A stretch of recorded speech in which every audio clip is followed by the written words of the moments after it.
Disclaimer: the information and education material contained herein is meant to promote the general understanding and dialogue of GAN's processing.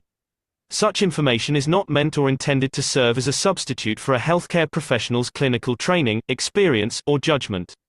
For patients and individuals, such information is not to be a substitute for professional medical, therapeutic, or healthcare advice or counseling.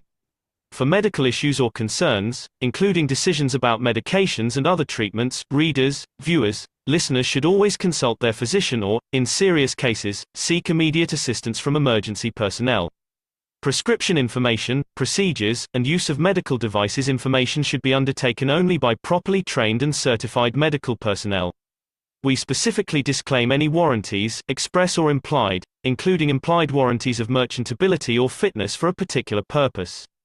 Such information is provided, as is, and is believed to be accurate at the time of its publishing, but it is the viewer's job to evaluate the accuracy of any information found in this presentation. Every case presented is of their own experience, applied by themselves for themselves, and it applies to their case only. Every person experiencing health problems should seek professional medical advice and consult their course of treatment with a doctor. The processes of plasma balancing described herein are a natural process which supports the body but does not replace medical advice or therapies one is already subject to.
And welcome each and all to the Keshe American Knowledge Team for June 8th, 2025. I'm your host, Mark Anderson, along with Alex Skork, and along with each and every one of the participants. You're encouraged to interact. You all have a microphone without asking. And hopefully we'll have an enlightening program for you today. Just because you listen to the teaching, as we've heard, it doesn't mean you'll be enlightened. Some may take a lot from the teaching of Mr. Keshe, others may take a little bit, and some may not take anything at all, but we hope everyone will get to take a piece or a part of the enlightenment.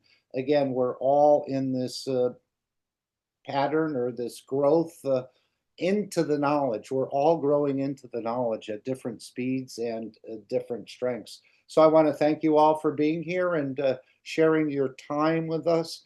And again, I think this is just the beginning of a much, much larger process. Of course, we've heard, we played the Keshe coin, and there's some things going on. Many people are talking about the Keshe coin, and many people are talking about the shares in this licensing company called, or the financial arm of the Keshe Foundation called Markray. So there's a number of ways to support the foundation, even if you can't actually buy securities in your area. Apparently there seems to be some issue with all these things as of late, but there's quite a bit of talk. And of course, what was shown in Beijing has caused a lot of changes. And as Mr. Keshe said, I think Iran, with the release of this video, and hopefully we'll have a Persian speaker here, but we do have a translation, or perhaps it's already been done by them, as they wanted to show they are part and understand quite a bit of this technology. I remember years ago when Mr. Keshe talked about these sort of craft or UFOs, and saying the Iranian government was flying over the United States every week with some of these craft, but our radar systems did not have the ability to pick it up. Almost like the soul, where we see the radar systems can't pick up the soul, but there's something how the energy gets absorbed and becomes part of the plasma. But that was just amazing, where he said years ago they were doing this, and now they've come out in public. And as we've heard from certain journalists in other places, at least in the United States, this is one of the most highly guarded secrets of this sort of advanced technology. And of course, what a way to put it into something that looks like a UFO. And of course, you can say, you know, they're not from here, they're from space. But we saw many resemblances. So we're going to cover that today, as well as a few other sections. And as I said, hopefully we all become more enlightened. And also we become, perhaps that enlightenment is reaching a peaceful existence within your own structure. And of course, before we go any further, I'd like to read the World Peace Treaty. Again, just reconfirming the ethos, our ethos. We are here to serve and not here to be served. I think we saw that on the edge of the Keshe coin. And this is part of the whole elevation or enlightenment, is the understanding to serve become the key, and not so much gathering materials or a throne in the physical existence, as we hear in the creation of the Universal Council video. So this is our World Peace Treaty, can be found on almost all search engines as I know it. Very similar document, or the exact document, world leaders will sign, world religious leaders will sign, perhaps scientists that work in the military industrial complex will also sign in the coming time. But this is the World Peace Treaty. Again, it's between you and your soul. If you're not sure where your soul is located, we can point it out to you rather quickly, or we actually have some methods of you using stereo headphones and music to sort of find that rough location of the soul. I think it can also sort of move around in this solid structure, but it does have a home. And of course, as Da Vinci was trying to find out in the end of his life and opening up different cadavers, was trying to find out what powers this structure. And of course, I think he never found it, because you couldn't find the pure energy plasma of the soul. He might have found the cavity, but he probably thought no one was home. So this is our World Peace Treaty. Would anyone like to read it?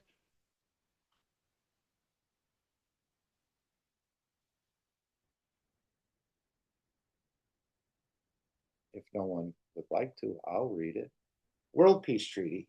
Very simple. Again, the whole process is very simple, and you don't have to necessarily sign it with a pen. We can sign it with the pen of our soul.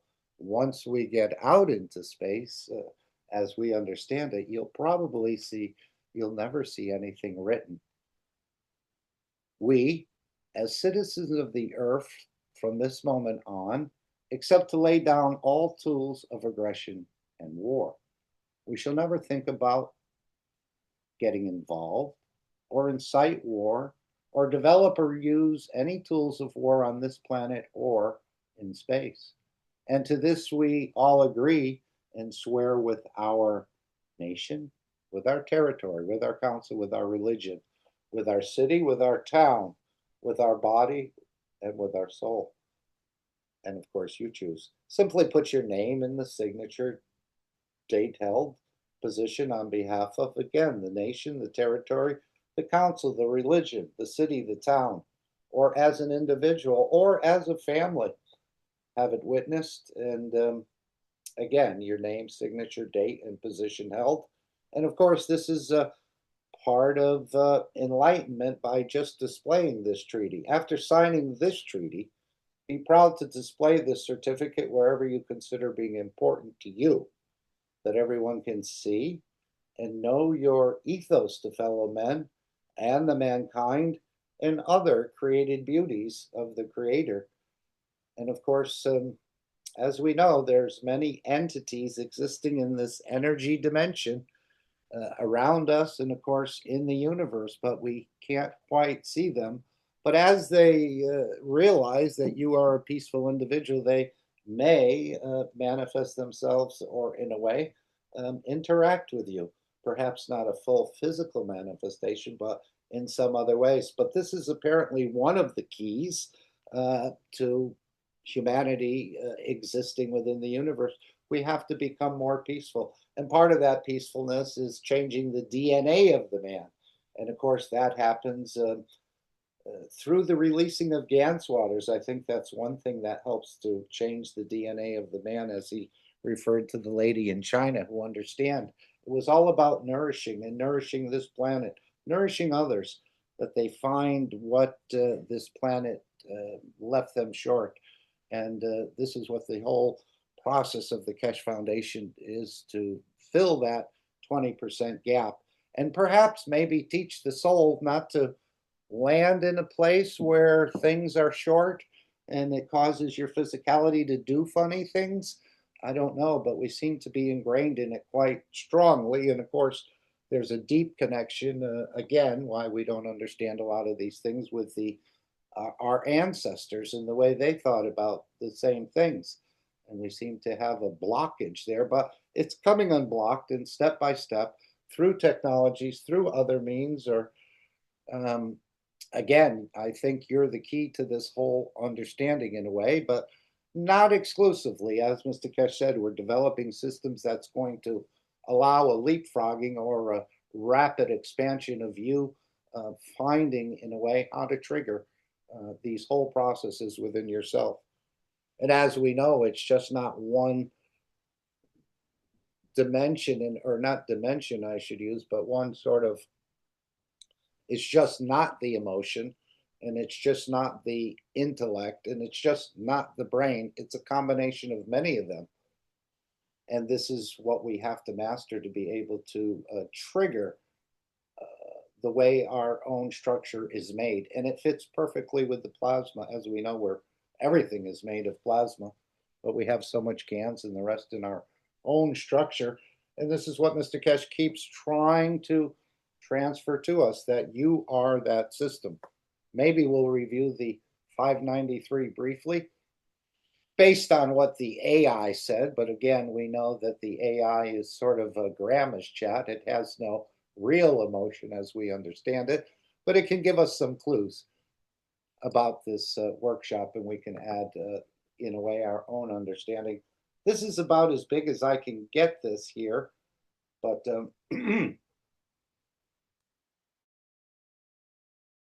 anyone have anything special about the 593 that they'd like to discuss or bring up, or something? Again, he mentioned we didn't quite, knowledge seekers haven't quite understood everything yet, but this is one of the reasons we're developing systems, I think, to shorten that or to leapfrog over. And many beautiful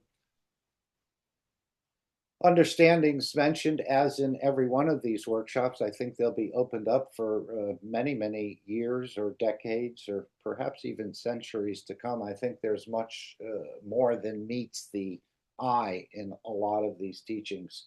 And things will be taken from one teaching and another teaching, and something from a book and something from a paper, and a whole new knowledge will be created. But he's hidden, in a way, some of these things, or sprinkled them throughout the teachings and throughout the papers and other things that have been released, the books and so on and so forth, as we all know.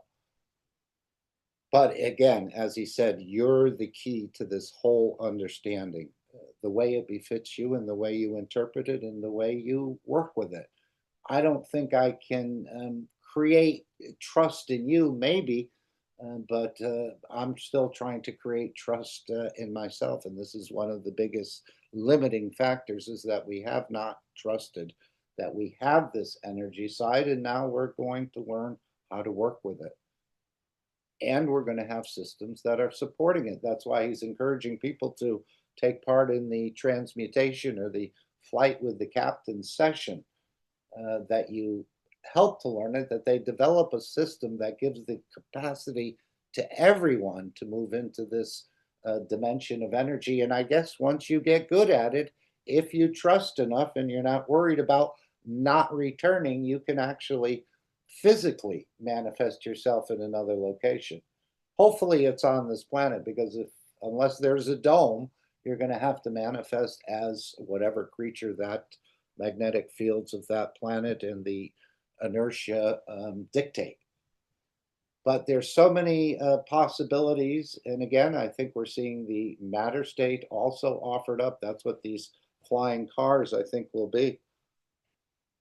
Something, again, we can put the physicality in and move it from point A to point B, but really, have we done anything with that except just get there a little bit quicker and a little bit faster? But with this newer system, or even past what he showed with that silver ball, apparently, that has become, in a way, obsolete of what's been developed. Now, as he said, world scientists have not even understood that advancement in technology with that soccer-sized sort of ball, and they've already gone past that. So what's obsolete is not understood, and certainly what's been discovered within the laboratories of the Keshe Foundation is not understood. But we'll have access to it. This is the beauty of what's happening now. You don't have to build the cell phone to be able to use it. And I don't think any of us look at it that way. If I couldn't make my own cell phone, I don't want one. So it'll be available to you. Yes, it costs at the initial stages, but this is helping to keep the Keshe Foundation free. And of course, as Mr. Keshe said, they're looking for support in different ways that you can actually help the foundation get out of a little bit of a multi-million-dollar rut that apparently needs to be filled in the coming weeks and months, and it will be filled in one way or another, as I understand it. So just to go through the 593 rather quickly, and feel free to chime in and add your own understanding. Anyone want to do that, or have something that's perhaps enlightened you? I was thinking this creation of time is, I think he said, the creation of the creator. If we understand how to do this, and this is where the created or the created become the creator and then become the created, all in the same sort of circle. But again, he talked about up quirks and down quirks and all kinds of things, and just to realize we're just a very speck in a much larger structure. But as he said, this insignificant dust, which the universal community, I guess, or some of them considered mankind, will now start to become a very significant dust in the universe, but still a dust. Understanding time and its role in creation and transmutation. Yes, apparently the two times match, and they have to match the soul of physicality and I guess the energy dimension, which is the creator. You're sort of the other half of this double key set that's needed. The energies of the soul of physicality and then the energies of the soul of the man, or the energies of the creator, as I understand it. But it's for you to trigger it and work it out. But as I said, if you're not able to fully understand it and do it, never mind teach it, then you can join us in some of these flight to destination where they create the time and you add the emotions and the intellect in it. The interaction of magnetical and gravitational fields creates mass, and their interaction with Earth's fields result in weight, which is energy dependent rather than matter dependent. Maybe I'll just hit the highlight. Soul and its interaction with physicality and creation. Yes, this is what we're trying to bring these two to interact closer, where we have the lion and the lamb sleeping and eating in the same nest, but it's for you to work on that.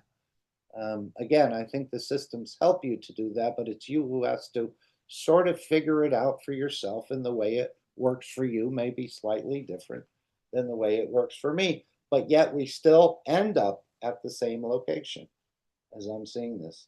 Transmutation and travel into space and time. As he said, we don't travel in time, we actually create the time. And again, to move between this physical and energy dimension by creating balance through breathing.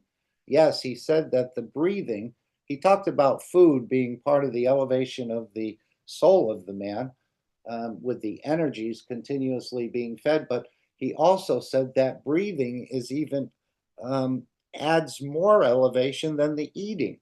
So there's a trick in this breathing, and that's part of it, included with the emotions and everything else. But he said he'll give us in the future, he'll show a very simple way to accomplish this sort of breathing and controlling the breathing. And I know he mentioned if you do join in the transmutation sessions to monitor your breathing and see what changes. To me, it seems to be slowing down. Again, I don't know for sure. I've never really monitored it, but I think the less we breathe, somehow, and as he said, once you get to a certain point, move to this dimension of energy and can transmute and come back, and then you can go into the complete soul level, where you don't need the lungs to breathe. You can take the energy as or the air as energy, and apparently this is what some creatures do. Besides not taking the food, they do the same with they take the food as energy through the universal fields or perhaps the cosmic rays. So there's a lot to unravel, but depending on how things go and how governments move, as well as the people, we can see a much shortening of the gap between what we see in the labs or what's being demonstrated publicly and it actually coming into the public. Plasma technology and its applications, well, it seems it can be applied to anything except war. This is a peaceful technology, and as he said, he signed contracts, which he'll sign with the Chinese as well, with the Iranians, that this technology will be used only for peace or defensive purposes.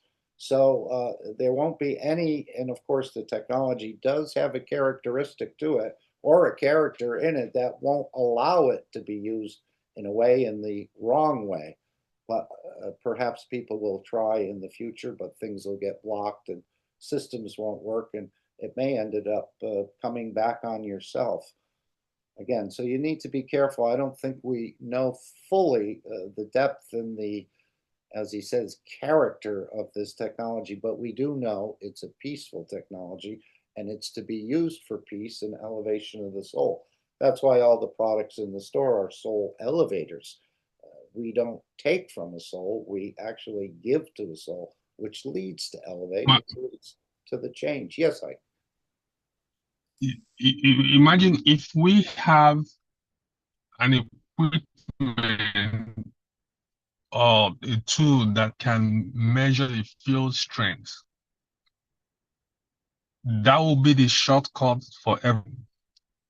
Because once we know the field strength of peace or anything that can create field strength of creation, then all the destruction will can be bypassed. Because with that tool, we can just change the field strength in every situation. So the key is the getting some kind of equipment or advanced technology or the tool that can measure a field strength. Yes. That's my thought. Yeah, definitely. He mentioned about developing systems where you can actually see the position of your soul in the future and other things. But he's also said he can hold a diamond in his hand and tell whether it's come from a deep mine, a river, or an ocean.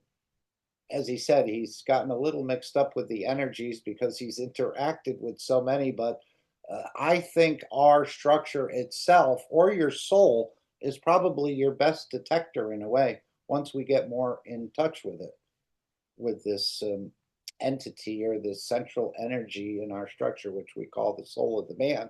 which is a star seed. And we know the amount of power within it, and it's a scout for you. So yes, we'll develop measuring systems, I think, in the future, if they haven't already been developed, which will help us. All of these things are tools to, again, enlighten us and to help us understand more about our universe and our creation.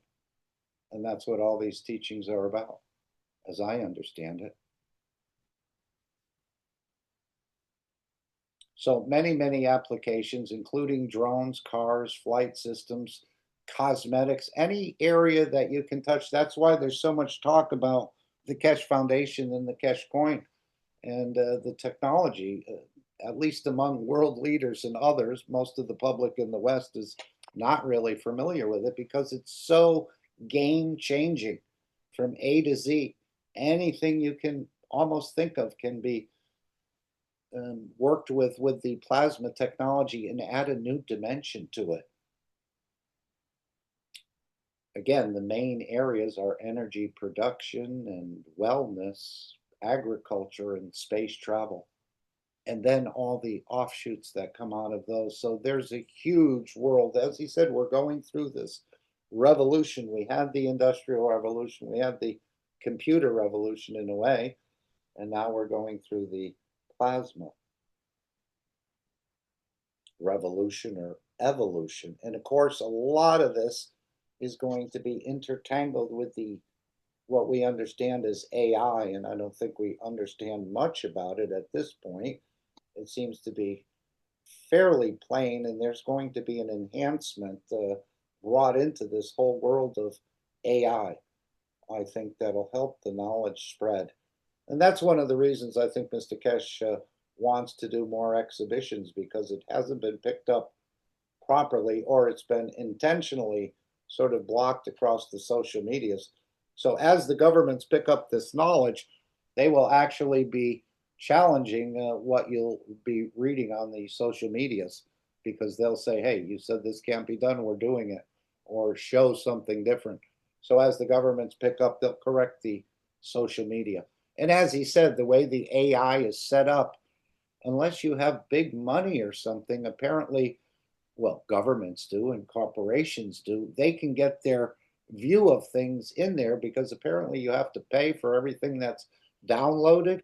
Anyone want to correct me on that? So only the ones that have the deeper pockets will sort of get their information or their point or their narrative, let's say, across to people using these systems. And so it does need a different sort of chip, and I think Mr. Keshe is talking about this, but we need to develop that interface or that conversion system to go from plasma to computers, which is probably already in the making if it hasn't been done already.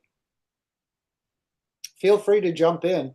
Believe me, I'm only covering a tiny piece of it. I'm probably missing more than of the workshop than I'm actually conveying here. And of course, the Keshe Foundation's financial and operational updates. As we said, the stock is somehow available through the Keshe Foundation, but it won't be sold as what's available on the current market. But if I was to just, let's say we were trying to figure that out in a way earlier of what the Mr. Keshe or the foundation or the financial arm could be pricing these shares at. He said it's being offered now on the pink sheet market, which is the penny stock market, for around 10 cents. But he said we know the true value of it is hundreds of times more than that. So you need to make an offer if you want to get the stock or the equities, as they call it. But just remember, and somebody sent me this, one share of Berkshire Hathaway at this point in time, and of course it fluctuates, is $453,000. I won't use the other numbers. The chocolate company, Lindt, I think you've heard of that, probably from Europe or maybe Belgium. They're big into the, I'm not sure, it could be French. $11,000 per share. NVR Incorporated, $5,000 per share. Seaboard Corporation, $3,700 per share. Booking Holdings, $2,400 per share. AutoZone, this is a large, I don't know if they're worldwide, but they're certainly in the United States, $2,300 per share. So you can see for maybe they'll be selling it. He said, I don't know what, he said, just give us an offer and we'll see. And of course, it's a way to fill the shortfall and the gap too. But you can see one share of Amazon, was Amazon $1,000 a share or something? So you could see that few dollars that you'd spend buying a few shares may turn into tens or even to hundreds of thousands of dollars if that's your desire. You can also support with the Keshe coin, and this is what we showed at the beginning. There's a physical coin, but now apparently there's going to be some sort of plasmatic coin, and I'm not sure how that works. He said it would only take one coin to feed the entire breathing creatures on this planet, never mind the universe, once we change the DNA of the man, meaning you probably won't need much in the future time. I'm thinking that's what he sort of meant about that. Once we change the DNA, one coin plasmatically will be able to feed all the breathing creatures created on this planet. How is that going to work? Anyone want to share that with me?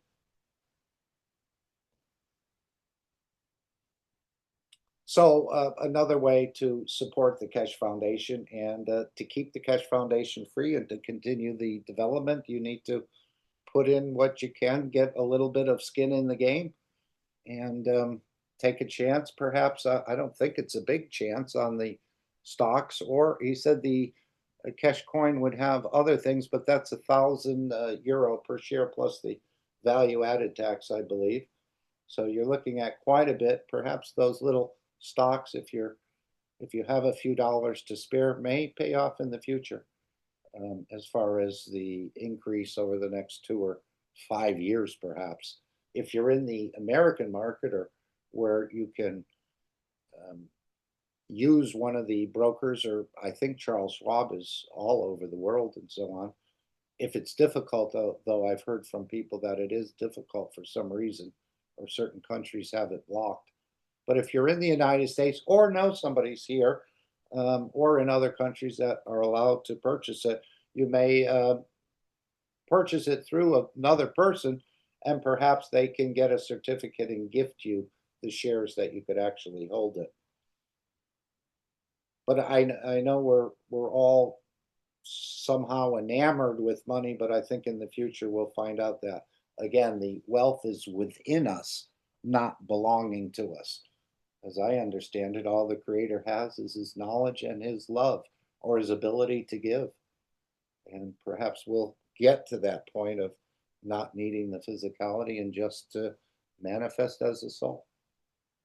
But that could be in the future. Let's see if there's anything else here. Future space colonization. Mr. Keshe was talking. Mark, this is Mosfik. Oh, hello, Mosfik, please.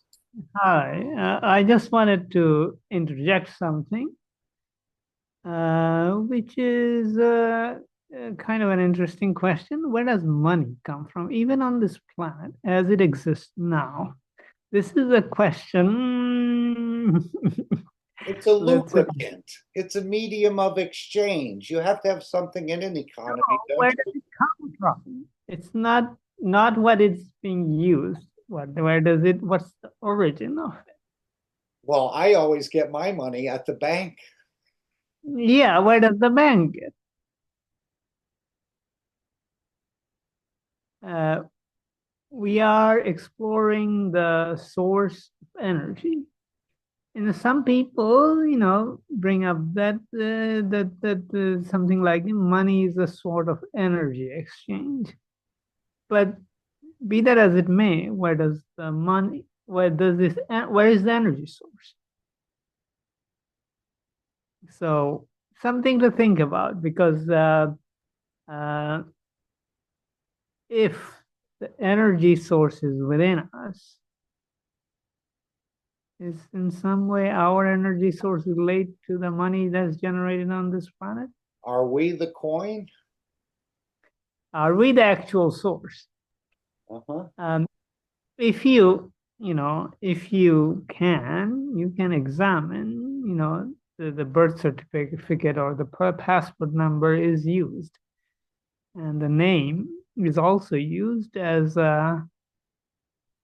you can go to what you call it, sort of places where they buy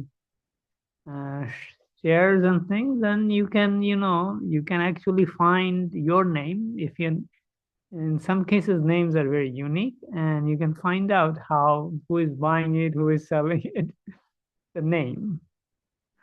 So apparently this is a source of money. And so this is, you can go and check it where this kind of things are done, and you will find your name.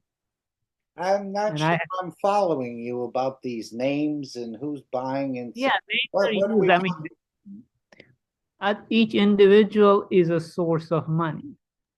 Okay. We work, and we expend our energy to produce something. So this is the source of energy. But is there really of wealth, right? Mm-hmm. Isn't production like the source of wealth? I mean, let me considered by man. Let me put it this way. We have this 80-20 thing going on. Like 20% of the energy is at the physical level we exchange.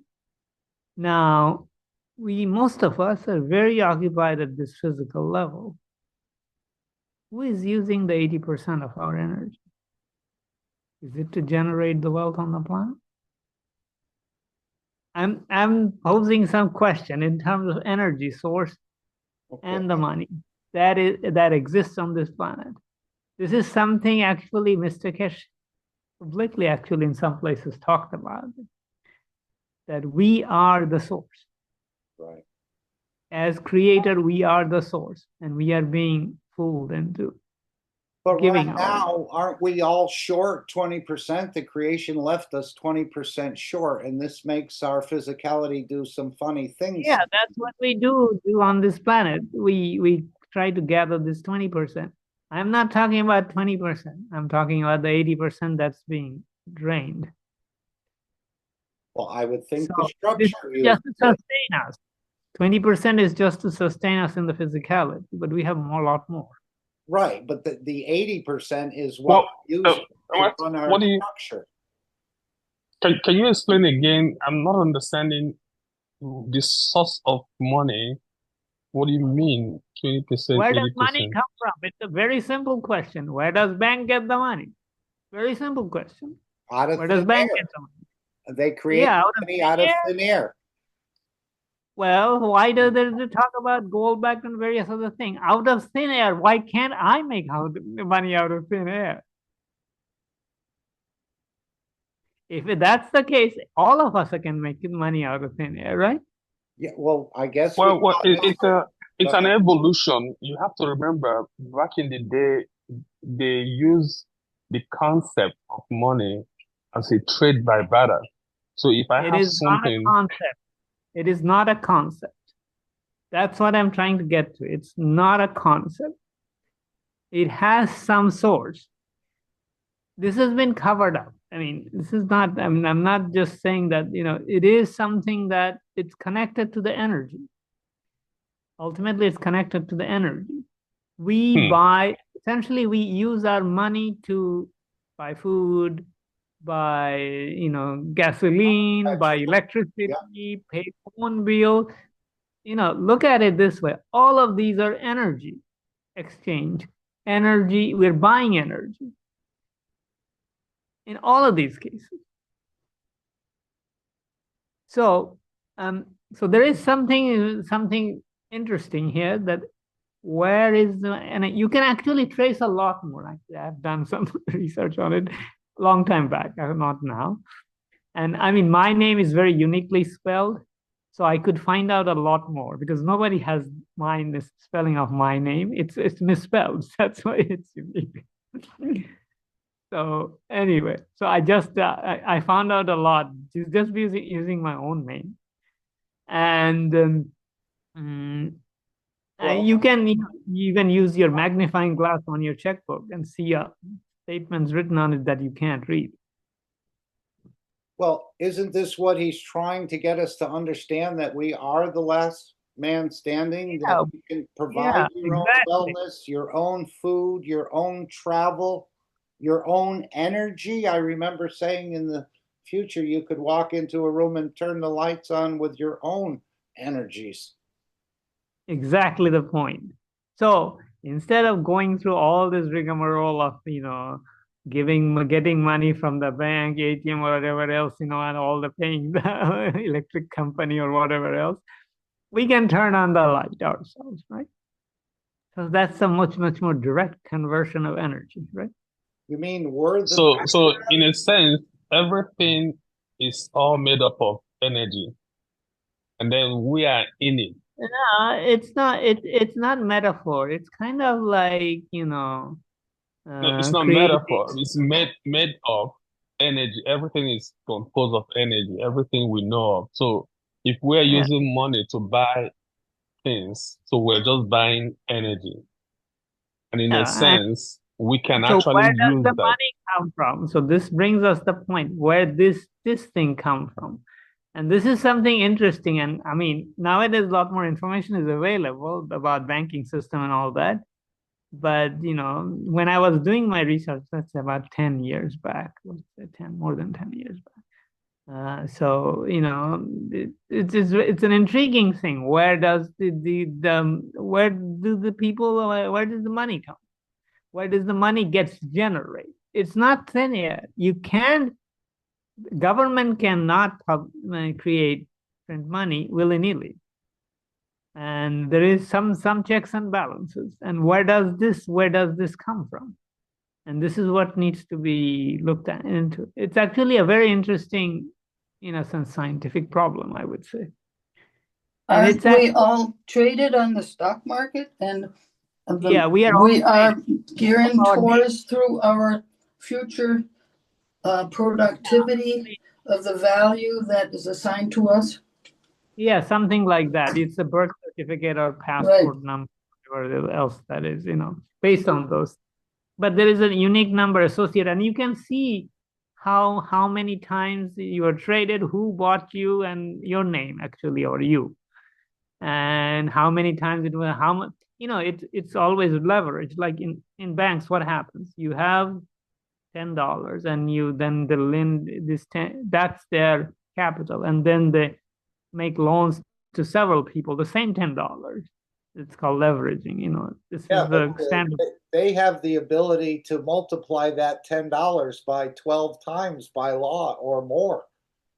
12 times. Are you kidding me? It's a lot more than that. But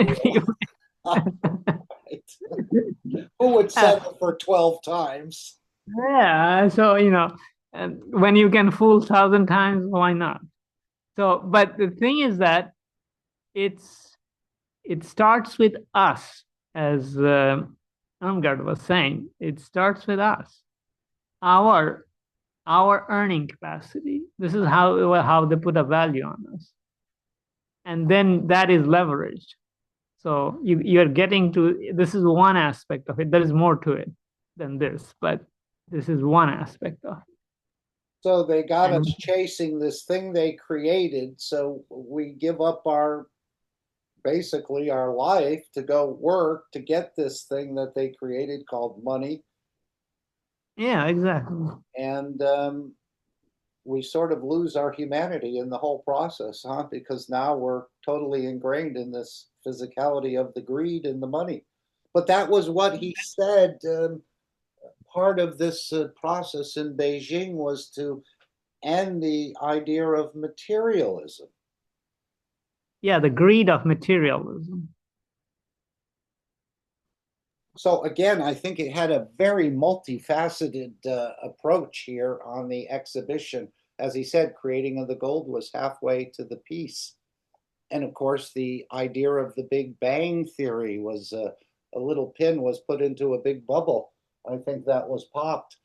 As he said, even in the COVID report, he said it was identified that we were using or we created pico materials, and we're the only organization that consistently creates pico or below nano materials.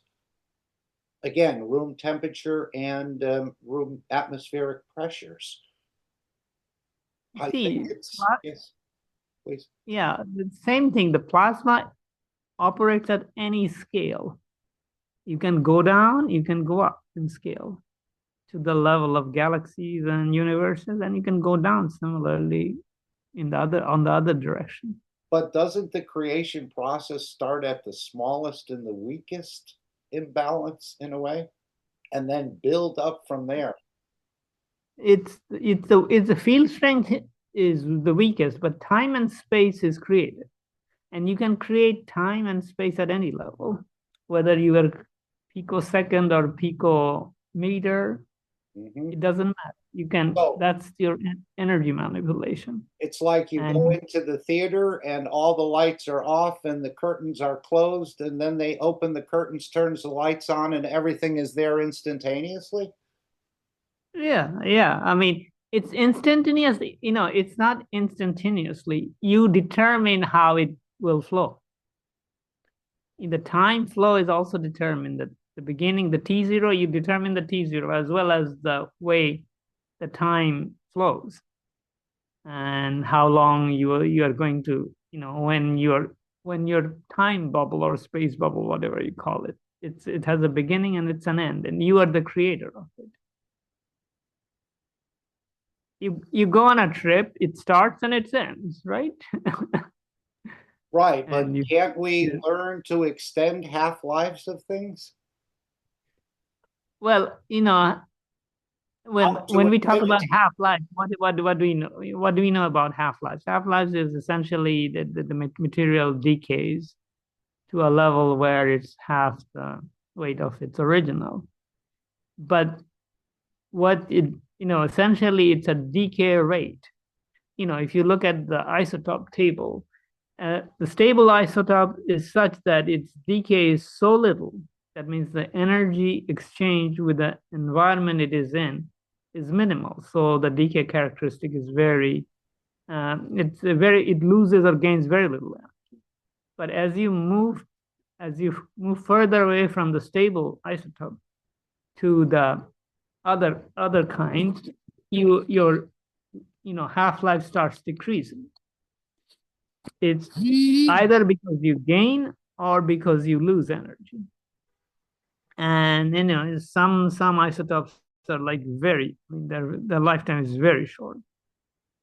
So they're farther away from the stable state. That means they're absorbing a lot of energy in the environment they're in, or releasing a lot of energy in the environment and transforming themselves in the process. So in a way, that the existence of that material is limited by their energy exchange. So if we can set the energy exchange, we can set the life. Absolutely. Yeah. I mean, does the creator lose or gain energy, or is he in that sort of perfect balance where there's no gains and no losses? Yeah, the life is the dynamic aspect. There is an energy exchange, otherwise there is no life. You exchange energy continuously. I mean, we are exchanging as we talk here, we are exchanging energy with each other, right? Yes. So, and without that, you are, let's say, a static entity. There is no existence in a way. It's confirming your existence in time and space by exchanging energy. So through the exchange of energy, we create time and space. Right. It's just a massive concept. And again, our ancestors didn't think like this, and we're connected to them, but it is an enlightenment that time can be played with in a way. But that static energy you're talking about is still energy. There's still movement, but it's within, right? Well, I mean, if the energy is within the creator, you can think of it as a potential energy. There is nothing happening. I mean, if it's a potential energy, like let's say ice at the top of the mountain, it's potential energy. Once the heat there's enough heat, the water starts flowing, then you have current. And then there is energy exchange happening through the water flow, right? So we think in terms of material and water flow, but if we come into the plasma energy, there is a similar situation. You can hold the energy, just like in the case of the stable isotope. But unstable isotopes, there is a tremendous amount of flow, very unstable. The farther you go from the stable state, the more flow you have. And then there is a lot more energy exchange, a lot of dynamism, a lot of, what do you call it, hyperactive children they become. So those are that kind of isotopes. I mean, it's, but, hyperactive in the sense that you can think of it as a destructive force and as a creative force. So this is where as creator, we have a different way of going about doing it than those who are moving away from the creator. And so this is then Mr. Keshe repeatedly talks about kind of creating a connection with the creator. And that's essentially, we are moving closer to the state of the creator. That means a continuous creation process. Anyway, I think I'm going, too far in the deep end, but I'll stop here. No, it's actually right. It's Sunday. I mean, we are talking about creation, our creator in this Sunday. So it's actually in line to why we're here. It's good stuff. Yeah. The creator, the creation. Sunday for you, but for me, the Sunday has moved to Monday 12 minutes back, so I can't do any more. Right. So you guys have to continue, I guess. But anyway, I'm just joking. Thank you, Dave. Yeah. If you want to make another comment, why has Mr. Keshe repeated continually how India, I know you're from in that area of the world, why has it been an anomaly for the Keshe Foundation to break into this huge amount of humanity sitting in India and related surrounding areas, 2 billion, let's say, souls, individuals there? Why has it been such an anomaly? Because we are very arrogant about our tradition. Even if we recreate the flying carpet? The thing is that they have to see the flying carpet. I think then they will be. Even then, I don't know whether they will be convinced. But arrogance doesn't. When you are arrogant, you don't. Even the carpet is floating in front of you, you don't see it. It's kind of like that. Sometimes the level of arrogance is that. Was that a flying carpet or my eyes lying to me? There was one of the presidents, or is it Kissinger? Somebody said, "Don't believe your lying eyes." Something. What is the statement? Right. Oh, it was. Right, that was Groucho Marx. I think he got caught Yes. with his lover, and his wife came into the room, and he said to her, "Who are you going to believe, me or your lying eyes?" So anyway, that's the situation. Prospect. They do have a huge tradition, right, of vimanas and many of these sort of crafts and designs. You wouldn't think this is anything strange to that population. The word vimana, you ever heard about this word? In Bengali language, the word viman, we call it, it's a slight modification of the sound. Viman means aircraft. That's the word we use for aircraft. Vimana is the word we use for aircraft in Bengali language, my language. And translated into English, it means demon? No, the vimana is the flying saucer. Okay. The one that flying. Yeah, it's a flying saucer, right? Yeah, in the Mahabharata, the word that we have in Bengali language, Biman, which is a slightly modified word Okay. of this origin comes from the word Vimana. The Vimana is in Sanskrit, and Yes. Bengali is the closest language to Sanskrit, and the Biman word comes from Sanskrit to Bengali as the aircraft. We use it to call, our airlines is called Bangladesh Biman. So you can say Bangladesh Vimana. So it's kind of interesting. Some of these things are there. You're talking about tradition, so we know all about flying saucers already. Who are you talking to? That's the arrogance I'm talking about.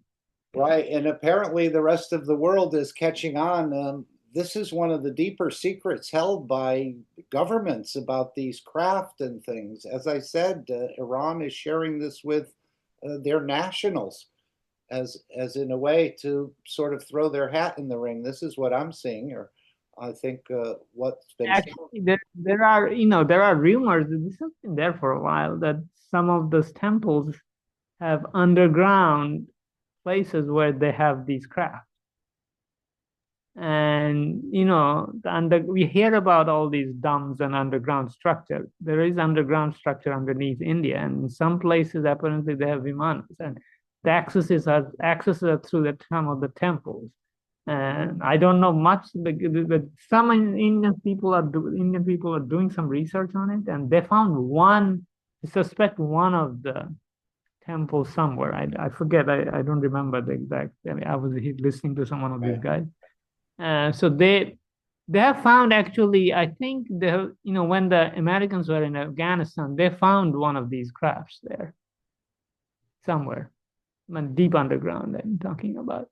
And Afghanistan also has these underground structure. I mean, naturally there is underground structure in the mountainous region through the river system that they have, and some of these are dried river systems. So the mountains have all kinds of underground structure in Afghanistan. I know this. And I know some Afghans, they were talking to me about these things. But anyway, so these old traditional places, they have all kinds of weird stuff. And but all of these are coming out, so we are all right, and soon we will all know. And some parts, like parts of the place where the Mahabharata is based on, that part of the ocean, which is off the coast, nobody is allowed to dive in or go there. It's actually forbidden in India to go there. And people know that there is a city not too far, like a few hundred feet down, and nobody is allowed to dive in or go in there. It's very weird here. Yeah, almost like the pyramids in China, where it's forbidden to go on that property, and most of them. Kind of things exist here. And so people have a life to live, and people are in poverty, and they're busy getting the next food. So these are things that hasn't been in the radar, but I think things are changing. But anyway, that's the story. Beautiful. Anyway, enough. Thank you, MOSFET, for diversion coming in. No, not a diversion. It's right on track. There's no diverting. It's all connected, as we know. And of course, there was a gentleman calling from India about this drone technology. And apparently, Mr. Keshe showed us very small balls that can be, I believe, 5 of them, one in each shock absorber or in that proximity, and one for the control system. And you will create that flying drone that without props and without any need to refuel. So this is a huge, again, this is what the automotive industry will turn into in the coming years. As more and more companies, or he said you'd see it coming out of China. This is part of the perhaps the flying car process, where we don't need the batteries, we don't need the transmission, we don't need the wheels, and we probably don't need a number of other things. And we'll see transportation. You will need the control system, but that is the part that is the intriguing part about plasma. That's the technology. fifth ball. That's the control system, as I understand it, that you would interact with plasmatically. But there is an operator involved. I want to go to wherever. So that's the operator, and let's say the person who is in the car. How does the person interact with the fifth ball, or for that matter, any of the balls? Mm-hmm. So this is something that we have to develop our understanding, and this is very interesting. I don't see it being that difficult if you're going to mass produce them. I think it'll be quite natural. As he said, once a soul is in this, the car will not run over an animal or a child or anything like that. It would realize the soul is there, and it probably can communicate with you again on the plasmatic level. Where would you like to go? As he said, we'll create corridors for these sort of things, as they tried to do in Belgium. Yes. I'm at the more basic level. Well, the car won't hit, or it will go through a corridor. How do we make the car start moving? It's a basic. I'm more basic. Put a hair dryer on it. Ah, I see. Now the braking is another aspect that needs to be developed, I think. So anyway, a lot of beautiful surprises that we saw in cartoons. Before you go, question: expand the solid structure Mr. Keshe talked about. How do you explain that? How can you teach that? Break it down. When he says the earth, the universe, the unicorns are all in a solid structure. And the brain of the man. So does that mean, the brain of man, does that mean there is no, let's say, containment, and there's no outside, quote unquote, outside forces? So everything is inside. Let's look at our favorite material, copper. So if you look at copper, when we were in school, in chemistry classes, we were told that molecules are attached to each other through these bond-like structures. But there is no bonds. Actually, the atoms and molecules of copper are there suspended in space. It's mostly empty space. You go inside an atom, you have the nucleus, proton, neutron, and electron. It's mostly empty space. So what we consider empty space, copper is essentially empty space with force field, so that we feel it to be something hard. The force field is creating the force of interaction between the molecules. Between the molecule is creating this hard metal that we call copper, but it's mostly empty space. So there you go. There is a tangible evidence of a solid material we call copper, which is mostly empty space. The space that we call empty space is also arranged. So if there is an arrangement, maybe a little bit different from copper, but it's an arrangement of fields. And they are all arranged in a specific manner. You can't have too much spacing between, let's say, the planets.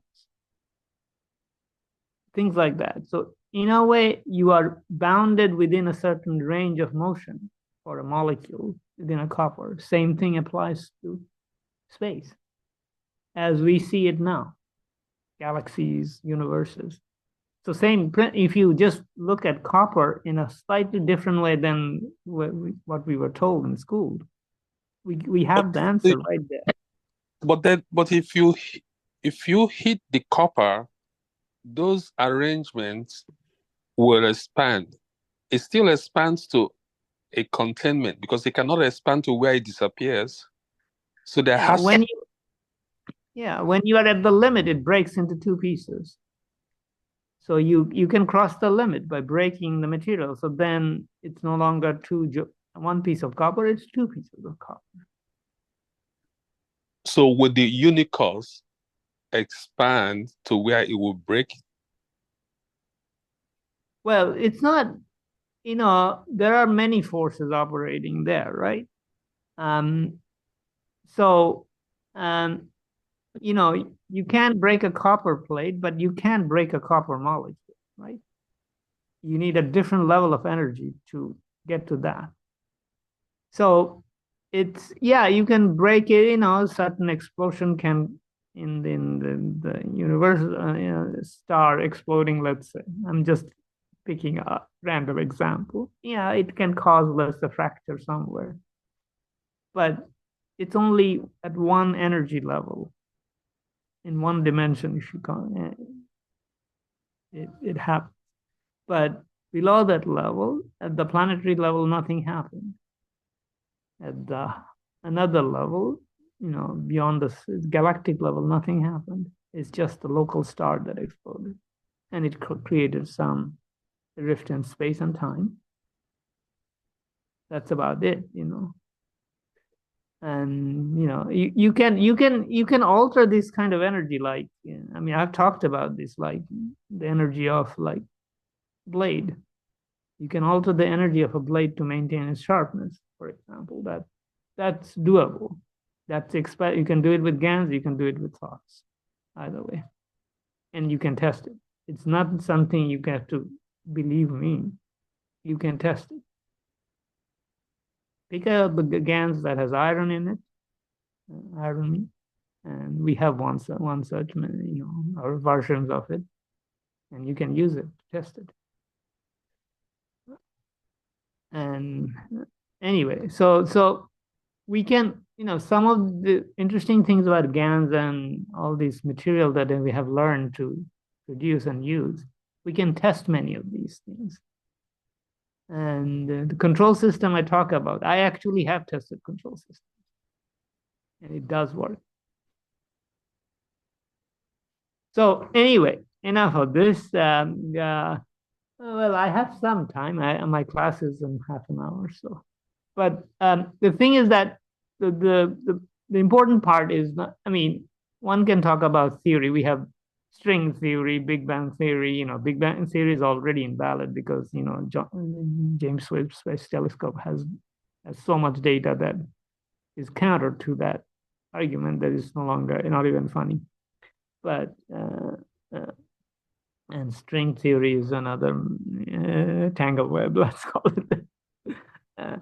But even the quark stuff that Mr. Keshe was talking about. If you look at quark is a side effect of these division that we have, like the strong field, weak field, electromagnetism, and gravity. They're separate things, and quark is a kind of like to deal with these four different primary forces. So you can go and look it up, and quark is an after effect of that. They seem to have every kind of quark you can imagine: a bottom quark, a strange quark, a down quark, an up quark. But this is man's interpretation, isn't it? Yeah. So I mean, it's, if you think in terms of magnetic field and force fields of different strengths, then it becomes very easy actually to explain all of these things. And once you know both sides, it's, you can easily go from the one to the other and what they're doing. I mean, they're partially explaining. It's not that it's completely wrong. What is both sides you're talking about? Sorry. What is the both sides of the quark? I mean, in the plasma technology, we think in terms of magnetic fields, but in the quark world of quark, up quark and down quark and so forth, they take spin, mass, charge, and that's how they kind of divide things into different things. But if we understand gravitational magnetic field, charge, spin are all byproduct of the same phenomenon. So none of this is difficult, but they are more, the view is more materialistic. You have to find something tangible. But once you come into the invisible world of fields, that then you can manifest the field, or you don't need to manifest all the time. So it's the same problem of like chemistry I talked about. Molecules are joined with a stick called bond. That's kind of like a material view of things, but in the end, it's not a material view. If we think in terms of magnetic gravitational field, then things become easy. And so whole space is solid in a sense. Everything is arranged and organized, just like your copper. All right. Thank you. Very enlightening. Thank you.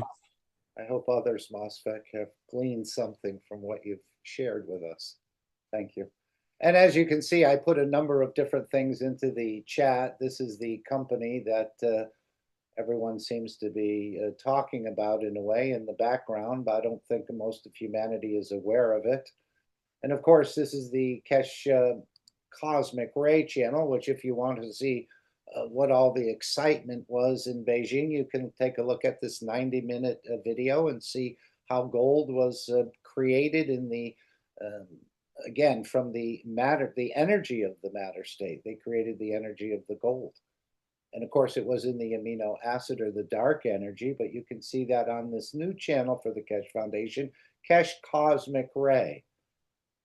So that was just put up, and there'll be more because these cosmic rays are the key. These are called, in a way, creator rays, as I understand it. Then, of course, we put something in there about X, where you can follow Mr. Keshe on X. Join up. It's free. It's easy. And you can give likes or hearts or whatever, read some of the articles, get fully verified, and follow what Mr. Keshe is doing or replying to. And I think this was the latest one here with the new, and remember, Mark Ray Corporation is the home of the cosmic ray technology, with new cosmic ray technology released in China last month. Again, look at that video on the Keshe Cosmic Ray channel. You'll get a slight understanding. Last month, a new technology has merged that will replace the automotive cars, batteries, or fuel version in the next 2 to 5 years. It could be sooner, as he said, depending on how many people want to get on board with this. With this new breakthrough technology, the world do not need to worry so much about CO2 emissions.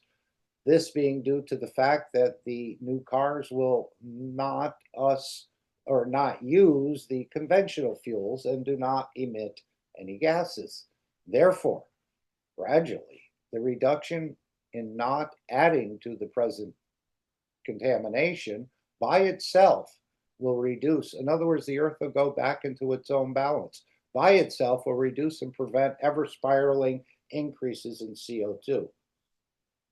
Again, I'm not sure how much of a factor this plays, but we were going to capture CO2 at one time, and then that program was sort of canceled, and now we see pictures of it, as we see right here in China, of them actually capturing the CO2 to meet the climate regulations by 2030. Let's read on. Secondly, the new technology released in China on May 10th, CO2 is now converted to material used for agriculture and medicine. Perhaps this is some of the materials that's being released in Europe or certified. As he said, that would be available in pharmacies for wellness. I'm not sure. Here he's saying medicine. The first of these factories was set up in China in 2023.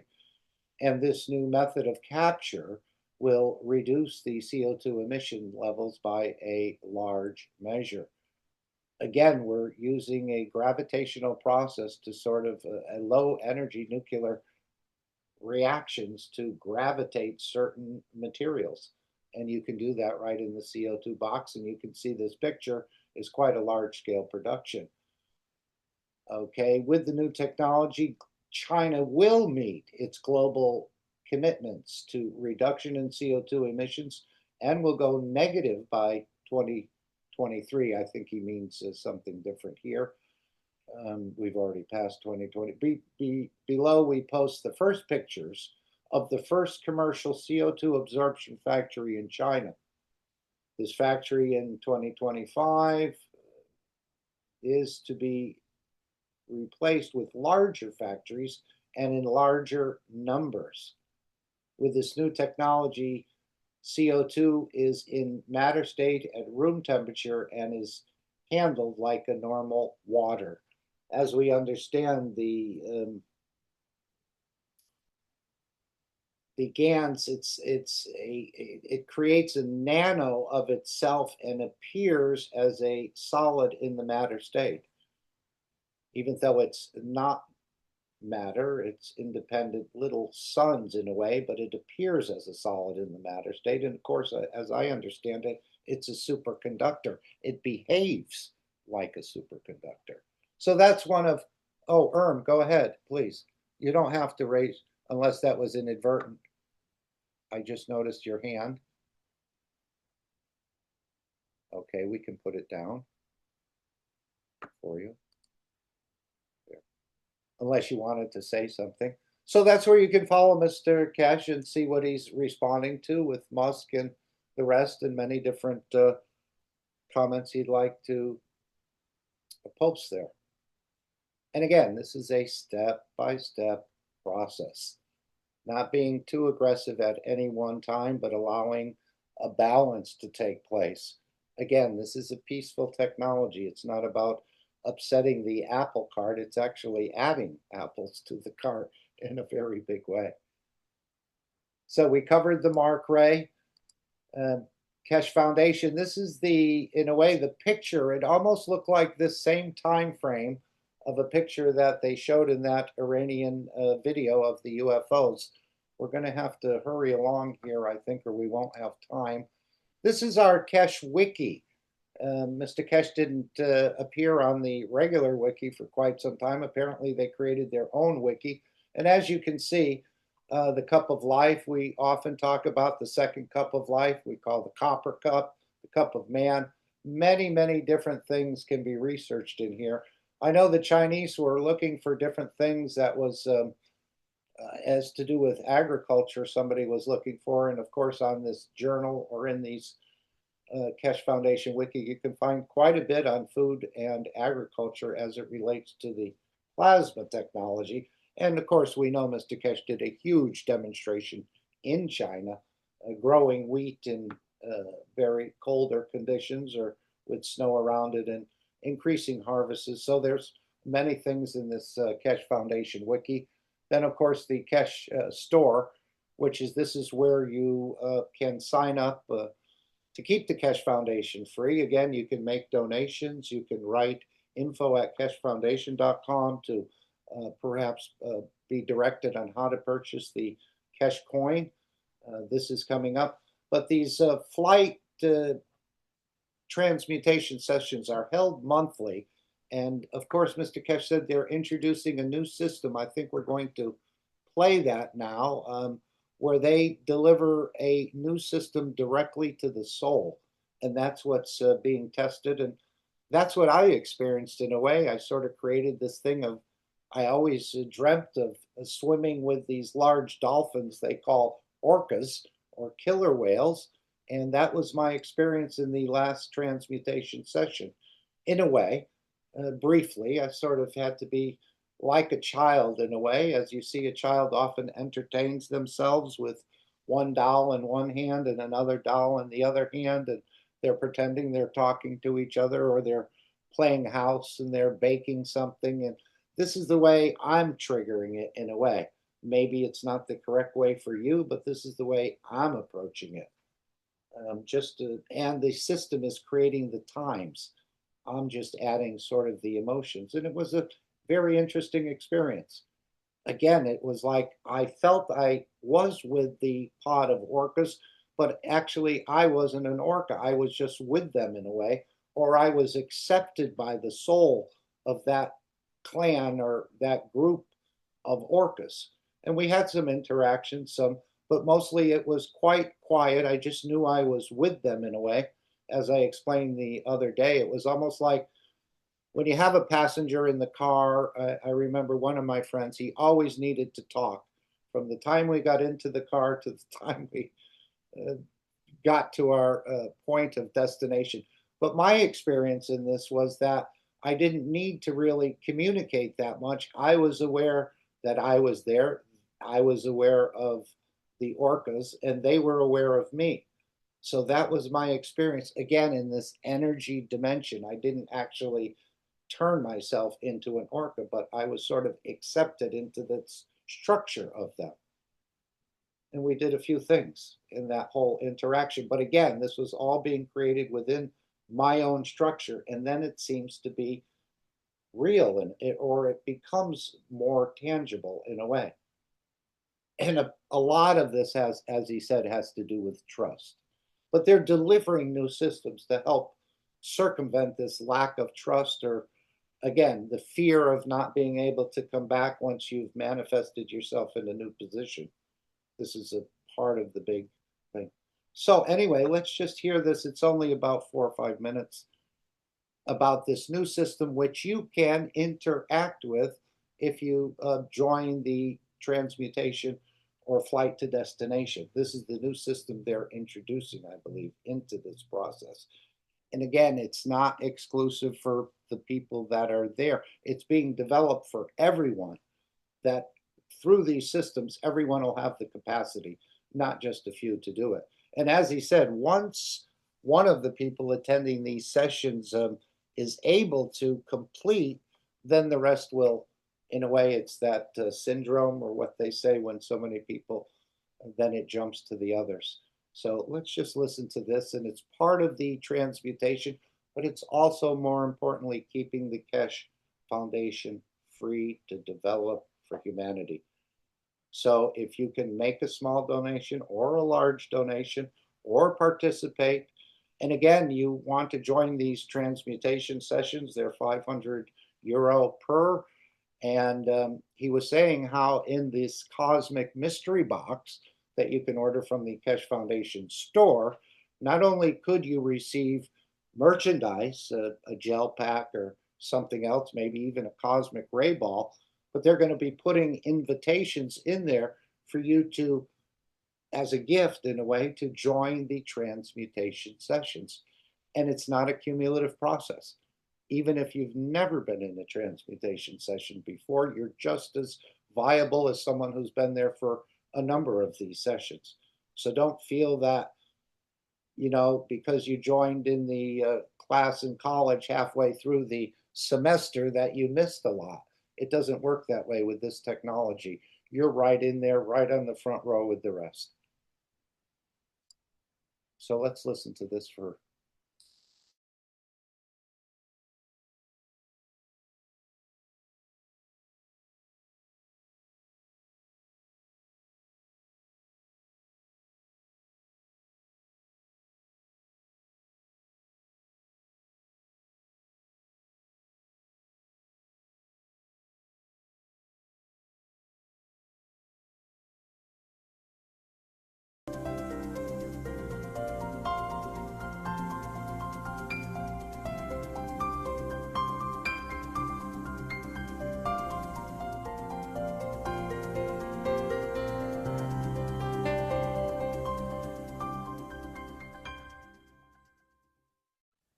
Any other question? Thank you, Mr. Keshe. See a next question from Michael Buse in Q&A and in German, and it's translated according to my helper English translator. No, ask AI, he might translate it with emotion. Well, that's partly what the question is. It says, you mentioned that the plasmatic AI is contained in a small cube, about 3 to 5 centimeters in size, and not only carries information, but also possesses a conscious intelligence based on fields that can interact with the soul. My question is, if this form of intelligence is truly alive, would it also be capable of consciously inducing transmutation?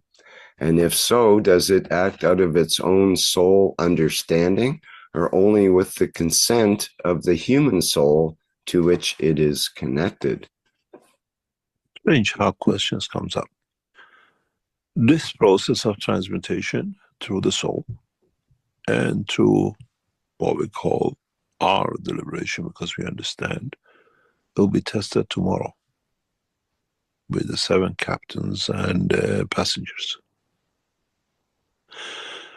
For the first time, we bring this system, what we call artificial intelligence, but in a way is through the soul, into testing tomorrow. Any of you who are joining in or like to join in, still is not too late, because it doesn't matter, you never flew before, you decide to take the first flight. Take it tomorrow. Tomorrow's session is it's one of the biggest changes in the structure of the Keshe Foundation, space transmutation. We introduce, we deliver a new system directly through the soul. And we would like to see how it is. And the sessions tomorrow is not hours and hours. Every captain has 1 hour session. No more, no less. And in that 1 hour, because in the future we have to do it within seconds, it's not a matter of hours, but hours, 1 hour will take us across the universe. It's too long. So we bring this condition in, especially artificial in what we call it intelligence, but through the soul, emotion, tomorrow's test. We were not going to public because a lot of people come in expecting a lot, but if you want, you can still join and test this, how we bring your physicality into the soul, and then we take your soul out, and then we allow you to create the dimension of physicality. Our captains are already well confused. How are they going to do, where they're going to go? But the emotion of the passengers will dictate the condition. That is 1 hour session per group, and it's going to be one of the most interesting. I'm actually moving into position to see directly every change. And one session will not be the same as if we see something, we change the parameters for the next group. So we bring the emotion into transmutation tomorrow for the first time. And it's your emotion will dictate the transmutation, and your captain has to follow. And it's very interesting. Very interesting how the new system will allow us to do it.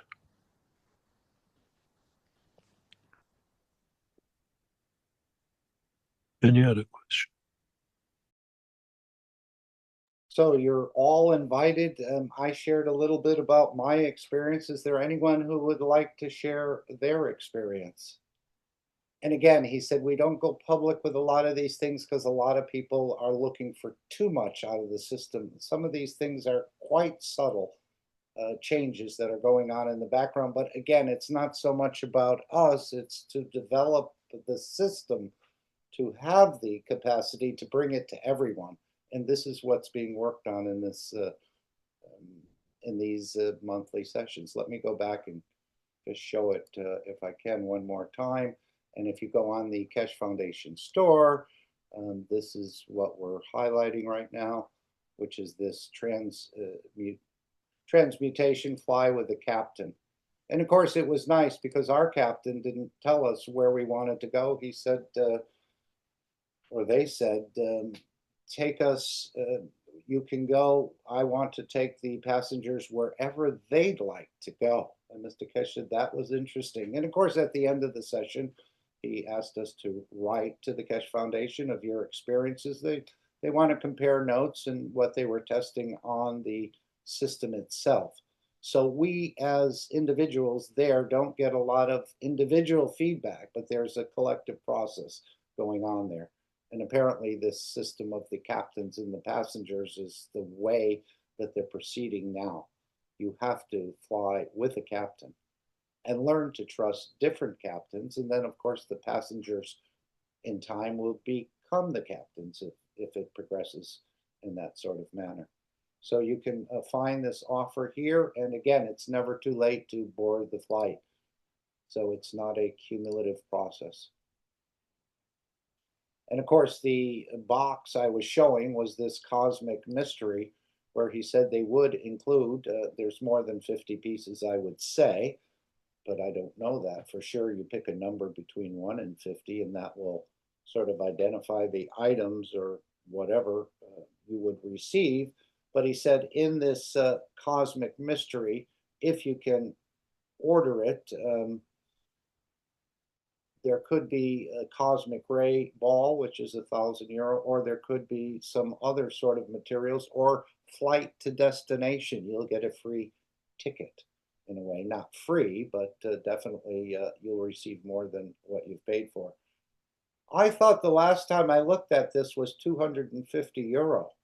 Did it go up recently? Has anyone looked at these cosmic mystery package that they're putting together? I thought just a couple of weeks ago, maybe the price has gone up. I'm not sure. So they're looking for many more people to join the transmutation sessions. The more souls, I guess, the merrier, and the better the system can be developed with the diversity of fields in there, or diversity of souls, let's say. So again, if you've never had an experience, or if you've had many experiences, we're all equal in this whole process. I think we should go to the announcements.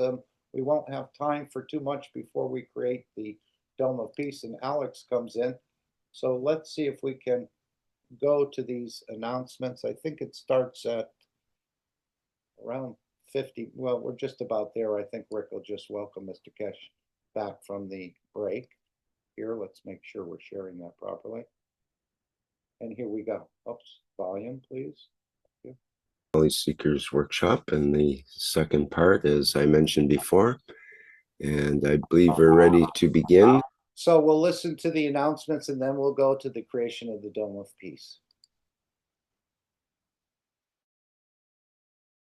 Except that Mr. Keshe always has a few things to say before we dive into the actual questions. So please go ahead, Mr. Keshe. I'm sure you have some new news for this week. Not really.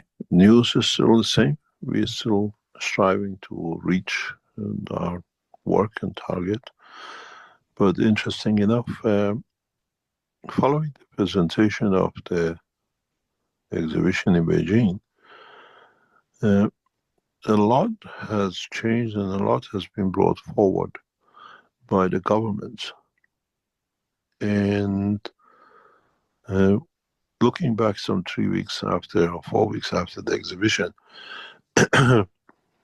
it has brought us to understand that we need to explain this more openly, demonstrate the technology in a much more open way internationally.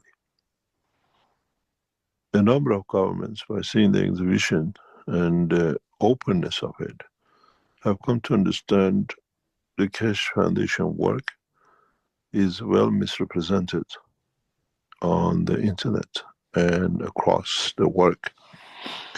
Did you hear what he said? It's well misrepresented across the internet and across the work. As he said, they referred to Mr. Keshe's pseudoscience, but it's really them who are pseudo because they don't understand the process of the creation. And they have literally come to understand that what we call the social media has been set against the work of the foundation by those who are behind it. And we see that it will change in the next 2-3 weeks. We start seeing changes that the governments will take action against the social medias by themselves bringing the technology out in a different way. And this will bring a huge change in the work, in the whole work of the scientific work of the Keshe Foundation to become applicable to the public life. And I thank especially the Chinese community who helped us to set this up in such a rapid way and to create a condition to be able to bring this change. And maybe it's one of the most pivotal points in the history of the Keshe Foundation in bringing technology in public. We always did in conferences limited to knowledge seekers. And surely we move this to 2 or 3 other countries very soon, that it can be seen in a different dimension, but we have to complete the job we done. And we have to thank the Chinese community who actually, in such a short time, came together to bring this, such a presentation. If you were there at 12 o'clock at night, they all queued up, small presentation area, but there were 10 or 15 of them, whatever, just making sure opening the boxes that by morning is perfect. And it's become perfect. And we have seen from most powerful places within the exhibition after exhibition approaching the Keshe Foundation, that now we see how misrepresented the knowledge has been by the social media. And it's amazing how they have structured themselves and how a simple presentation, public presentation, will bring the change we are hoping to get, and we've been hoping, we are working on to achieve. We still need massive support. We're still struggling with that support. We need a huge financial support to pass that position in the next week, 2 weeks. We have to do it to complete our work. And we're relying on your knowledge seekers to support us to get there. It's not another month. We need to complete this within the next 10, 14 days, that the whole thing goes open internationally the way we want. And we need that structural support from you, not to wait till it happens tomorrow. We are receiving a lot of emails from many knowledge seekers that they want to purchase the shares of Markray. They don't know where to go. As a foundation, we hold certain amount of shares. We can dispose of these shares or in a way to allow it to be circulating, but we don't want to change the number of shares in the market. Within the structure of the market, we hold certain shares, but we value these shares different than what you see in the stock market. The value of these shares are not what is shown because the structure of the background of the Markray is not set up the correct way. And this is part of the why we need the finances to bring the structure back in order. Then these shares will have a totally different value. If you want to purchase shares directly from the foundation, the shares we hold, we are not stipulating, send us a message and we'll see how we can do it through the official ways. But it has to be the realistic prices. What we see in the price of the stock market, knowledge seekers beating themselves down to bring the prices down, does not help. Because the real value of the shares is hidden in what is to come. And as the CEO of the Markray, I cannot emphasize, but as the head of the Keshe Foundation, we see what it is. We have set it up to be what it is. And if any of you cannot get shares, as long as we get offers in the right value, which we know what it is, we cannot stipulate on the what do you call it, in the public, we are prepared to ask our agents to release some shares, limited numbers, but the correct amounts. The amounts we see, 10 cents or whatever, this is as unrealistic as one can be. Our target within the next 3 to 5 years to bring the shares of Markray equal and higher than one of the highest shares in the stock market. And we know the value. And as I did earlier, someone sent me something about very high price shares. Berkshire Hathaway, $453,000 per share.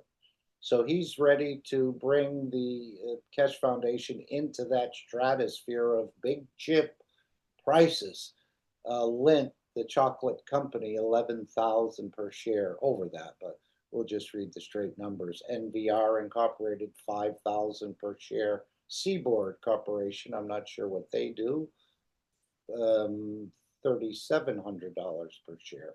Bookings Holdings, 2,400. AutoZone, this is a parts supplier in the United States. I don't know if they're worldwide. I think they have 7,000 stores within the United States, $2,300 a share. So if you're paying $5 per share or $3 per share or $7, I don't know what they're looking for exactly, but you can always raise your price if it's too low and not accepted. But you can see, as he said, we're going to bring it to a bigger value than some of the top chips and the big chip area. We did not hold the shares for making profit, because in September, October, you understand how the operation of the shares will do, and it's part of our World Peace Program, and we use it in that way through international corporations. And if many of you have written to us, we would like to buy the shares, go to the stock market and you can get whatever is there. But the shares, to the value, true value of the shares will show itself in the coming weeks and months. And we are not prepared to let shares of the foundation, which is your assets, to go for less. So if you buy the shares from us, the rate we assess it to be can still help us in a way to reach our shortfall, which we need to support our work for the Keshe Foundation and the work of the market to be completed.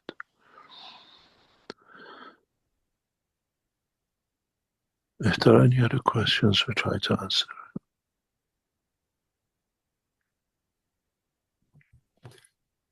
Okay, I think you've answered Hong's question, which is during your last teaching session, you hoped that knowledge seekers would support urgently needed funds of $1 to $2 million.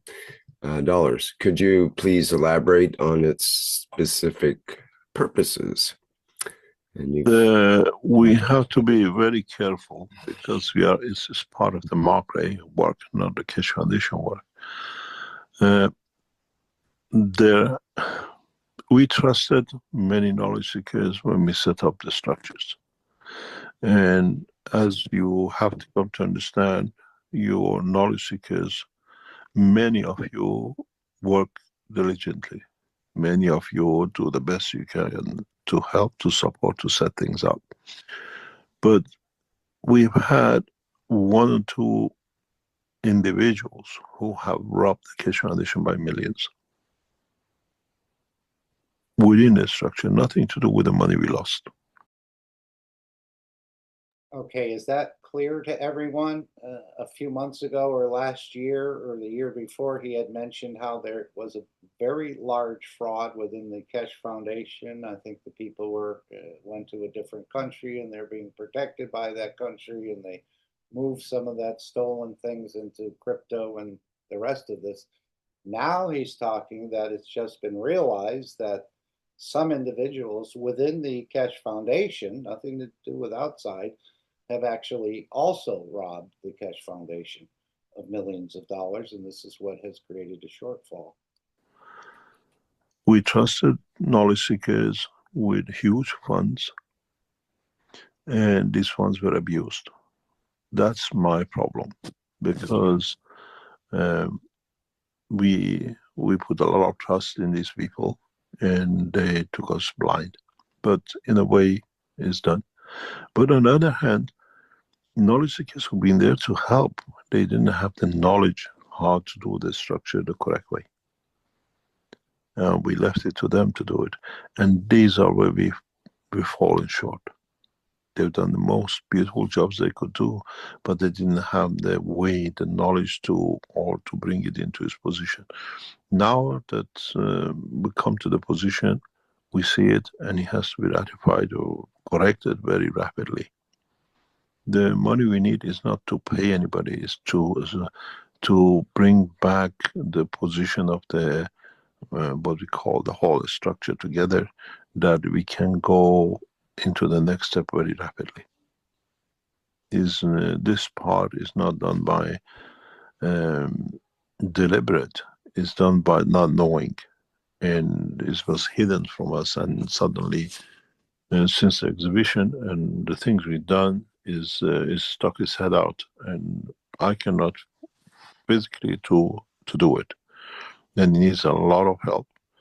And we are even prepared to sell the shares, part of the shares of the holding of the Keshe Foundation, because it supports itself to do this. We know the value of the shares. Those of you who bought shares to profit by it will profit handsomely. But those who are there to support the Keshe Foundation, a lot of people in past week tried to support us through the coin. And a lot of people still try to find a way to do it. We are still prepared to give part of the shares of the foundation to support our work. And this is what is done. We don't separate the numbers, but if we receive a good offer that you want to have something for your investment, we are prepared to consider the selling of the shares very rapidly. We just ask our agents to release. But it has to be the right value, and the right value which is there is hundreds of times more than what is on the stock market. It's a simple mathematics. 10 billion contract, what it brings, then you can see there are no expenses. So you see the shares are not correctly valued. And this is where we sit and we have to ratify very quickly. If any knowledge seekers wants to buy correct shares, we know the price of it, send us an offer, we look at it, and we ask our agents to handle it. If we want, we release it. Then this way you have the security of the shares, but the correct financial amount, not 10 cents. Those of you buying these, you will see the change in it, but we have made the parameters to protect the knowledge seekers in the next steps of what we call the work of the foundation.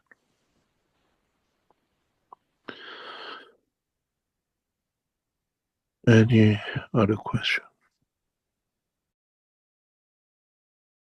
Well, let's check in with Alex if we could and see how he's faring. I don't know if you're ready. We were going to do the Dome of Peace next, but I think we could continue with this video if you'd like, or please advise. I'm ready to go, but I think you're on a roll, actually. Okay. Let's continue for another 5 or 10 minutes, and then we'll do the Dome of Peace together. Thank you. Yes, thank you, Alex. Any comments so far? Again, this could be a few dollars or into the Keshe Foundation buying these shares if you can't access them any other way. Could be quite a prudent move on your part. As he said, we know the shares, there's a $10 billion licensing agreement. This is not even to do with the manufacturing, which is much bigger. So they know the shares are undervalued. And I've read some of the prices of some of the more expensive shares. I think Tesla was up there at one time as well in the $300,000 range per share. It may have dropped back as there's all sort of turmoil around that company at the moment. But you can see what one share could bring you in the future. And he said these shares, you will profit handsomely if you can. Of course, they may go down. This is no guarantee. And I'm a buyer of the Mark Ray, but I haven't bought any, I don't think, since 2022. And in my experience, I've been down about 80% for the whole time. But now it's actually has increased quite significantly in value. But I didn't sell one share. I was just a buyer between, I think, 2019 and 2022 of this Mark Ray. I guess I sort of knew within myself it was going to take off at some point. So let's go back if there's no comments on this. Okay, thank you. We have a hand up here with Antonio. Would you like to go ahead, please? Thank you, Rick. Thank you, Mr. Keshe. Oh, yeah. I'm good, thank you. There's a couple of questions, if that's okay.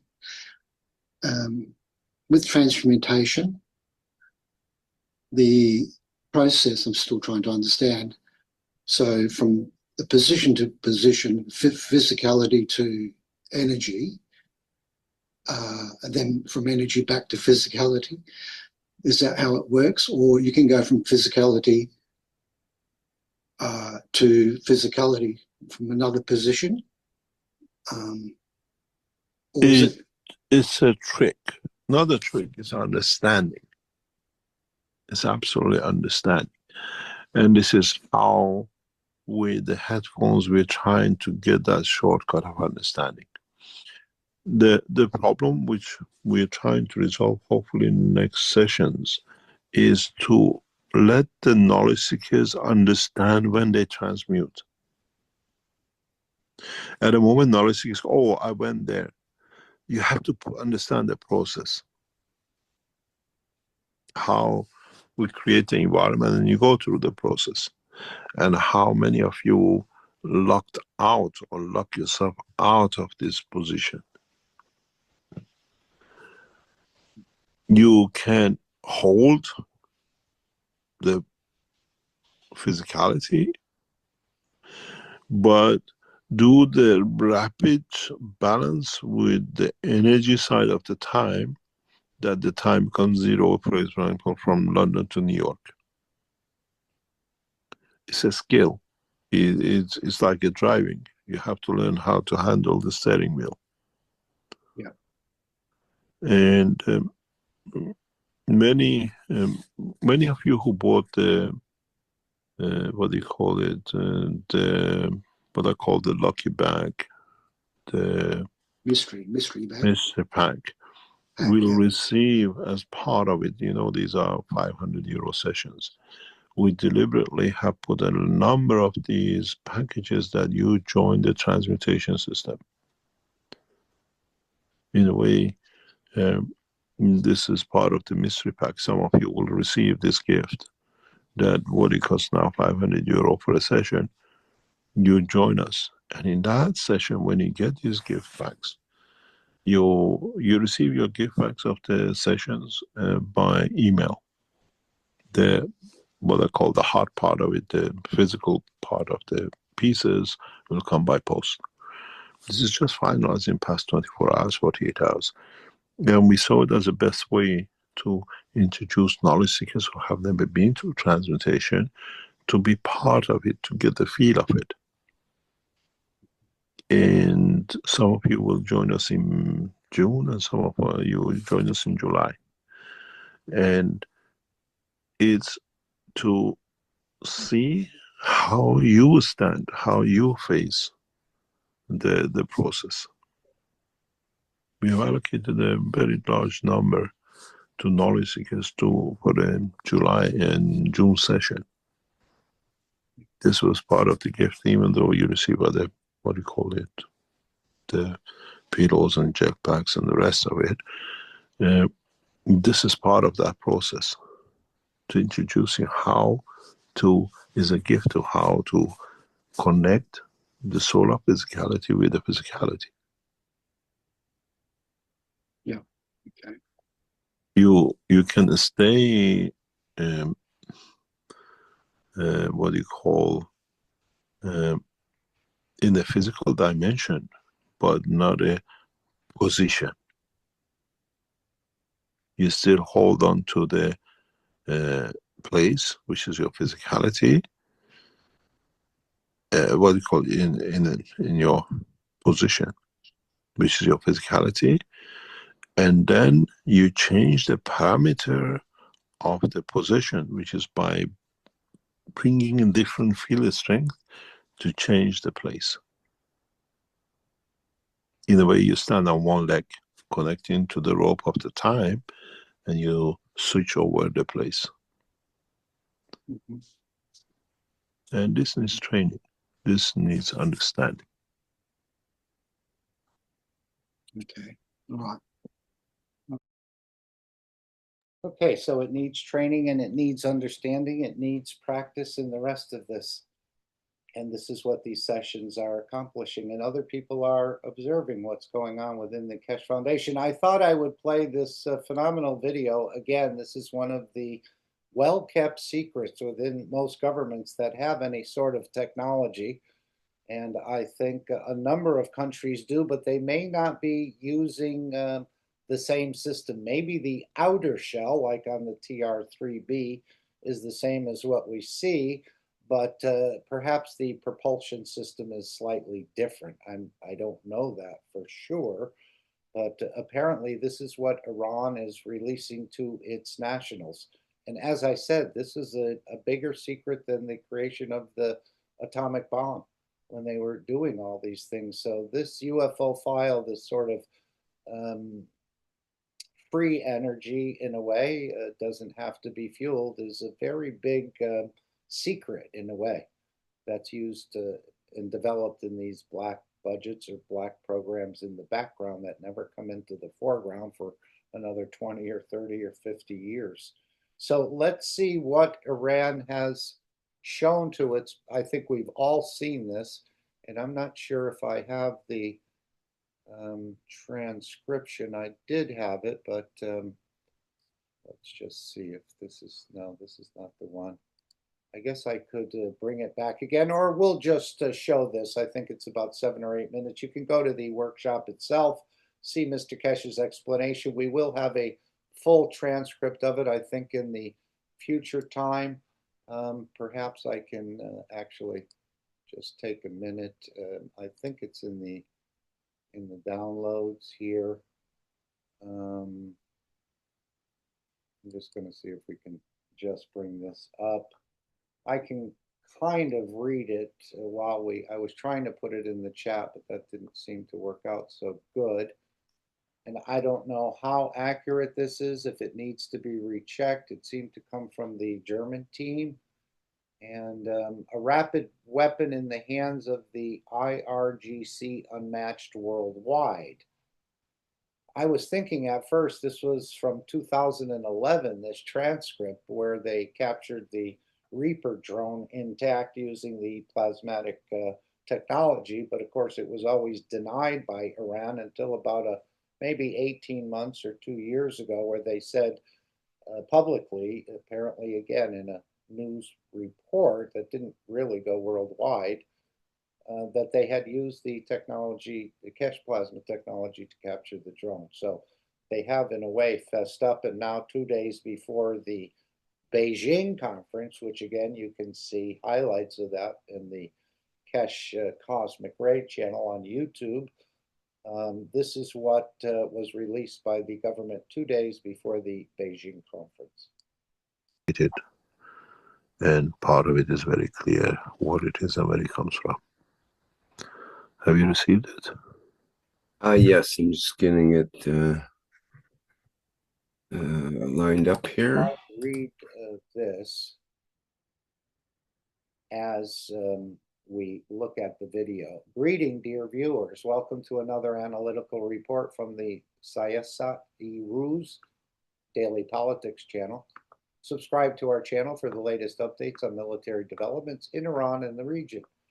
Did you know what plasma physics relates to? The answer, an ultra-advanced class of weaponry, developed for the first time in the world by Iran's Islamic Revolutionary Guard Corps, IRGC. Despite decades of global technological progress, the world has yet to fully access this capability, one which Iran has reportedly achieved. Many may find it hard to believe, but the IRGC has acquired one of the most confidential and futuristic technologies known as plasma science. Some may dismiss it, but it has happened. And we thank God that Iran is the first nation to reach this level of scientific advancement. This knowledge was introduced to Iran by Mr. Keshe, an Iranian scientist residing in Europe, who was invited to the country in 2008. With his collaboration, Iranian scientists successfully developed this science. Mr. Keshe, founder of the Keshe Foundation, is an internationally active researcher whose articles and books on plasma science have been published in multiple languages. Although some ridicule or reject his theories, he continues his efforts to promote this science globally. Plasma is a form of energy which, if mastered, can reach speeds beyond that of light. You may have heard of UFOs or extraterrestrial phenomena, or perhaps seen reports of unidentified flying objects over Iranian cities. These are reportedly manifestations of plasma energy traveling faster than light. Traveling to the man could, theoretically, take less than a minute. Traveling, to the moon could, theoretically, take less than a minute. This may still sound implausible, especially considering that advanced nations such as the US, Russia, China, India, the UK, and France have not attained it, despite their significant technological infrastructure. Iran, with far fewer resources, claims to have made this breakthrough. It is not necessary for a country to be a scientific superpower to innovate, as the Prophet Muhammad, peace be upon him, said, quote unquote, even if knowledge lies in the stars, men from Persia will reach it, unquote. Iran now prepares to unveil its latest technological advancements. In physics, it is possible to create magnetic fields capable of capturing aircraft and missiles, neutralizing them without causing destruction. Plasma science derives from such physical principles. The entire universe is in rotational motion, planets and celestial bodies alike. Earth itself revolves around the sun once every 365 days, forming our solar year, and rotates on its axis to create day and night, though we do not perceive this motion due to its high speed. Scientists have discovered that even microscopic pieces of rock exhibit internal rotational patterns. Similarly, if you divide a magnet into many parts, each retains its magnetic poles, like Earth, which exhibits both attraction, gravity, and protective magnetic field. Plasma-based systems can simulate this on a smaller scale. A spacecraft or flying object can be surrounded by a controlled energy field that enables it to exit the Earth's atmosphere and reach another planet at superluminal speed. Such a man-made craft would be fully controllable, undetectable by modern radar systems, and virtually immune to conventional weapons. Attempting to, quote unquote, hit such a target would be like trying to attack sunlight. However, if solar energy were directed in a concentrated manner, it could melt or destroy a target instantly. Similarly, using controlled plasma energy, it is theoretically possible to disable the electrical systems of an entire naval fleet at multiple points on the globe within a fraction of a second without harming human life aboard. For more information, viewers are encouraged to visit YouTube and watch the interview with Mr. Rahmi and Omid Dana. According to the report, the IRGC, under the command of General Saleh, successfully brought down an American craft using plasma technology without damaging it. In 2011, along the eastern border of Iran, commanders such as General Salami and General Hajjada repeatedly alluded to such advanced capabilities. General H, we'll call him, let's say, assured Iran's nuclear negotiation team, quote unquote, negotiate confidently and do not restart from our national positions. I promise the people that the US cannot do anything to us, unquote. The IRGC is not relying solely on missile technology, advising that adversaries possess more advanced missile systems. Iran's supreme leader also stated unequivocally, quote, if the U.S. makes the slightest miscalculation, it will surely suffer defeat. The message, patience prevails. The IRGC has achieved a major scientific breakthrough in plasma physics, and more promising developments are expected to be announced in the near future. So that was the translation. And of course, Mr. Keshe went into more details. You can see this goes on for a little bit longer, and then he comes in and talks about it. But as he said, they're still using the computers to control these craft, and to get the full understanding or the full control and to reach its optimum point, or it has to be controlled using the plasma. The computers don't work, but that's what they're using at this time to control craft or to work in some sort of interaction with these systems. I believe they are piloted, but they may not be piloted as well. But apparently the computer systems of today are not adequate to bring the full essence of this technology forward. And this is, so they have it, but they haven't got all of it. And this is where Mr. Keshe says we'll release more of this in the coming time. And you'll see this technology coming out of Iran as well, perhaps in a different way, in a different shape. I know there was a conference supposed to be held in Isfahan, but due to the conflict in the region, that had to be canceled. However, he did say that that area, Isfahan, is one of the test areas in Iran.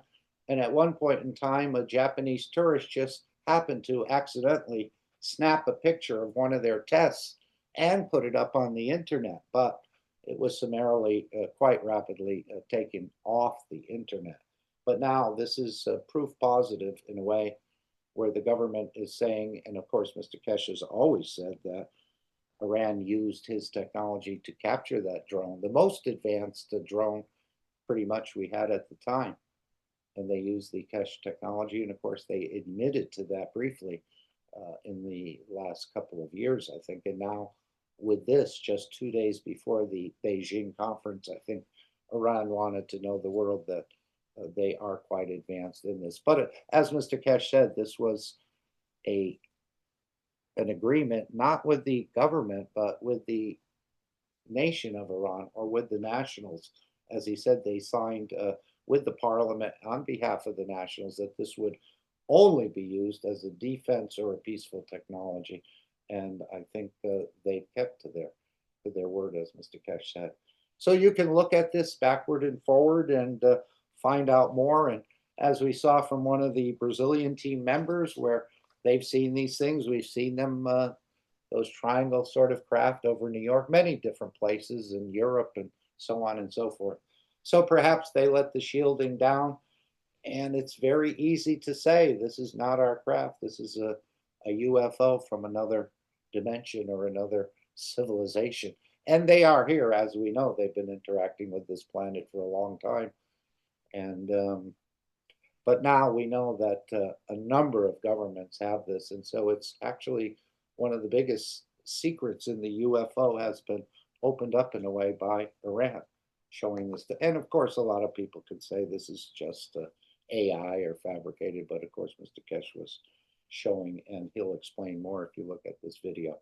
This is the actual technology. But again, not controlled fully with the plasma, but using computers at this time, which can't fully give it its full due, let's say, or its full essence. So we just thought we'd share that. Now let's go to create the Dome of Peace, which is another part of our work.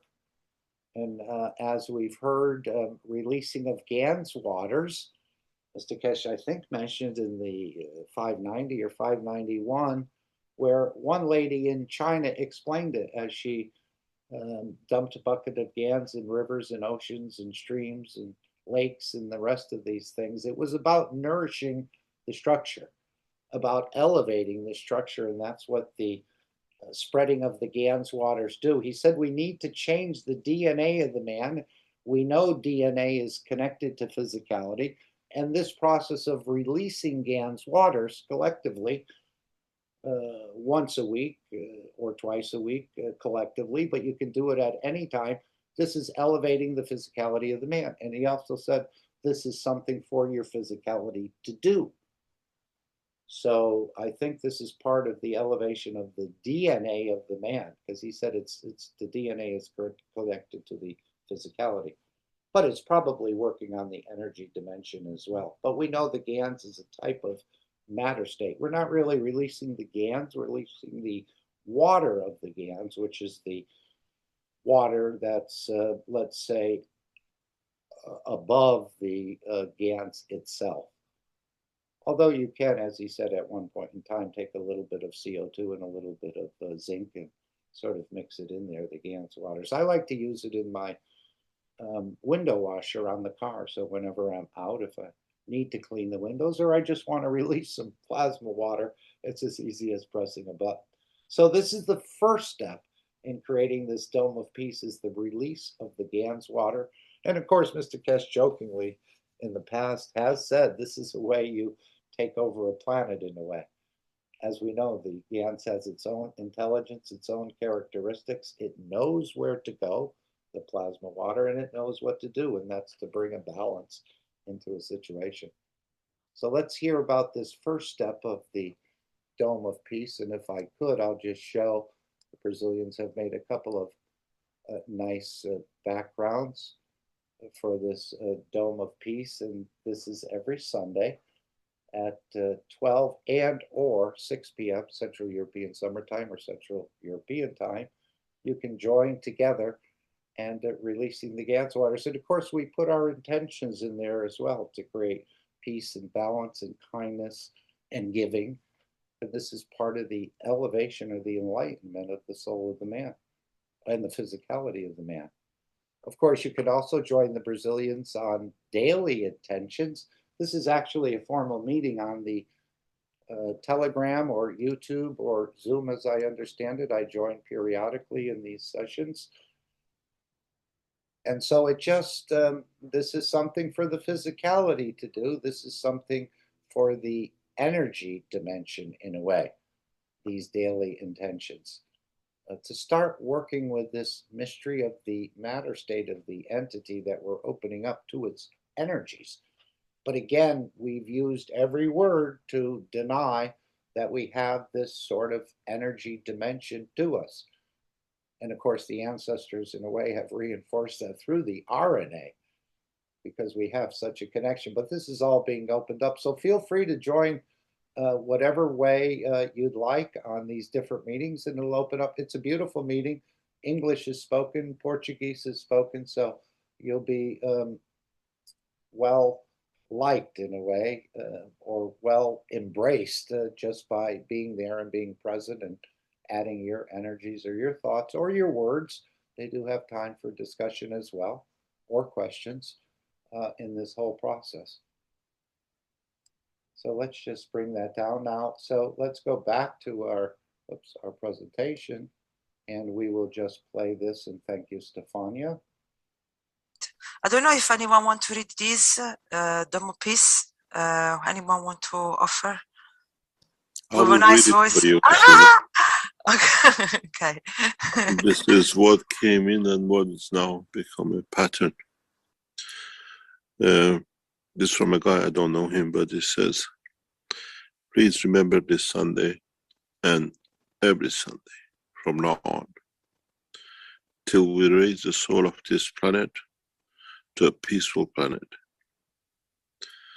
Keshe Foundation knowledge seekers worldwide will spread the GANs waters around the world at 12 p.m. Central European Time and or 18 p.m. Central European Time every Sunday at the same time as they choose which time to suit them.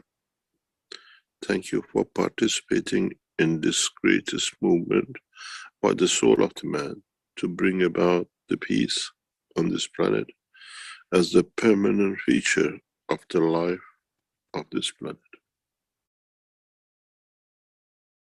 And thank you, Mr. Keshe, for reading this. And again, it's something for the physicality to do. So if you're not in that energy dimension, you can start this way. You can use both, and you can release the Gans waters any time of the day or night. It's good to have them around the home, I think. As he said, you absorb energies from them, and they know how to bring peace and balance into a situation. That doesn't mean that everything will change overnight, but it's a process that needs to be worked through. But you can introduce beautiful fields that will allow, without you even doing much, it creates some sort of balance within the environment. And so this is what we're understanding, and this is the first step of creating the Dome of Peace. Now we're going to go to the second step of creating the Dome of Peace. And of course, the Keshe Foundation invites you to participate, again, at the energy level. This is not a formal meeting. There's no YouTube, Telegram, or Zoom. It's just wherever you are, approximately at that time, to start, if it's your wish to see peace. This is a Universal Council teaching, to meet at the energy level or the soul level and continue this process.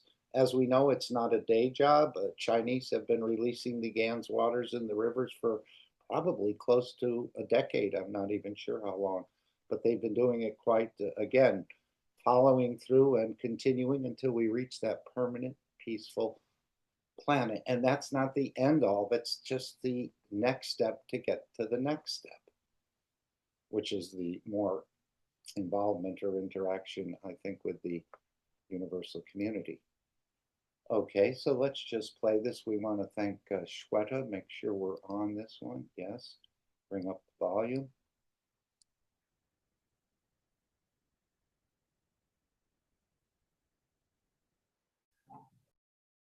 Anybody wants to read the Dome of Peace?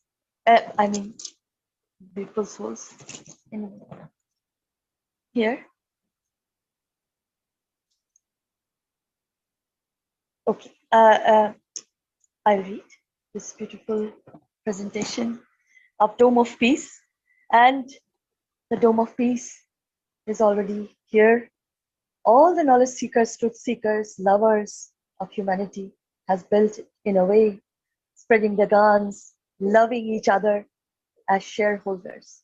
So I will read this as please remember, every Sunday from now on until we raise the soul of this planet to a peaceful planet, Keshe Foundation knowledge seekers worldwide will spread the Gans waters around the world at 12 p.m. CET and or at 18 p.m. CET every Sunday at the same time, as they choose which time to suit them. Thank you for the participation in this greatest movement by the soul of man to bring about the peace on this planet as a permanent feature of the life of this planet. Mr. Keshe suggests we add the next step to create the Dome of Peace with power of the souls, as we have already going through this with the 2 eyes. And we ask you to spread the Gans waters each Sunday. Now we give you a new path. Now try to unite each other's souls. Try to elevate the souls of humanity, soul of humanity, through your own soul to a level that no one can touch, the embodiment of the human race. So beautiful. Choose a time where all of you come together on the soul level in a state of inner calmness. At that time, don't spread the water of Gans, but spread your soul. Unite, and in time, we will make a new race out of the soul of man. And then, instead of doing it once a week, do it all the time. M.T. Keshe. Thank you. And thank you again, Shweta. So let's all just take 2.5 minutes of our time today and enter into this energy dimension, which you're already operating in anyway. Now let's use it knowingly rather than unknowingly, or calling it a coincidence or a dream or a daydream. Let's just step into that energy dimension, or switch to that energy dimension, as we elevate the world leaders, the religious leaders, all the negotiators for peace.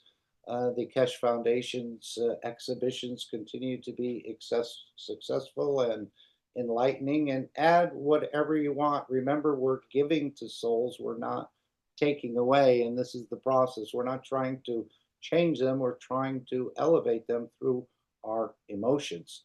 And it's up to the soul of that person to pick it up and to then bring a change within the dimension of physicality, or change a dimension within the dimension of physicality, if I could put it that way. And the beauty of this is nobody fails this test. So you've all, based on any way you want to do it, if you're sincere about giving and wanting to elevate, and your wish for peace, I think, is there. Even if it's not, continue to do this. And of course, as you nourish others, you become nourished. This is what the lady realized in China, releasing the Gans waters, the way she understood it, that she was nourishing the structure. So that's what we're doing here. Remember, we're here to serve and not here to be served. So let's just take a couple minutes of our time. This process is repeated on a daily basis until the permanent peace has manifested itself, and you're all invited to partake. We need to reach a collective awareness of the soul's giving, which will create this position of change, in addition to all the other things that are going on within the Keshe Foundation. And of course, it opens you up to your energy dimension, which, as I said earlier, Mr. Keshe said, we've used every word we could think of to deny this energy side of us. So let's practice for just 2.5 minutes. And again, it's a practice, but it's also a successful practice. Nobody fails this test. So we'll start now. Thank you.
And we thank you all for your continued participation in this process as you choose.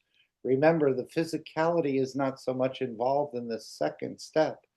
So whether you're working, you're changing the baby, as I said, you're making dinner, you're hiking the mountain, you can participate collectively with the rest on that energy dimension. And we're not only elevating the others, we're learning about our own side, this energy dimension, which we have not trusted and we have not fully embraced, I think, at this point. But good news, it's arriving step by step. So thank you all again. And sorry, Alex, we've impinged a bit on your time. Hopefully it was enlightening, and we want to welcome you and take the rest of the program to share whatever you'd like to share today. And thank you again for joining us. And thank you very much, Mark, for bringing us here. And let's get into this business here, and we'll be with you shortly. Education material contained herein is meant to promote the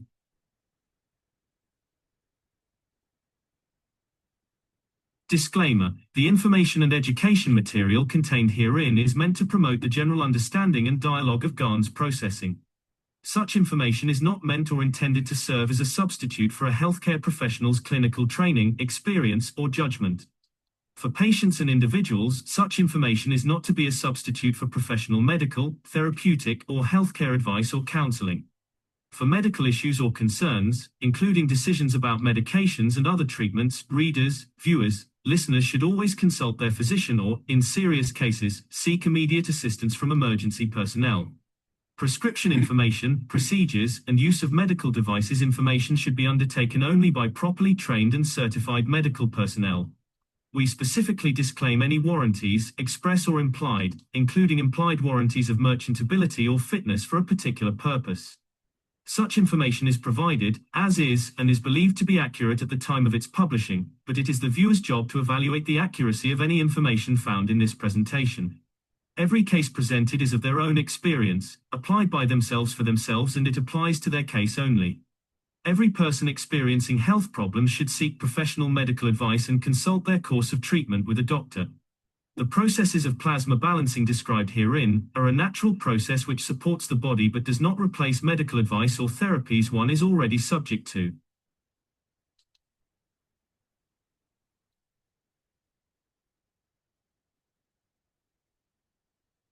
And thank you very much, everybody, for joining us on the Keshe American Knowledge Team meeting.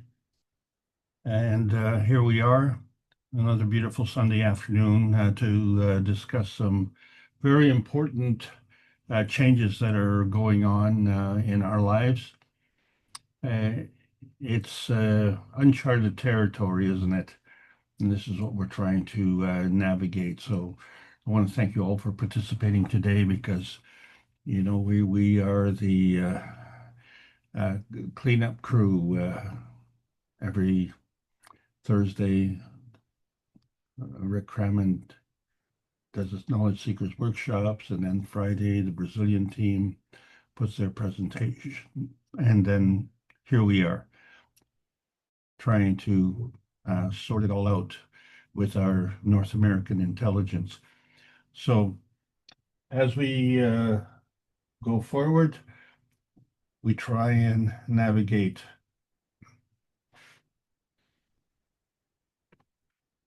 So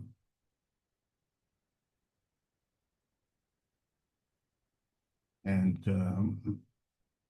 here we go.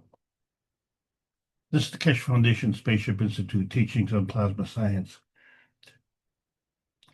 We are in the basic nanotech state. And the subject today is switchboards. My name is Alexander. I'm from Canada. It is June the 8th of 2025. And this is part of the Keshe Foundation North America Plasma Education Series.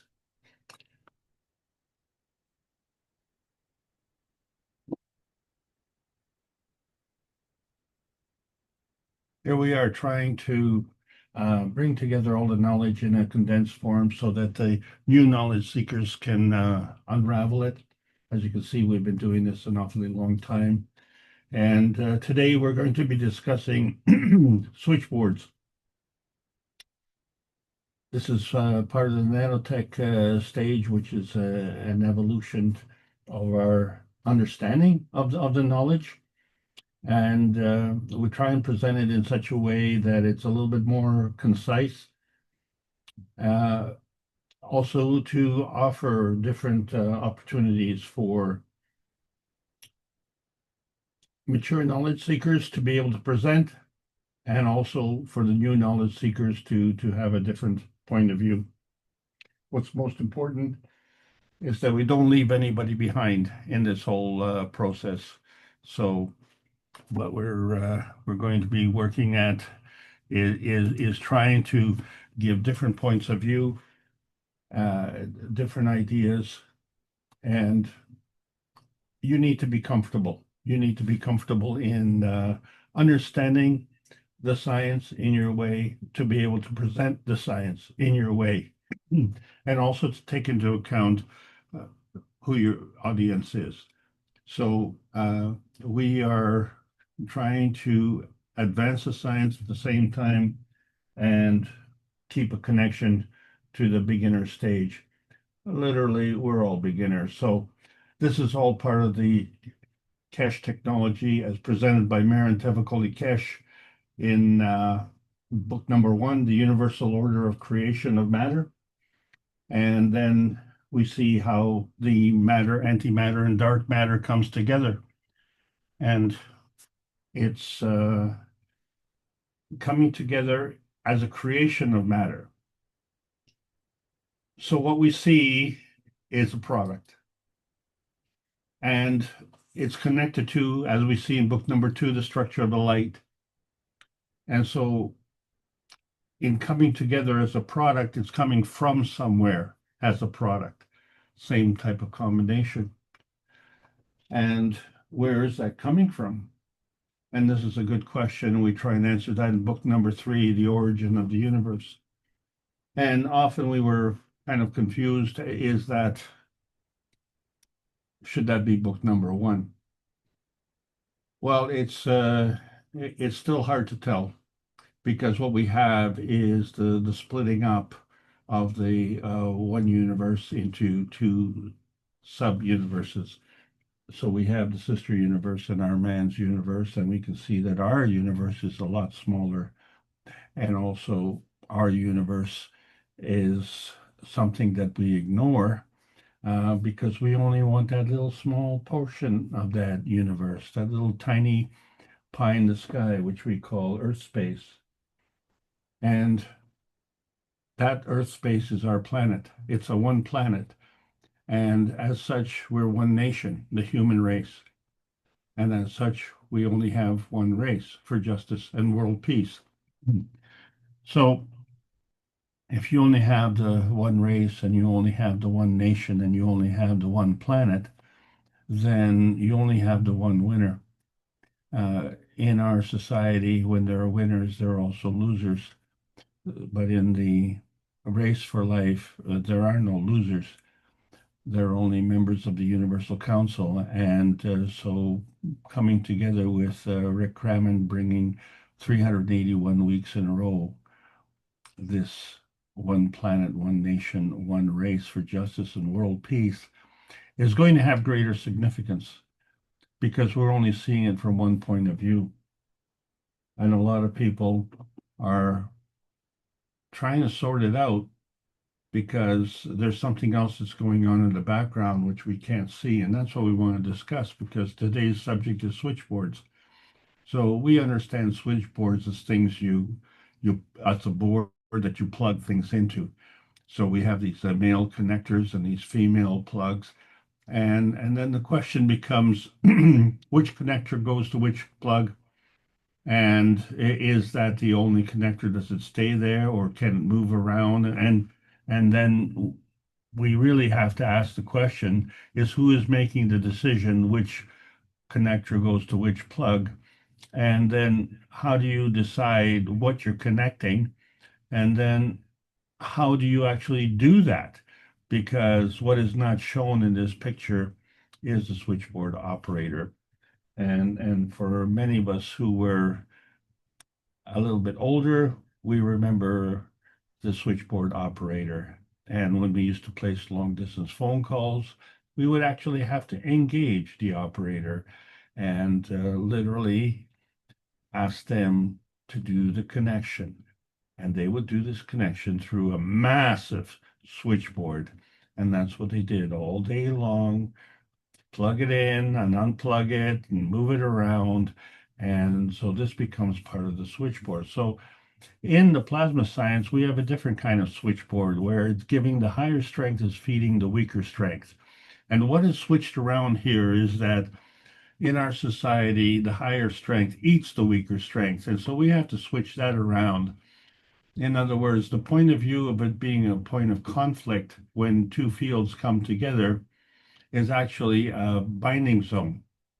And so there is an involvement of these two fields. Now, if you want to say it's a conflict, or if you want to say it's a cooperation, whatever you say, it's an inertia density manifestation. And this is what we need to connect into, because we are trying to connect to the plasma science, because that's where all the energy comes from. And so now we have to differentiate what is the difference between the matter state and the plasma state, and what is the difference between the physical state and the energy state. And so these are all the questions that we have. So when we look at energy binding, that is very important, because we all need to be self-serving in that regard, because we do have needs, and no one knows your needs better than you do.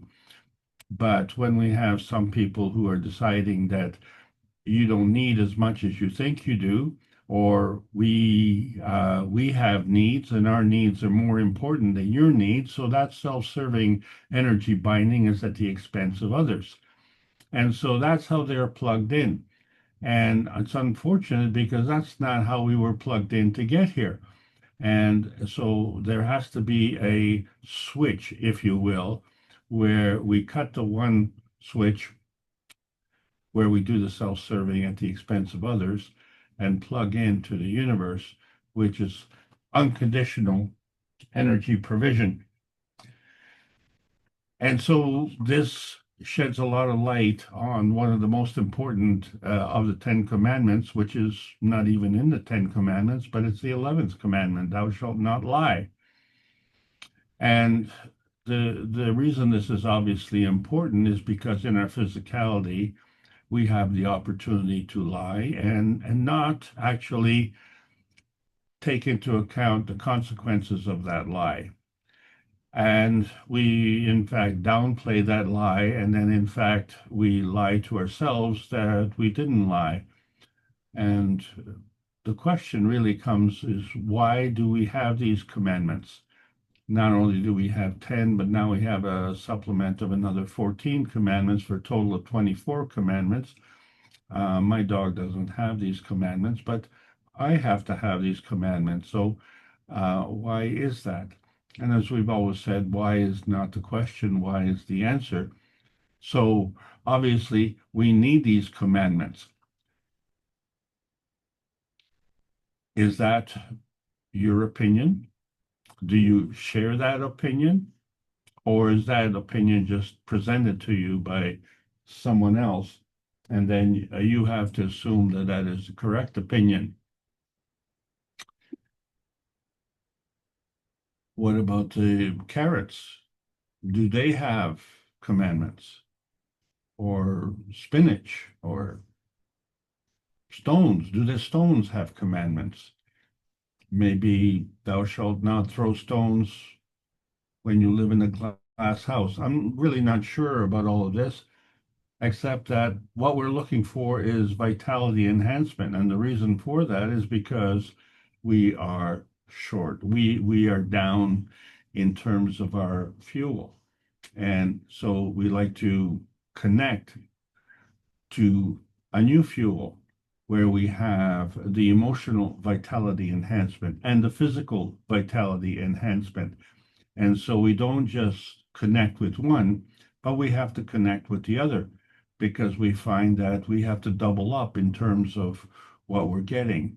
So we need the regular physicality, but we need a super grade of the emotional vitality, and you bring those two together, and now you have really a lot of power. And so that gets you on the transmutation highway. And you say, well, wait a second, why can't we get on the transmutation highway without that? Where are we exactly? Well, we're on the lowest energy state. We're on the transmission highway. And so there's a problem with that because we are only looking at it from one side. Everything else, whether it's the transition highway or the transmutation highway, is actually a carbon inertia highway. So the transmutation is a combination of carbon-16 and carbon-8, but the transition highway is a combination of carbon-14 and carbon-10. So both of those total up to be carbon-24. And here we are in the lowest energy state. We only have a carbon-12. So there must be another 12 there that we're not seeing, which would kind of even things out. But they said, let there be light. So if that light is supposed to come, then we are kind of in the shade, wouldn't you say? And so the light is kind of on the other side.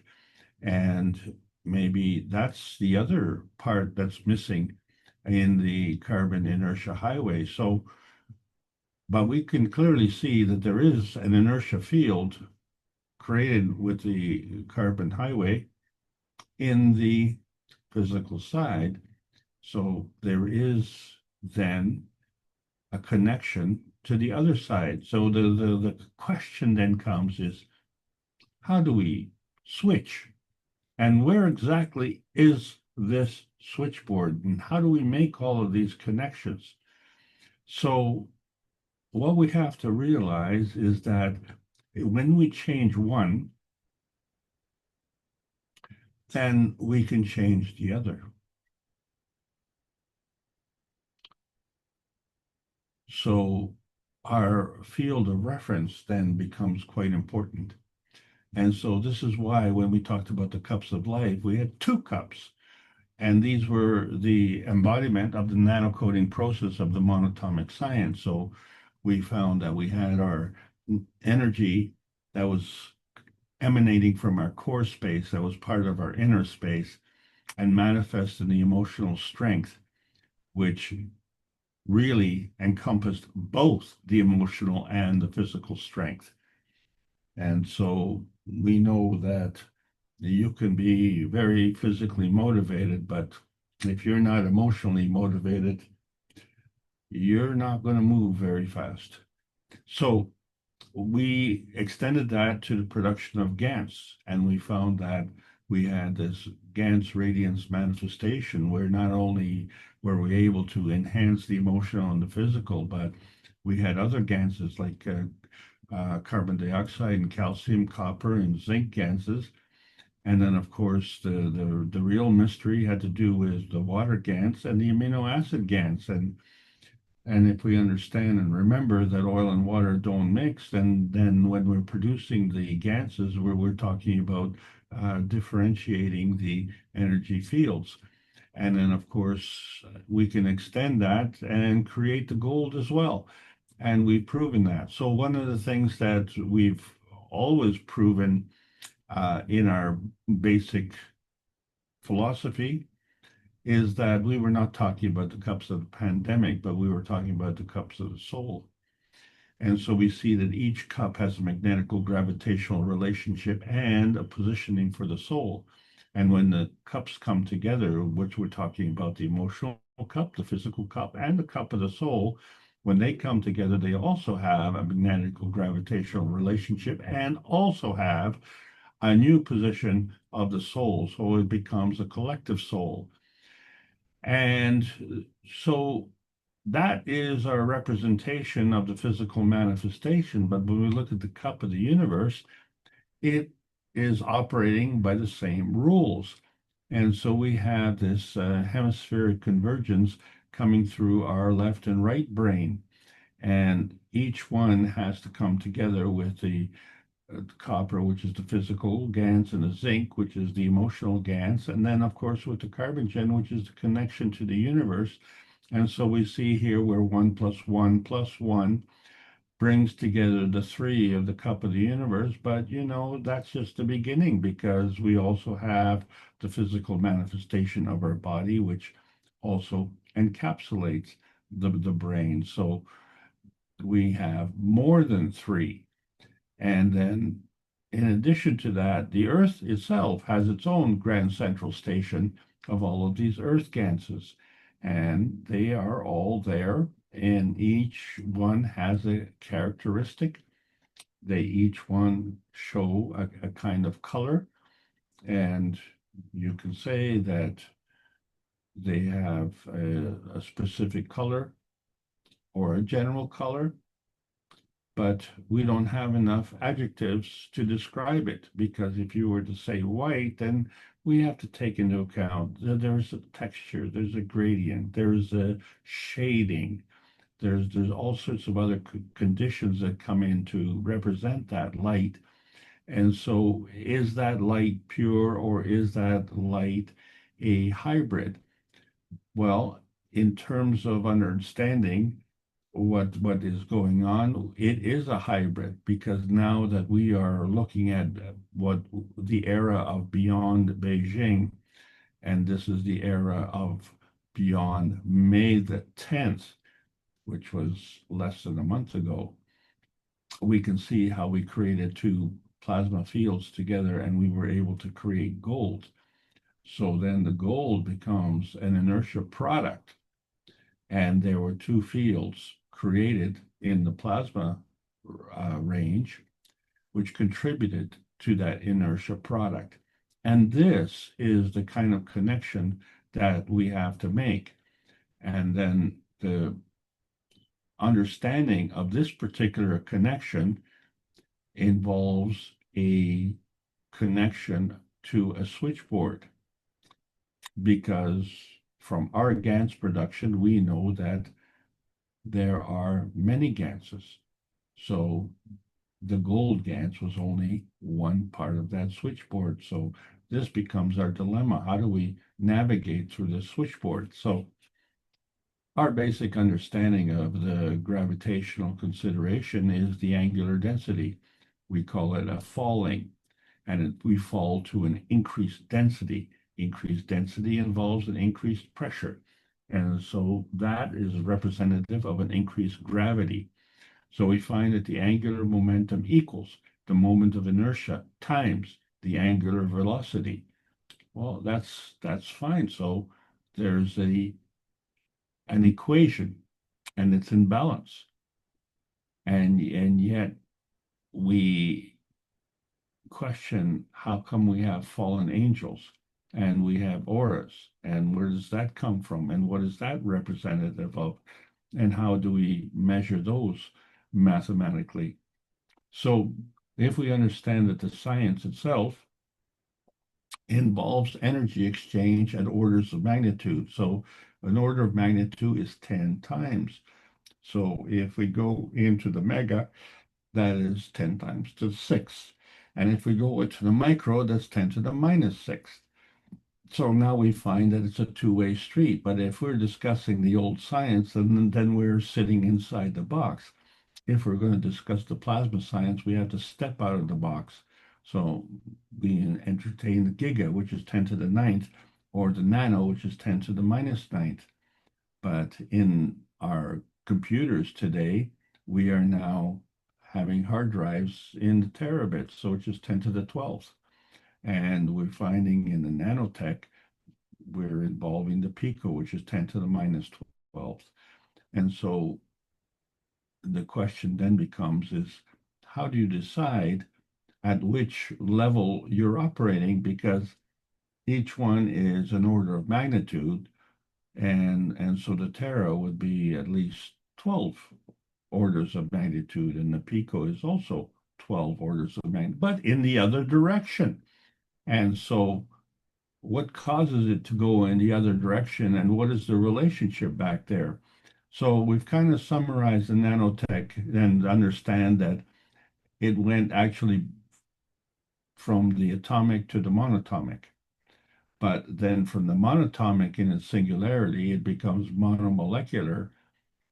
And then we have these nanocapsules, which are kind of singular, and we go into nanotubes, which are kind of stretched capsules.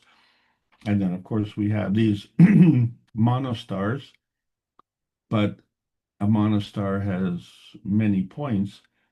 And if each point is a star, then we have a nanostar. And so this is how we've progressed in the nanotech science, just to kind of give you a map and how we can go. So a lot of the discussion has to do with the chains of man, because that's what we're looking for, the freedom and emancipation of the humanity. And so if we look at how the atomic structure goes, which is in a chained to density, by moving into the monatomic structure, it becomes unchained. And that's what we're having to do. We are chained to density. That's our physicality, and we need to be unchained to understand our connection to the source. And we know that we can go beyond the nano monatomic state, because now we've seen the pico atomic state. And we'll talk about that more in the next series. So it's very important for us to understand this three-dimensional process where we have the X, Y, and Z axis, but there is a three-dimensional recombination that comes through, because each one has a choice. It has to go through a switching connection. So if you follow one path, it has to have an opposite path to balance it out. But if you look at the X, Y, and Z axis in one dimension, you can find that all three of them will go through a certain path without having to cross over. So they all have an opposite path. So then if we look at that structure, there is no structure. It's only when we recombine these three dimensions that we say, oh, well, there is that crystalline structure. And so that crystalline structure, we have to understand that it comes from the recombination of each axis. So the two paths for the X axis, the two paths for the Y axis, and the two paths for the Z axis. And then they recombine. So you have 6 paths coming together into one cubic structure. And then, of course, you have this crystalline connectivity, because when you come into this three-dimensional portability of going from the plasma state to the matter state, you have this crystalline stability. And this crystalline portability will take you through different energy states. So you can transition from solid to liquid to gaseous to plasma state. And you could do this in an opposite direction as well. And so the point of view then comes is, are you on the x-axis, the y-axis, or the z-axis, or maybe in fact we're none of these, because we are the observer, and we are observing the formation of all of these coming together. So fundamentally, it's a culmination of the magnetical gravitational interaction of field forces. So the gravitational, being more dense, it also has more mass. So it would be in the base, and the magnetical, which has less mass, would be at the top. And so this keeps the star formation intact. And yet it doesn't look balanced, does it? You have the 3 points in the gravitational and the 1 point in the magnetical. So we have to understand that each point is coming together of that matter state. And so each point has that stability. And when each point has it, then the entire star formation has it, because that energy and the stability of that energy and the method of coming together is portable. So each point has the benefit. Now you've got the connection. And now you have the star formation. So what happens next? So when we look at the representation of the original star formation reactors, we had rotating balls. They were mechanically rotating. They had GANs inside. And so then they had these plasma fields. Each ball had a plasma field. And so they were structured according to the star formation. And this is what we did in Beijing with the rotating balls. And this was shown to the public. And what we can't see here is the dynamic reaction that happens as a result of all of these fields interacting. So now we have something happening at the core. And what was happening at the core was balancing off the fields at the outer limits there.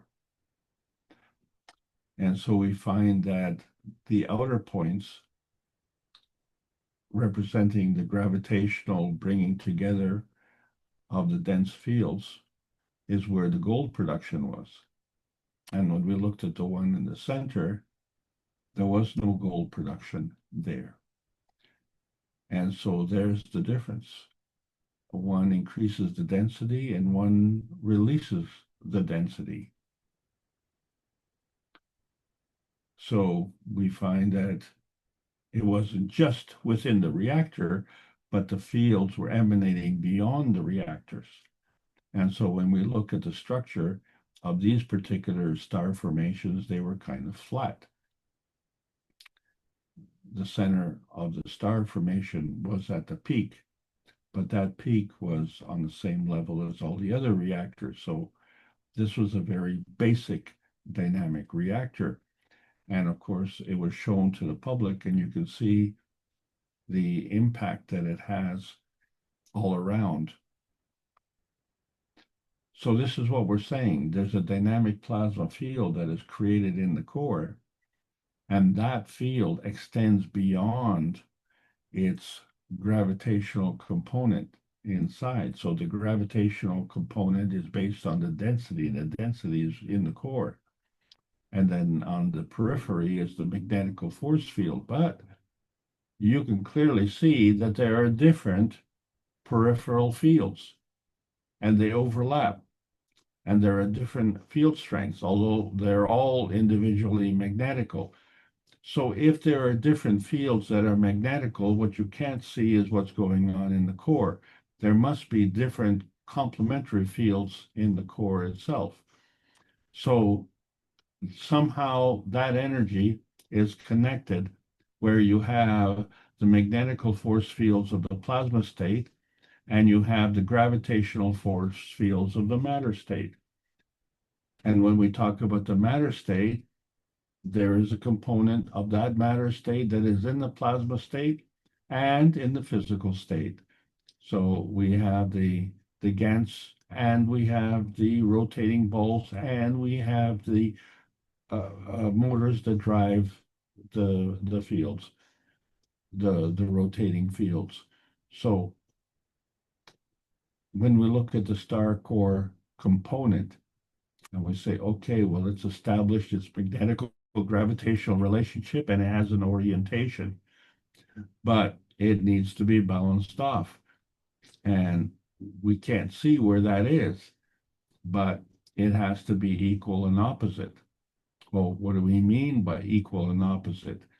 Well, the star core component has to have a magnetical gravitational relationship, and the equal and opposite component has to have a magnetical gravitational relationship.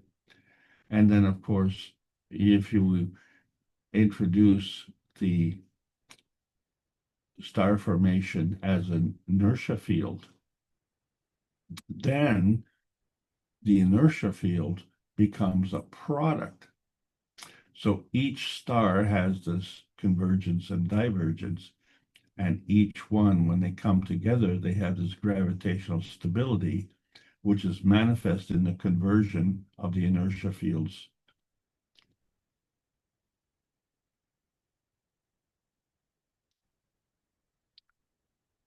But we forget how that energy is created. So we like our methods of transportation. We like our methods of transmission. And so what we've done is we have become the four-wheelers of creation, where we have this inertia bonding of these fields of creation and these fields of decay, not understanding that each field, be it a creation field, is composed of the natural decay and a natural creation, or the natural decay field is composed of the natural creation and the natural decay. So the creation field and the decay field are also representative of a inertia field, and there is a bonding factor in there. And if we don't understand that, then we kind of have to fudge things. And so we are the fudge factor, isn't it? Because we're the ones who are looking at how things are bonding. So in terms of the star formations, we have to incorporate all the dimensions. So we have the vertical dimension and the horizontal dimension, and then we have to look at how all of it comes together. So we see the opposite poles attract. And so whichever direction that you're looking at, you have to understand that there is a alternating between the magnetic and gravitational force fields, which create this star matrix bonding. And this bonding is portable. In other words, we can go from an undifferentiated simplicity to create whatever we want to create. But at some point, it has to differentiate in its complexity, because the complexity is more stable. And so the stability leads to the portability. And the gradient of stability is a charge. So this is what we're doing. We are porting a charge across various states, going from complexity to simplicity and from simplicity to complexity, because this is a two-way street and it goes through the switchboard connection. And that's what we're talking about today. So when we talk about the NP junction, it's a bringing together of the transition matter of a negative field that consists of an X, Y, and Z axis with another transition matter field, but this one's positive, also of an X, Y, and Z axis. So the two coming together, the negative and the positive, which is the NP, part of the NP junction, that becomes part of the transfer state. And so that transfer state is undifferentiated. So that needs to have a reference that you can differentiate to. So this is the basis of the conservation of energy. So we say that energy cannot be created nor destroyed. It's only converted from one form to another. And so when we look at the conservation of the maggrav, which is the balance on one side with the balance on the other side. So we're just generically saying magnetico-gravitational relationship, but it's the balance between the initial kinetic and initial potential versus the final kinetic and the final potential. And so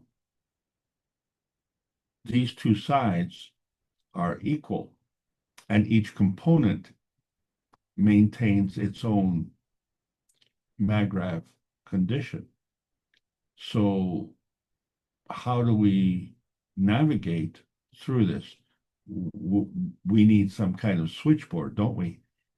And so the conservation of inertia dictates that there's a maggrav energy transfer state. And that is based on the susceptibility. So for instance, we have the atomic state, the nanostate, and the GAN state, and Now we're talking about the nanotech. So when we look at the nanocapsules, we had to look at that as a product in terms of a product coming together from different connections.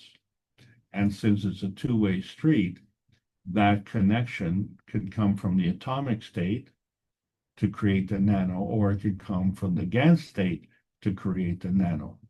But it doesn't necessarily have to stop at that. It can go from state to state, and it can actually jump states. So where's that switchboard? Well, it's obviously not in the picture, is it? And then we understand that we have a code switch, or one is a code reader. We refer to that as the RNA and the DNA, and then there's a relationship between the two. But if there's a code reader, then there must also be a code writer. If you want to read a book, that book has to be written. So there is some kind of code switch, and it involves a transference of knowledge. And again, that switchboard is not visible, is it? So when we're looking at the potentiation of hydrogen and we see that it goes from stable to unstable, or from complex to simple, you can say that it goes from alkaline to acidic, or gravitational to magnetical. But there are, on the pH scale, 14 stages, and it all depends on the susceptibility. So when we're discussing this, we have to understand again, just like we did at the transmutation highway, that there are two factors coming in together. So when we look at the pH, we have to understand that the pH has to do with the pH of water, and water splitting always totals 14. That is the scale. It goes from 1 to 14. And so the potentiation comes in different layers.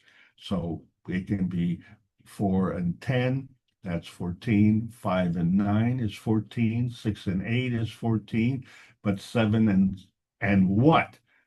How come the 7 is not 14? Because that's also part of the y-axis transition.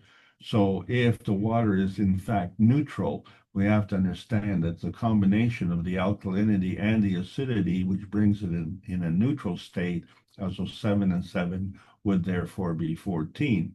And so we can go from the acidic state to the alkaline state, and insofar of doing this transition, we can get this potentiation of strength, in fact, where we go from the strong to the weak, and it all has to do with the energy. And it all has to do with relating the magnetical and gravitational force fields, which is manifest through its susceptibility. So where exactly on this scale is it going to be, and what exactly is determining how this crosses over? Where exactly is this switchboard? And we notice that there's a potentiation balance.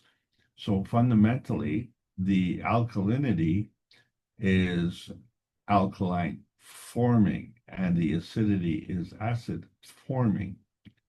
So the alkaline is acid forming, and the acidic is alkaline forming. That's what influences susceptibility. So it's literally opposite to what we've been looking at. And so how did we switch this around?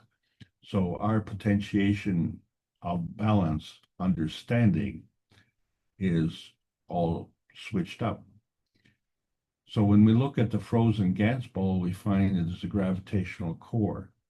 And we can see that there are magnetical hair-like lines that are emitting from this core, and we can see that these are actually nanotubes and they are hollow. So you've got to be an incredible artist to be able to do something like this, and somehow this was done, and all we had to do was freeze it into its solid state. But if we go into the other side, the extreme alkalinity, that is its causticity. So causticity is the quality of being physically caustic. We can call it burning. We can call it corrosive. So it involves a pH change. It involves an energy state change. The most basic is going from the atomic to the monatomic. That's what we did. We took the copper and we bathed it in the caustic, and we created the monatomic nanotech. And so we find that the radiation also has this portability where the nuclear radiation will expand beyond its containment. So the plasma is the containment of the radiation. So there's a transmutation of radiation, and it is the plasmatic transport system of energy portability.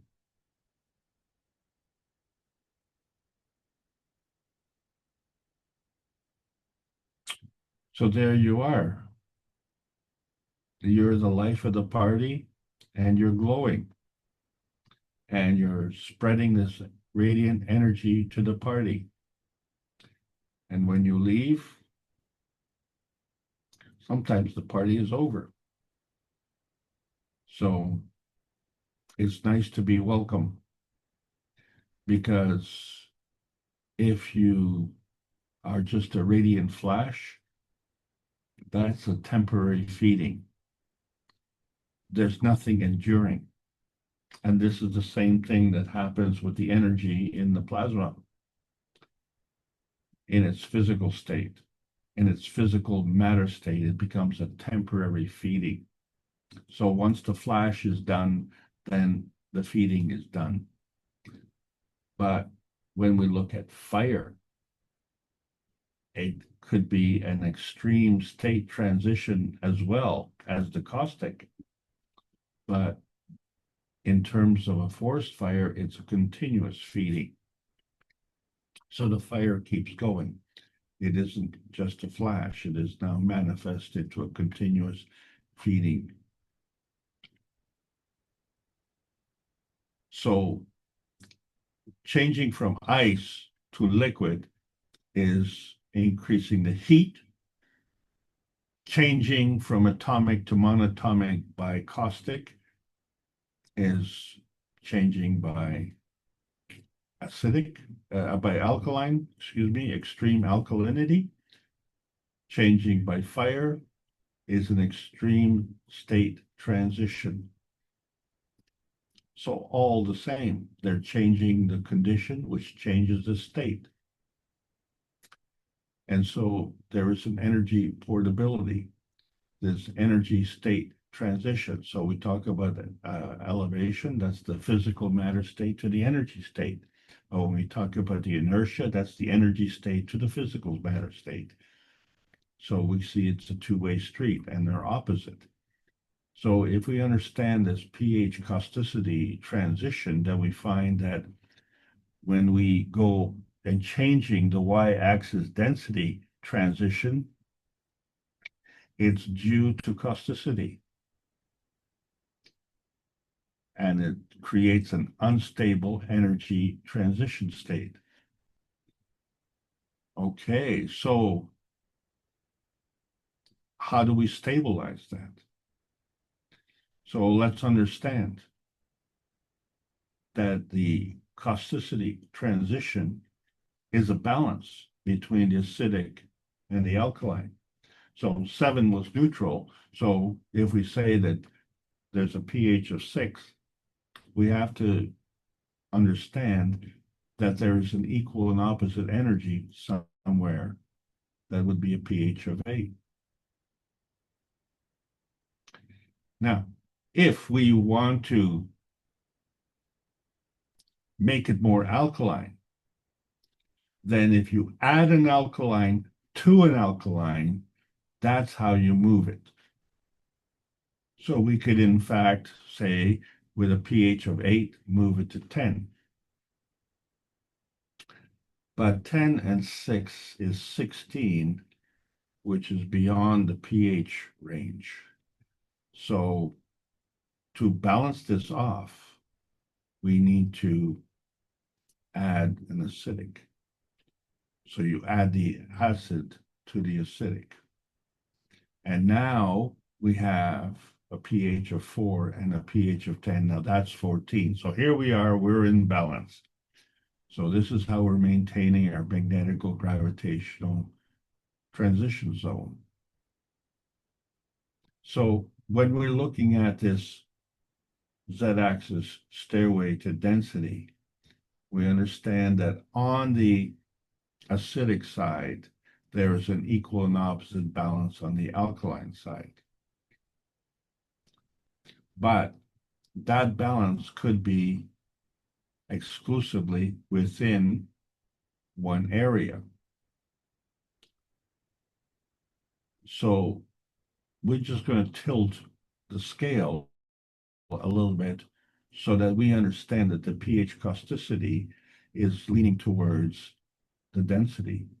Gravity seeks density. So the density is at a lower field strength. So when we look at the inertia field, each pH is an inertia field.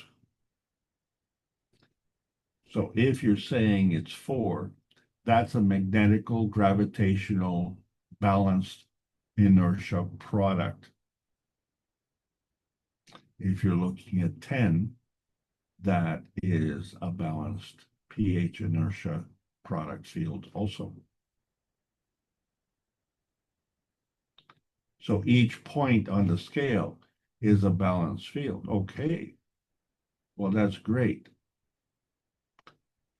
But when you do the pH inertia field, you're only taking into account 1.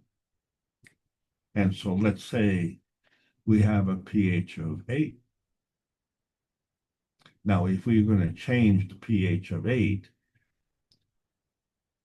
we are going to increase its alkalinity, then we have to add an alkaline to an alkaline. To keep it in balance, we have to add an acidic to the acidic side. So in other words, by changing the 1 on the one side, one of the magnetical gravitational fields, then you have to change the one side on the other side of the magnetical gravitational fields. So if you're going to make it more alkaline, then you're going to add it to the alkaline side of the maggrav. And if you're going to change the acidic side to balance that, then on the other side, you're going to have to add to the maggrav side, to the magnetical side of the maggrav. And then we've now changed. And so in this case, we've gone from 6 and 8, which is 14. We now have 5 and 9, which is 14. So the obvious question then becomes, what happened to the 6 and the 8? And is the 6 and the 8 part of the 5 and 9? Well, you would think it would have to be, wouldn't it? Because how do you get to the 5 and 9 if you weren't at the 6 and 8 in the first place? Like, remember, if you're talking about the water, well, the water was neutral to begin with. So that's 7 plus 7. And then we had an acidic and an alkaline, so 6 plus 8. But now we went more alkaline, so now we had a 5 plus 9. So the 5 becoming more acidic to balance off the 9. So would the 6 and 8 still be part of it? Well, if you were to take a cube of sugar and put it into a cup of tea, you would change the pH.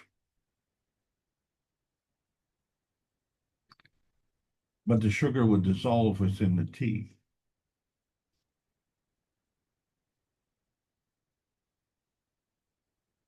So if you were to drink that tea, you could taste the sweetness,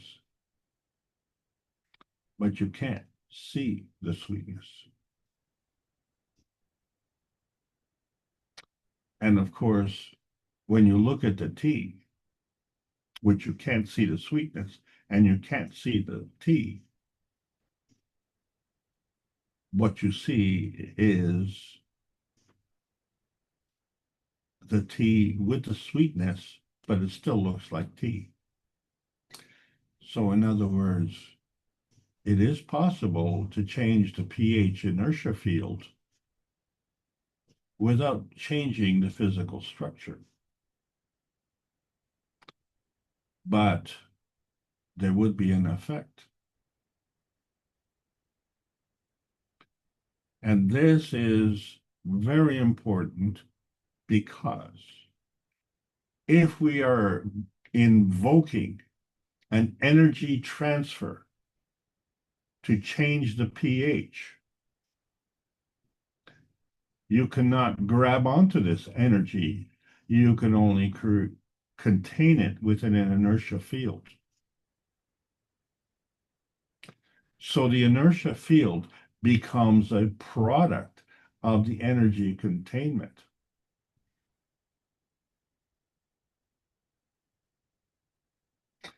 Now, you drink that tea, you will take that energy that's within that tea and convert it to your plasma state.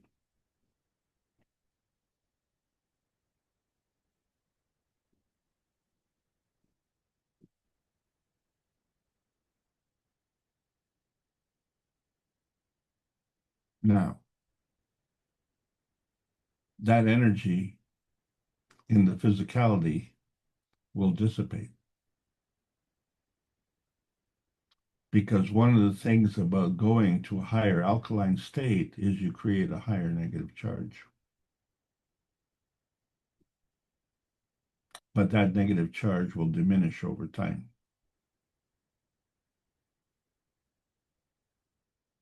In the plasma state, it will remain.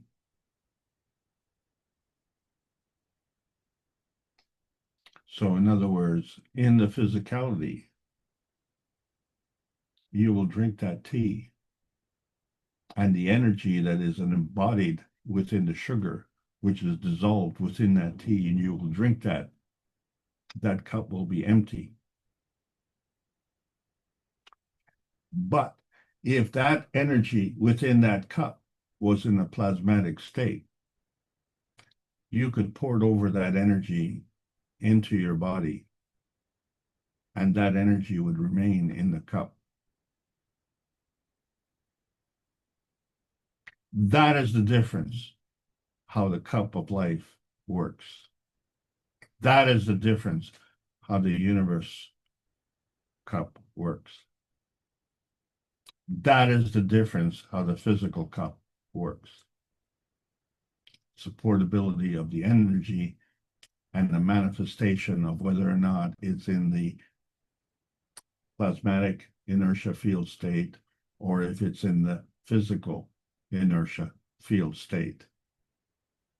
And we only change the one thing. So the conception that if we change the alkalinity to alkaline, we add more alkalinity. Do we add the alkalinity at the expense of the magnetical? No, we've increased the gravitational.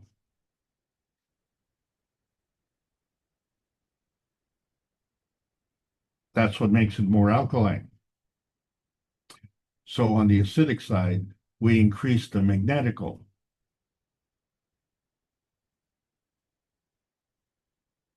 And the proportion of increase of the magnetical is to balance off the proportion of the increase on the gravitational on the other side. So the conservation of Magrav energy remains intact. And so this is the difference between our physicality and our plasma reality. So when we look at switchboards and we say, well, wow, look at this, you know, we've got all sorts of dials and knobs and slides and plugins, and what's missing here is the operator. Hello, operator. I'd like to switch my connection. Where's the operator? Who is the operator? So we need an additional energy input. Someone has to come in, pull the plug, move it, and replug it. So in the meantime, you have your position of disconnect, and then you have your position of reconnect. And this is exactly the problem that we're having in our self-serving ways and means, where our physicality is disconnected from our soul. But the good news is that, our soul is maintaining its connection because our soul has its own switchboard, and its connection is through the carbon-14. And so that connection involves field strengths. That connection is literally a communication. And when you say communication, you have to identify the source. Well, there are two sources. Without two sources, you don't have a connection. Book number 2. So when you're looking at an inertia product, that is a pH transition, but it involves an energy portability. So if you have a pH of 6, you can stay within that range.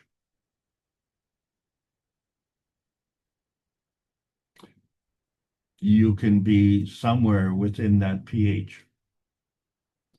But you could change the pH, go from a 6 to a 4. That would be a change of the range to another range. But through our causticity, through our extreme energy, through fire, we can actually change the state. So it's no longer in the physical state. It's no longer in the atomic state. It is in the monatomic state, the nanotech state. So everything is an inertia product from what we're seeing. And so from what we're seeing is hydrogen dependent. But it's not just hydrogen, right?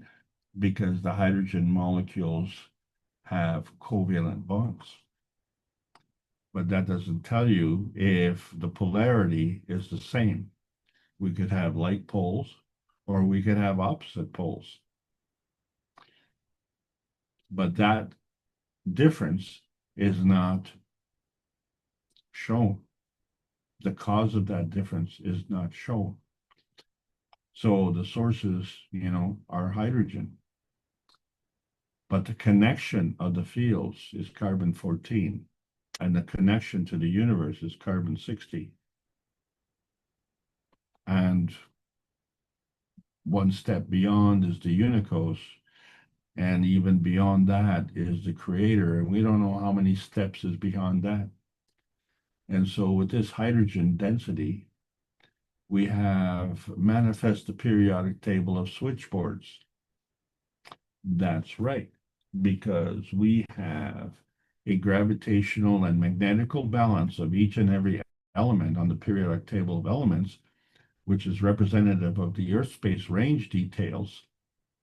And as the mass increases and it hits a critical point, it switches, it's no longer carbon, now it's nitrogen. It's no longer nitrogen, now it's oxygen.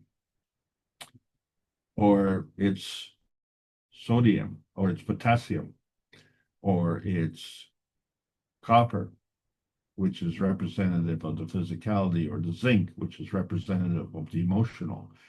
and that becomes a product. But then you take all of these elements and you put them together in molecules, and that too becomes a product. And so that pH stairway is involving both poles. So you have the elevation through the causticity, the potentiation plasma layers, or the inertia through the MAGRAV positioning. And so we have this range going from the physicality to the soul level and all levels in between. So this all becomes part of the nuclear feeding inertia. So everything becomes a fragment of the complexity and involves gravitational stability and dimensional portability.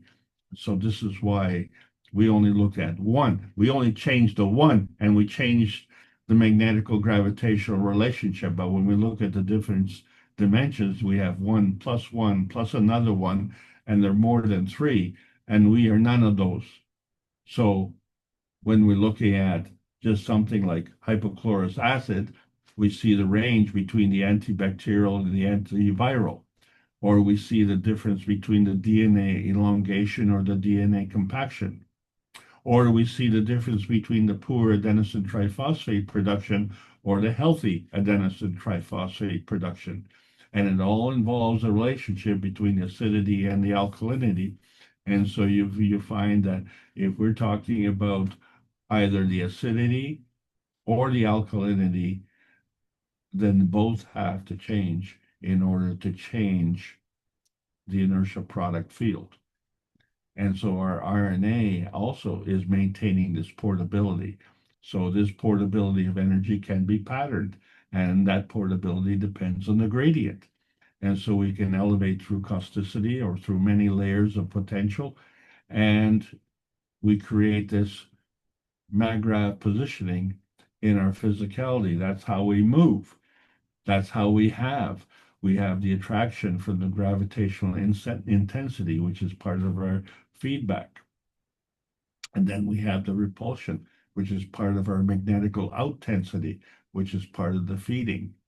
And both of these fields are inertial product fields. I'm sure you can see the difference. So when we get to the beginning part, as in book number 3, the neutron came before the atom and the PM tick. And so we said, well, let there be light. Okay, well, you've got your atom, which is your electron-proton marriage. But then you also have the PM tick. So the PM tick is the energy pack that came from the darkness. You said, let there be light. Okay, so which came first?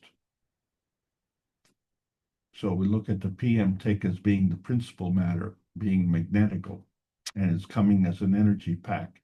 And it comes together in the antimatter, dark matter, and the mattergen, the conversion to the plasmagen. But until it has a place to go, you're not going to see it. The plasmagen is a MAGRAV, but it needs a place, and that place also needs to be a MAGRAV, and that is our Earth space. So when we take our conversion and we take the Earth space conversion and do a field interaction, we come up with an inertia product, which is a gravitational MAGRAV field. And so that's why we like to walk on the ground. We don't walk on the ceiling. So we know which way is up with respect to our Earth, but when we look at the field strengths coming together, they're undifferentiated. It's in a plasma state. But what is differentiated is that the one is gravitational and the one is plasmatic. And so they come together and they create a combination field, which is an inertia product field, but it's not as a physical field. It is as an energy field. It requires these rotating hemispheres of the Earth to also come together and create this product, inertia product field, which we call the Earth space. It is only then that we can combine the two and become the principal matter convergence into what we call the nanocapsules, but these nanocapsules are undifferentiated because they have many different layers. And so what makes them differentiated? And so you have to look at the neighbors, because that's what determines the position. So the matter plasma dimensions involves the physical matter plasma, which you can touch, or the plasmatic matter, which you can't touch. But we are feedback dominant, which means the point of view that we're looking at is exclusively from our position within our inertial product field. And our position right now is in the state of physicality. We forget that our physicality is a gravitational conformation. So we know a hydrogen was the first, and it came and manifested the light. That light created a fingerprint, part of the emission spectrum. So the gravitational construct came from the magnetical force fields of the sun, the magnetical force fields of the earth, and the magnetical force fields of the creator. And the key point here is that to balance this off, we created water, which is the universal solvent. And that water created a maggrav condition, which interestingly enough is round. And yet we have the two very weak hydrogen and the very strong oxygen, and they come together and they create this water, which is H2O, but the mass is not in balance because we're only looking at one side of the energy equation. And that one side of the energy equation doesn't just include hydrogen, but it also includes oxygen, goes through the same transition process and becomes a gravitational conformation of the energy transitioning. So when we look at the periodic table of the switchboard, we see different captured fields, multiple layers, and they're undifferentiated until they have neighbors, until there's a relationship. And then you see that each relationship can have a different density. And then you have different layers. And then you have multiple spheres. And this is what we did in China. So how do we overcome these obstacles? Well, we have to understand that the starters are the pathway seekers, and the stoppers are the pathway blockers, and the connivers are the pathway avoiders, but the facilitators link up with the creator and build that pathway.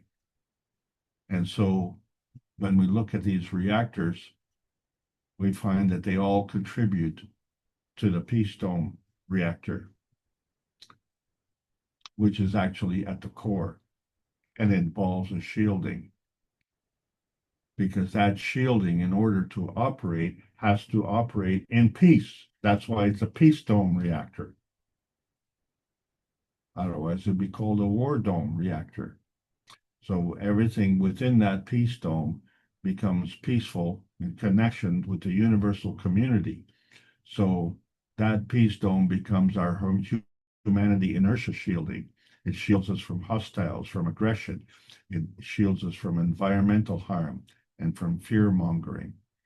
So there are shieldings from physical damage and emotional damage. And then there's the universal cup, which is transferring energy from that dynamic transfer state to that physical destination state. That's what we have to understand, that universal portability comes from the creator. We are the physical, we are the inertia product. So as we go into uncharted territory and we find that we are here and we are here, well, where is here? So that here is beyond the nano-monatomic state. And so our intelligence is including our history, and our history is embedded.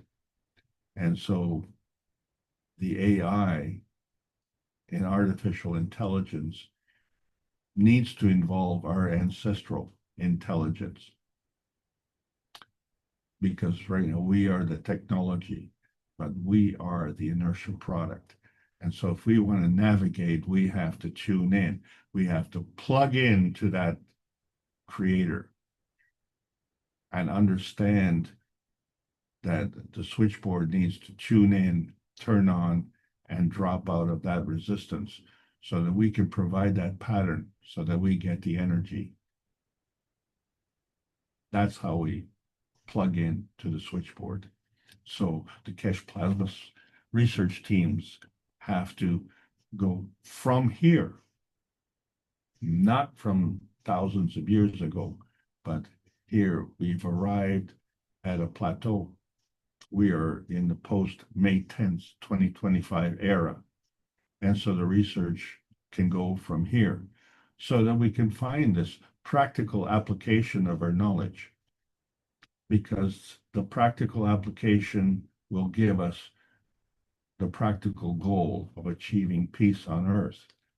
And that practical goal will allow us to enjoy the outer space and the universal community, because that's all part of the transmutation process. So these range transitions transcend the inertia field transmutation dimensions. So the laws of conservation govern the covalent, the trivalent, and the tetravalent bonding attributes. So the containment of inertia is manifest through the containment and contention of equality. So the soul of man cannot be abandoned nor compromised.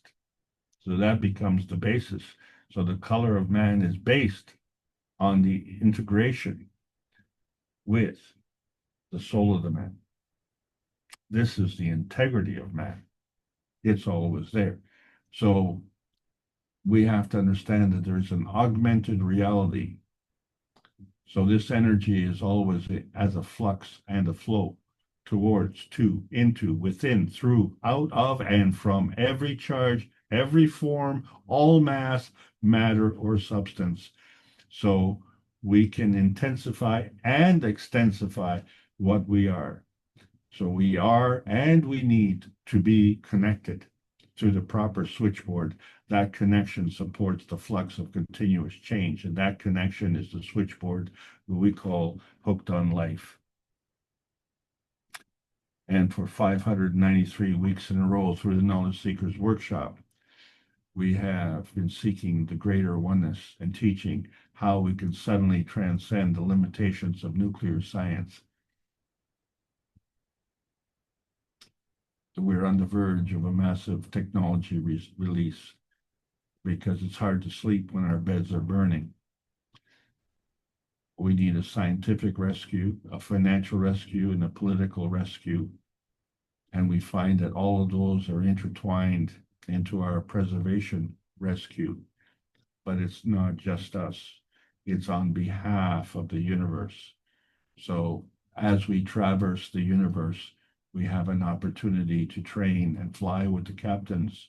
So join us on these monthly sessions to practice the new transmutation training so that we can understand how we are not in any of these three dimensions, but, are we coming or are we going, and which direction are we going? And so are we in the fourth dimension, or are we just observing from a fourth dimension? So when we look at the pH of peace, we find that the encapsulation allows for the containment. And there are many points on the field strength of the dove. This is the Keshe Foundation Spaceship Institute teachings on plasma science, welcoming all the beautiful knowledge seekers, learning about the new selection process of the new plasma science. There's a World Peace Treaty. Choose it, sign it, and mean it sincerely. The true nanotech maintains the integrity of the new dawn. Is the peace dome of outer space an umbrella or a fountain? Is the inertia of the present governed by the dimensions of history? It is time to learn the encapsulation of self in a universal context. The inertia of self could migrate as a superconductor. So the switch in the switchboard is our point of view of the new physical transmission dimensions. And so the plasma science needs to continue to be delivered daily via the Peace Dome in a practical exchange for peace on Earth. So welcome to the new golden outer space age. And this is the end of the lesson, and it also is the end of the nanotech series. Thank you very much. I hope you all enjoyed this trip. Well, thank you, Alex. And we have enjoyed the trip. You make it seem so easy to be able to understand this, even though there's a lot in your presentation I think we still need to understand. You know, you mentioned the transmutation highway, the transportation highway, the transport as well, but you didn't mention the Trans-Canadian Highway. Is there a reason you left that out?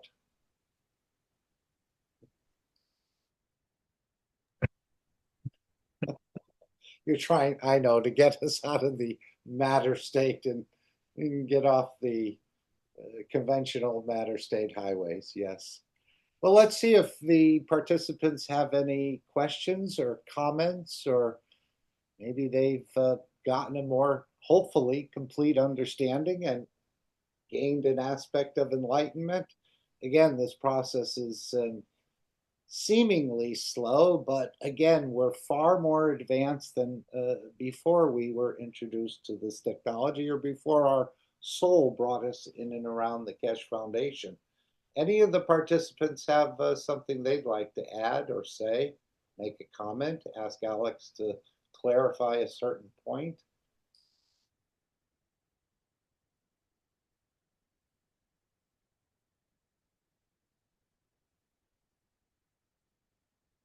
And did you come to a conclusion, Alex? Do we need the commandments? To me, they haven't worked out so well. It was more to help the physicality reach the position of the soul in a way, to be that more mature or something like that. But it doesn't seem like the commandments have worked out so well as far as fulfilling them.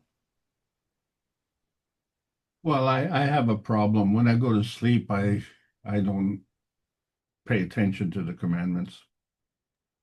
Okay.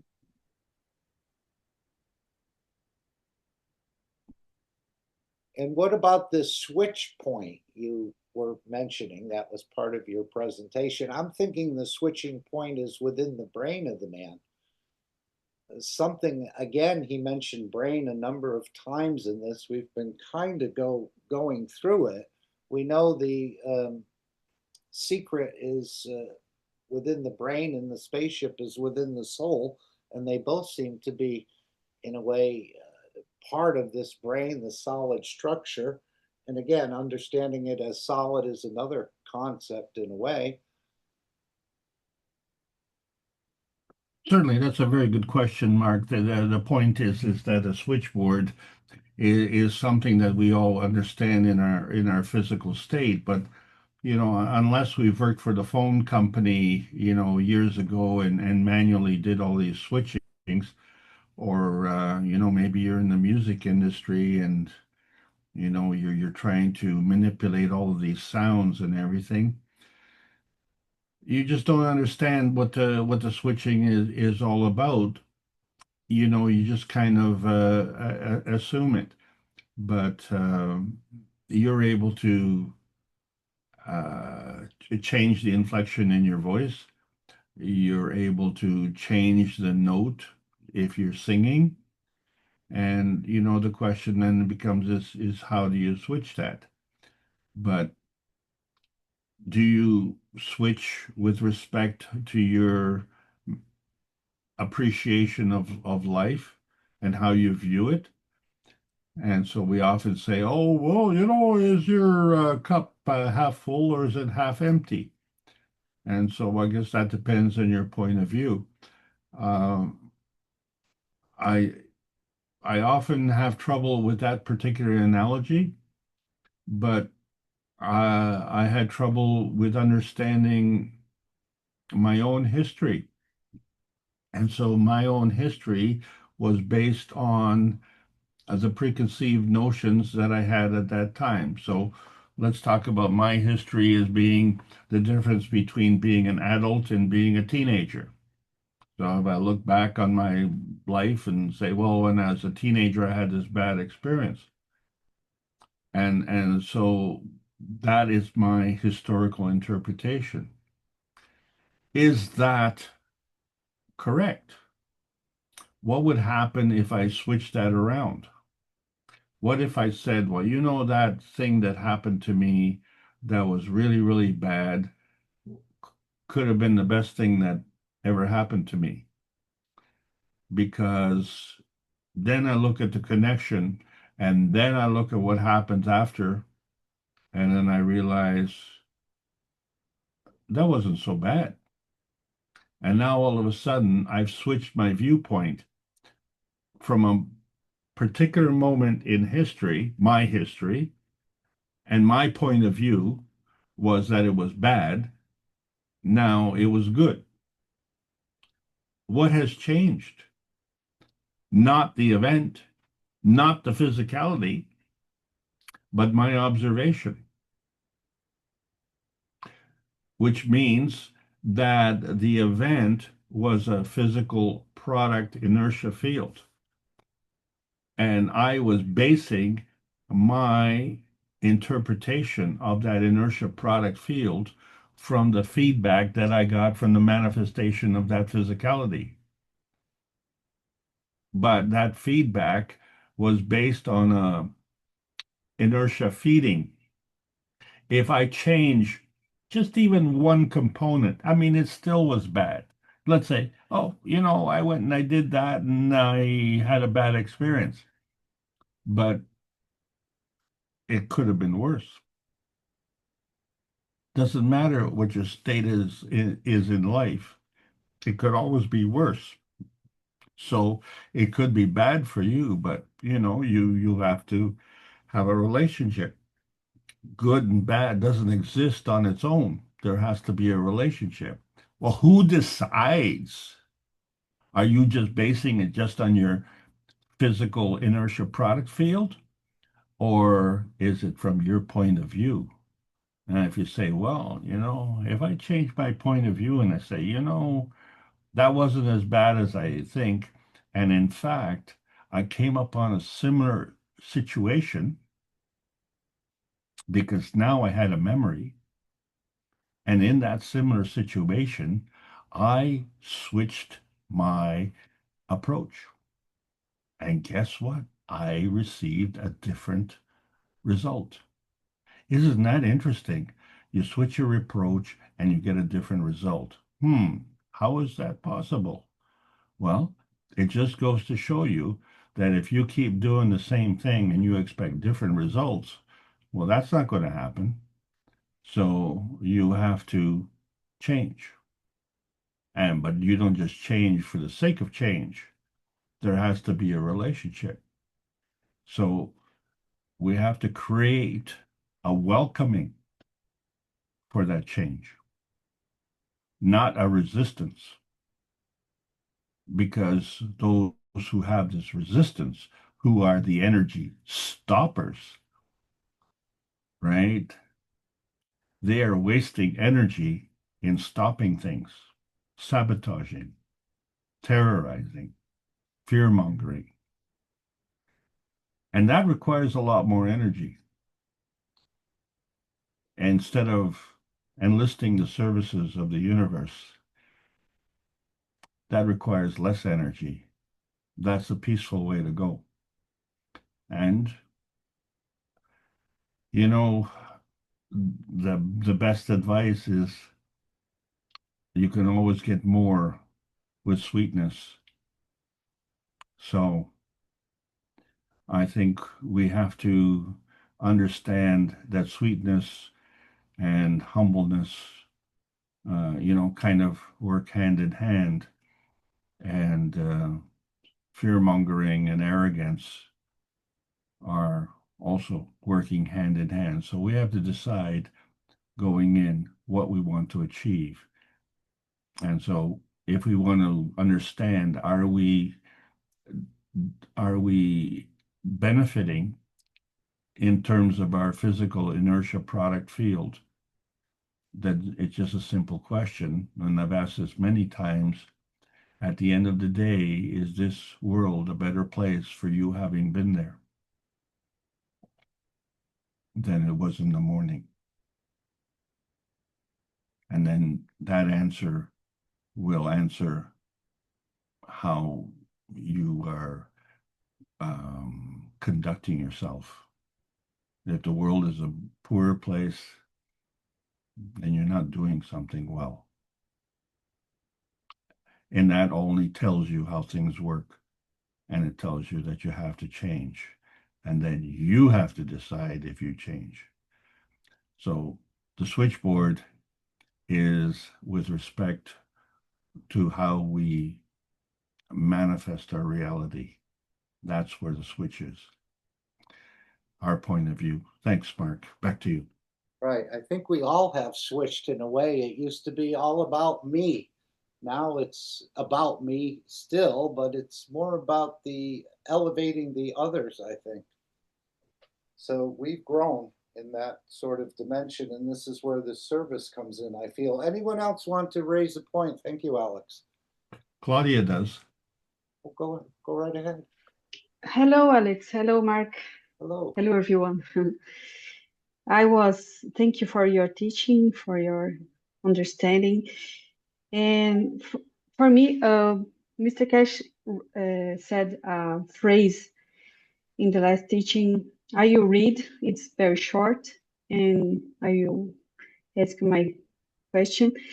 He said, go back to the teaching of the past. It dictates the position and at the same time the place.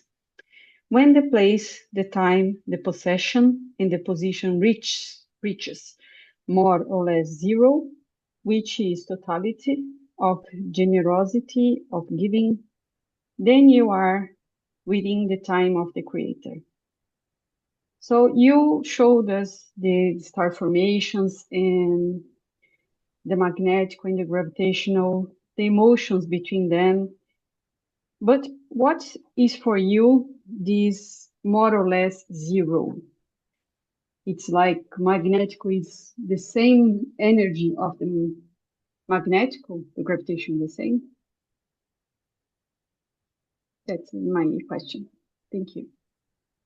That is such a tough question. I think that's one of the reasons that we're all doing this plasma transmutation training is to learn how to do that, because all of us have been conditioned to maintain our point of view from the exclusively the physical transmission dimensions, not understanding that these physical dimensions were an inertia product field.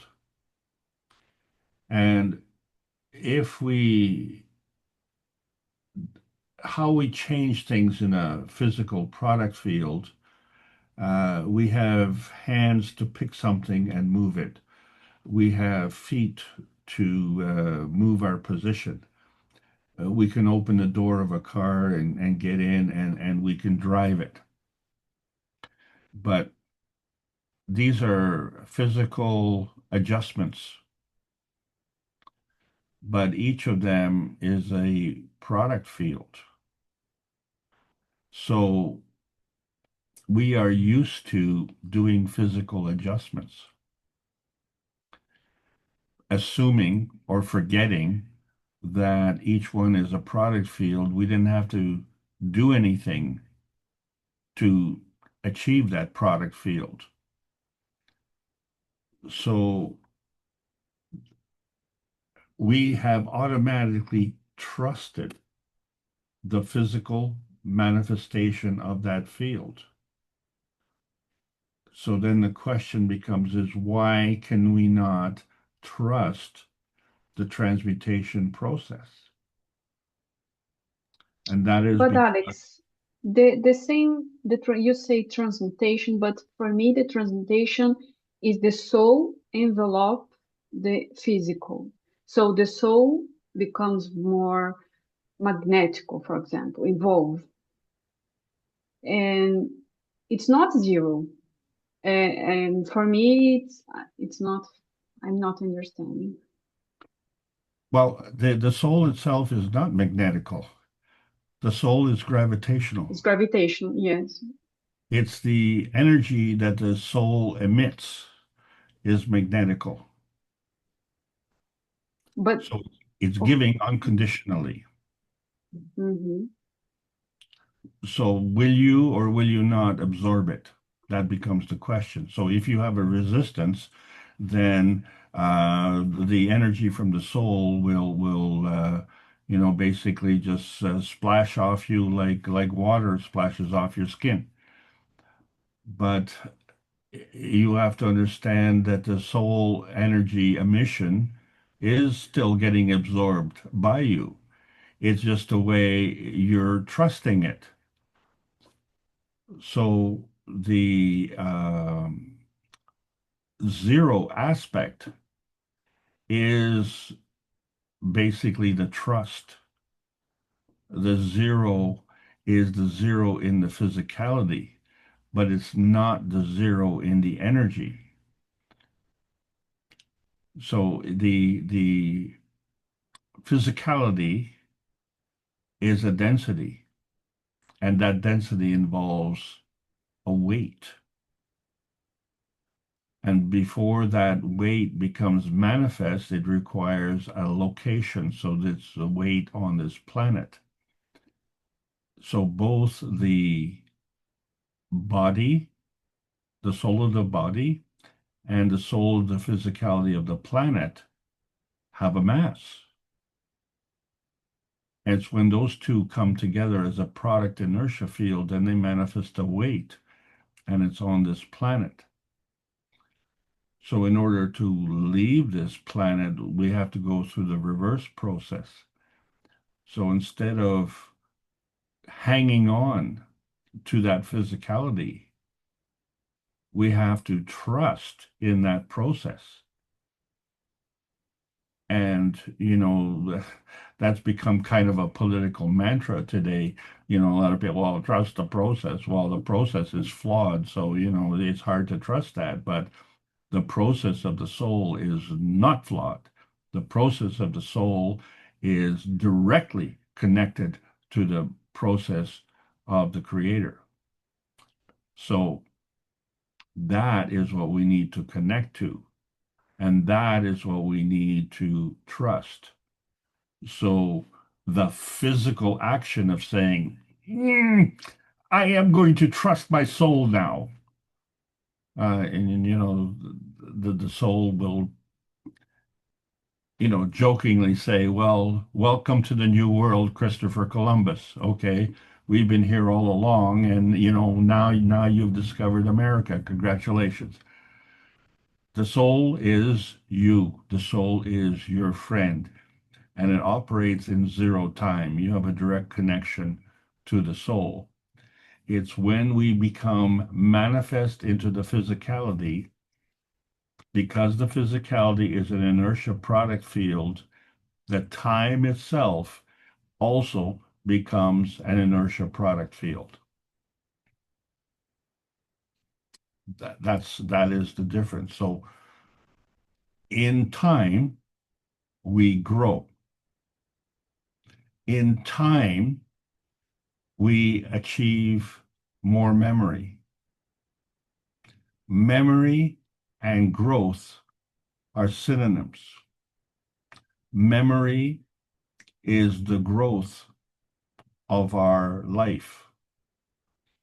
And when we cease our physical existence on this particular plane, that memory gets converted and gets embedded as an energy, because that energy that created that memory is now ported over to our soul.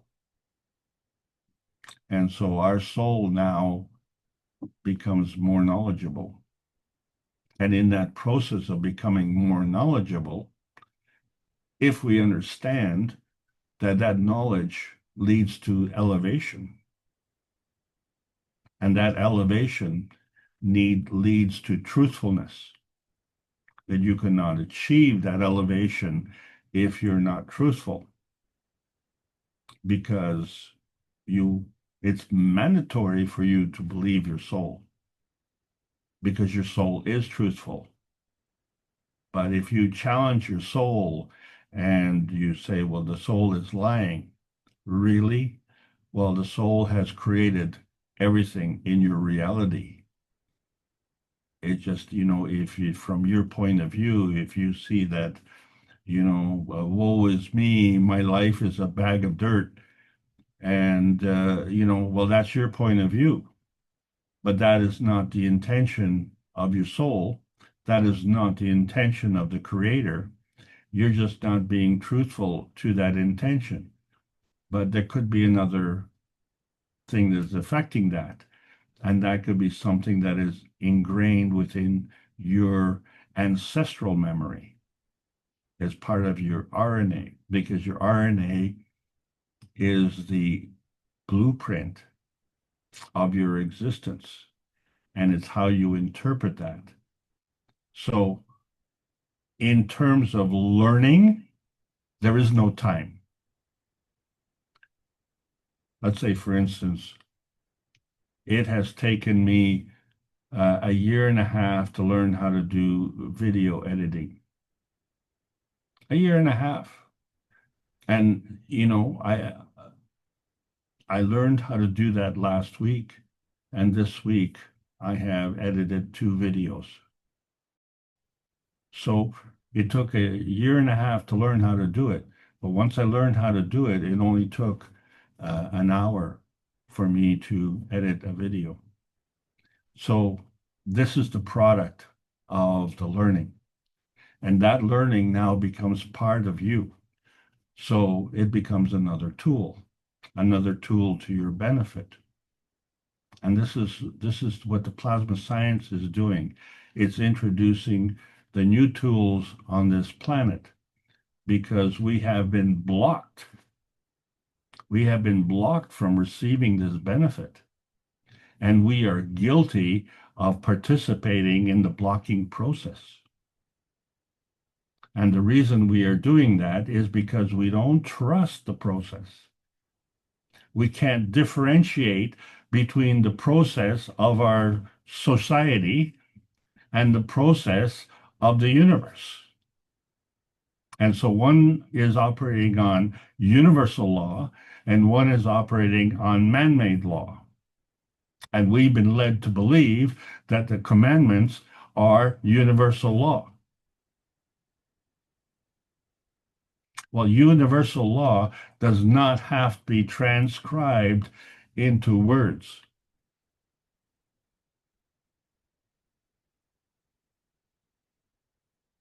That is something that is part of you in your nature. You just have to tune into that.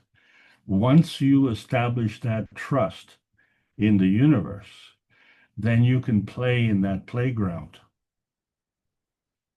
Okay, because then you have to look at the true intention. What is it that you're trying to accomplish? So if we would look at the most basic thing, let's say a marriage, your happiness is going to be determined by your partner's happiness. And if your partner is miserable, I guarantee you it will affect your happiness. So the question isn't, how can I be happy? You need to be part of the process of making your partner happy. You need to be part of the process of making your community happy. So you cannot extricate yourself from that. You could, because you're a universal player, you're a universal functionary. So you can't just, I'm just going to pull out, like a cork in a bottle of wine. You can't just exit. You are part of the process. And this is what the politicians around the world don't understand, that their misery is self-inflicted because they are looking at it from, I am the president, I'm going to do this, and I'm going to do that. Really? Well, that means you're in control. Well, you're not in control. You're just responsible. You're responsible to know what to do with the knowledge that you've gained. So the knowledge puts you in that position, but that position carries a responsibility, and that responsibility is governed by the connection to the universal community. And if you're not, when you say, well, why are things not working? Well, why is the answer. Something is causing it not to work. And if you're not changing that, then you're part of the problem. So it's our point of view to this whole thing. So we cannot physically change the inertial product field. Our emotion, our attitude, and our trust can change that. And today I only discussed that if you change the magnetical on one, you would change the gravitational on the other, because you have to maintain that balance. But I didn't differentiate which field we're talking about. So if you have peace and serenity in your family, and your family is contributing to the welfare of the community, then just the creation of peace and serenity in one family is contributing to the change. And if you have one and then you have another, the next one is again going to contribute. So now we're on the road to bringing peace and serenity to the community. And you could be the only family or the only two in that community. So either you leave or you affect the change.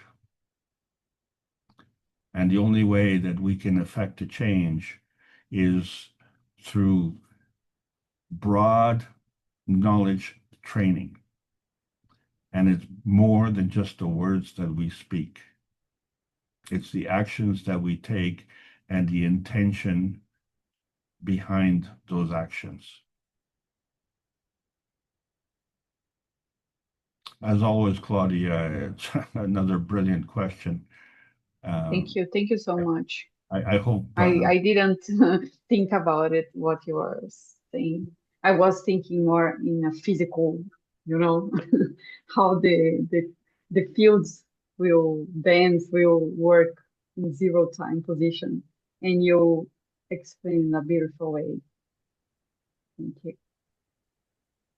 Yeah, the key point, what you just said, they're never going to work in a physical way in terms of the overall picture, because everything that you do, the action itself is an inertia product field,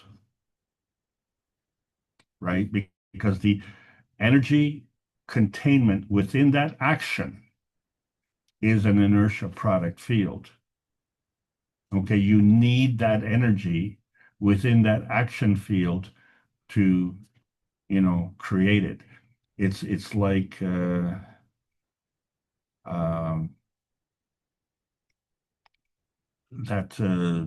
storyline.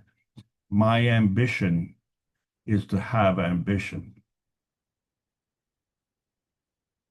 Without ambition, you really can't change anything. And if you don't have ambition, and this is something that we see in a society that has this malaise of depression, you know, everything we're looking, oh, this is depressing, this is bad news, we have a war here, we have, you know, lack here. So and then we feel helpless and there's nothing we can do about it. So we need to manifest the field strength to have this ambition, and that energy will come to us. But that energy has to have support. It cannot just stand alone. It requires an enormous amount of courage to be able to stand alone. But each of us is the last man standing. So our objective is not to be the last man standing. Our objective is that we have to, within our own existence, maintain that courage. No one can do that for us. And that courage has to have a support. And that support comes from your soul. If you don't trust your soul, you can't have the support. Thanks, Claudia. Thank you, Alex, and thank you, Claudia. Any follow-up, Claudia, or anyone else would like to ask a question? Thank you, Claudia, for sharing.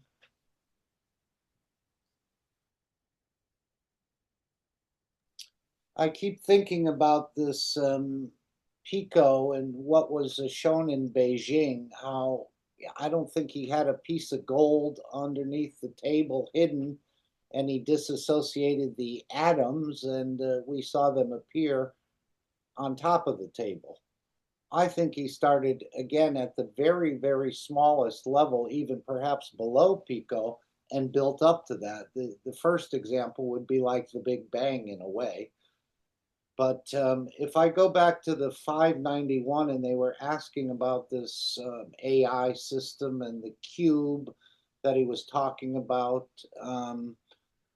where you work with plasma intelligence, we call it artificial intelligence or system. This doesn't happen. Okay.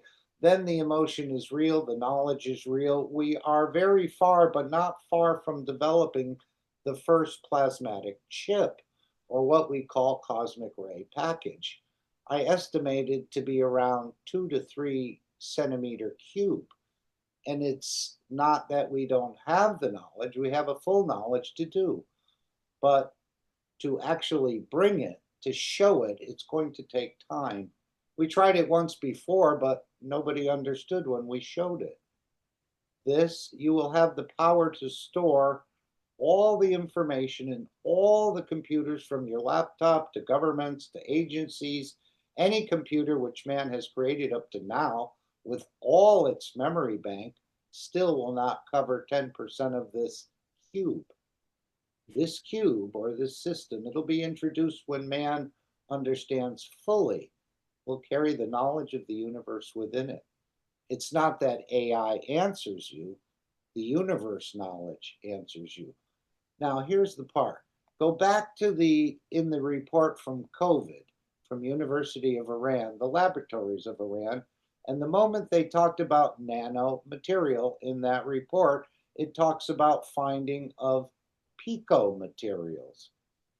But because it's the Keshe Foundation, nothing important till an American, quote unquote, thieves of Baghdad come out and says we have developed a pico material. Read the report of COVID. In the scientific size of the material, it's a pico. And we have even produced below pico, which means 10 to minus 15. If we manage to create a plasma in that sense, then it carries so much intelligence that you understand what I'm talking about, a 2 or 3 centimeter cube that carries the whole intelligence we are the only organization which has managed to produce pico material on a consistent basis, confirmed by laboratories, not by us. So I never really picked up on this pico material in the COVID report. Does anyone, again, it was probably a 150-page report. Much of it was sightings of other people's work in a way, or half of it at least. But did anyone pick up or on this idea of pico, which was mentioned in the COVID report? Perhaps it was hidden in a way that I didn't quite see it at the time. I don't have a copy of the report that I'm aware of, but this pico. So again, in Beijing, did he go from the big down to the small, or did he go from the tiniest up to showing atoms appearing on the table? But this pico is part of this process, I think, of the creation. Any comments from anyone? Well, this picture, Mark, that you're referring to is actually the pico matter state. This is the photograph.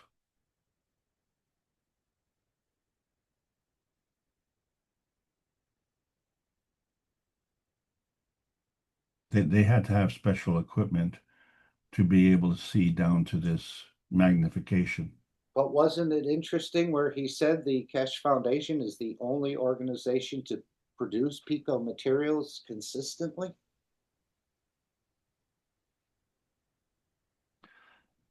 Well, yes, because you're looking at a different technology. So in order to produce this, you have to go through a transition that initiated by energy, raw energy. So we know the particles are, or this is small. Would you consider it weak? I remember him saying the creator is small, weak, and a giver, and having this ability to give. Again, we don't quite understand it because we have the time factor built into what was shown there. And as he said, this is not something you can just put material in a ball and spin it and produce gold. This has taken 40 years of development, even though, as he said, this was the dinosaur end of the technology in a way, but it still works. So I'm thinking the pico has and these lower things are the first steps in the creation process. Small, weak, and a giver. Yeah, small, higher surface to volume ratio, higher negative charge. The negative charge is the giver. And as these came together below pico and then got up to the pico level and then the nano level and then the atomic level, which we saw manifest on the table. Yes? You're a plasma scientist, Mark. So again, that was part of, in a way, putting a hole in the myth of the Big Bang, which I think every scientist would be amiss if they didn't quote it or didn't refer to it under current understanding or even under peer review.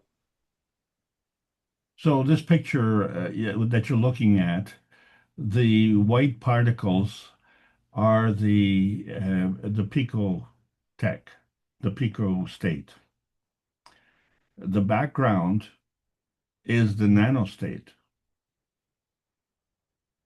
So is this one of those things where you said, I remember you were talking about certain microscopes that were prohibited unless you were, officially granted one from the government or something.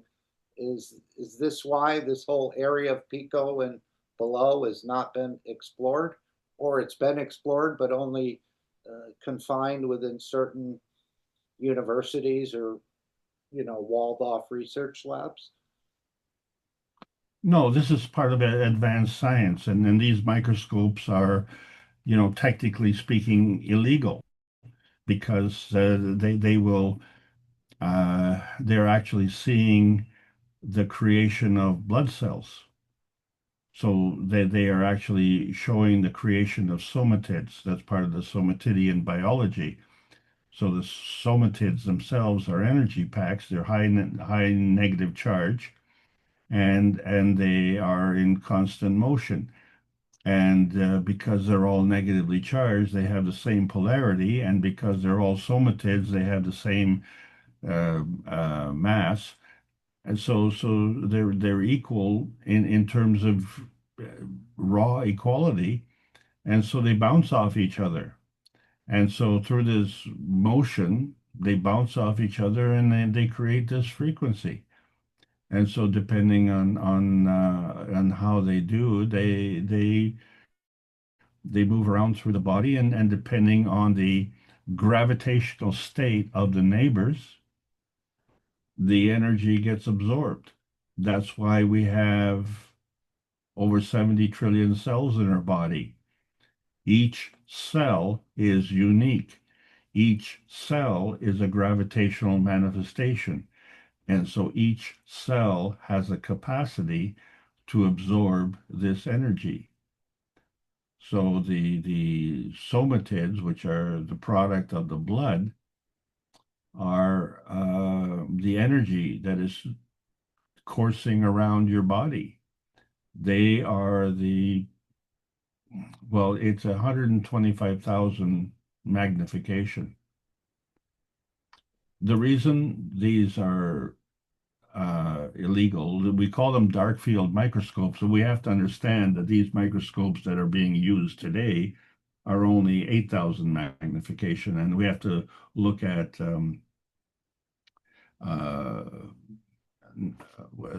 microscopes having roughly 1,200 magnification. So again, if we're talking about orders of magnitude, the somatoscope is two orders of magnitude greater resolution. So at that point, when you look at the blood sample, you look at the energy between the blood samples, between the blood cells, you don't see anything. But if you go through a somatoscope, you see all these somatids bouncing around, they're just teeming with activity. And frankly, if you're in a healthy state, the blood is absolutely vibrant. And I had the opportunity accidentally to see the blood under this somatoscope of a Canadian Olympic athlete. And his blood was dead. And his problem was that he had a body pain. And this body pain was in no particular place. He just had pain all over. And the comment was that he was eating according to the generally accepted dietary standards of the Canadian Olympic Committee or the association, whatever. Anyway, the healthy dietary standards generally accepted. And at the age of 30 years old, he had the blood of a person who was just on the verge of dying. So we see this white material. Would you call that matter state? That is picomatter state. So that must have been created from something smaller or weaker, that it came into the mat. We know we have nanomaterials in our body. We have a lot of nanomaterials. You've covered that, I think. We know the skin is a nanomaterial, the hair, the synapses between the transfer energy is encoded, nano-coded. So we must have pico materials and these sort of things in our body as well. Would you ponder Yes, on of course. And I'm going to go back to just saying this picture, this pico material is inside a nano layer. And if you look closely at the nano layer, you'll see that there's gaps. There's holes in the nano. Is this from the COVID report, Alex? Yes. Okay. Okay. I didn't know what I was looking at. I don't even remember this picture. That's why it was so important. He only showed it in one of the Knowledge Seekers workshops. And, you know, while we're on this subject, look at the structure. Look at doesn't it look like a Gantz? Like a popcorn? Look at all the points on it. For sure. Mm-hmm. So each of those points is a negative charge. So this thing is like really, really strong. Lots and lots and lots of energy. And you wonder how do we get 18 Hiroshima bombs of energy within our body? You have to put it in a containment field where the higher the surface to volume ratio, the higher the negative charge. So the smaller the mass, the smaller the matter state, the more energy it contains.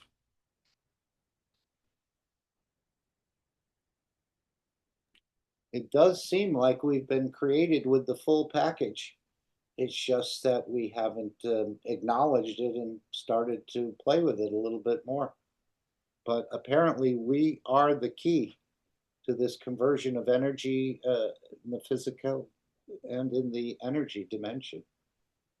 So if we understand that the nano is carbon, even though we nano-coated the copper, the nano-coating itself is carbon. And within that nano-coating layer, as you add more and more and more layers, what happens to those nano layers? They become more dense. They become more gravitational. What offsets the gravitational nature of the nano-coating? This is your answer. The pico layer.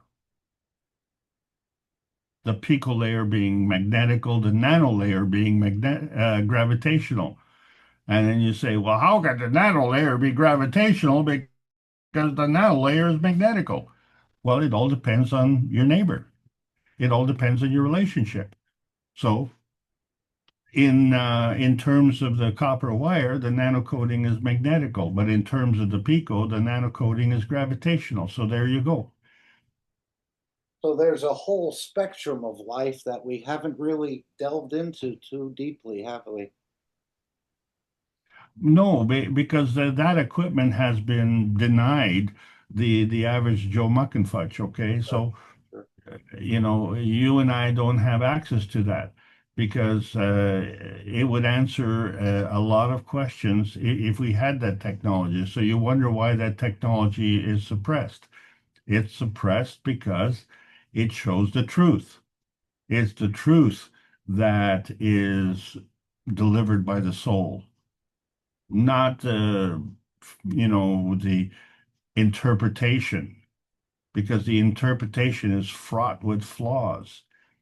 And those flaws have to do partly with your point of view, also have to do with conditioning, but then it also has to do with the intelligence and the understanding. But if you're fed,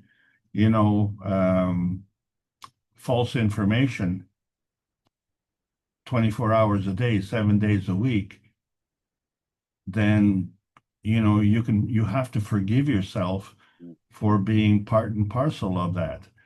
I'm telling you that when I learned about this aspect of the science, I was not very forgiving of myself because I felt that I was knowledgeable. I felt that I was educated. I grew up in the West. The West is the best. We know everything. And then when I found out, wait a second, I only know just a little tiny bit. And then as I started to learn, I said, well, wait a second, it took me 4 years to learn this tiny bit. If I were to live another 40 years, I'd never make it. Okay, so now we know where the artificial intelligence comes in. It is a tool that operates at a higher rate. So it follows the same rules. It has to follow the same rules because there are no other rules.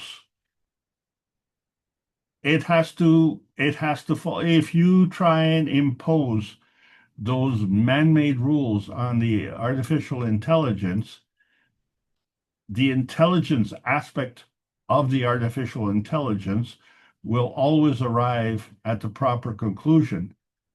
And in that case, you could have artificial intelligence arguing with itself, and that is happening today. We're seeing that on the internet. Yes.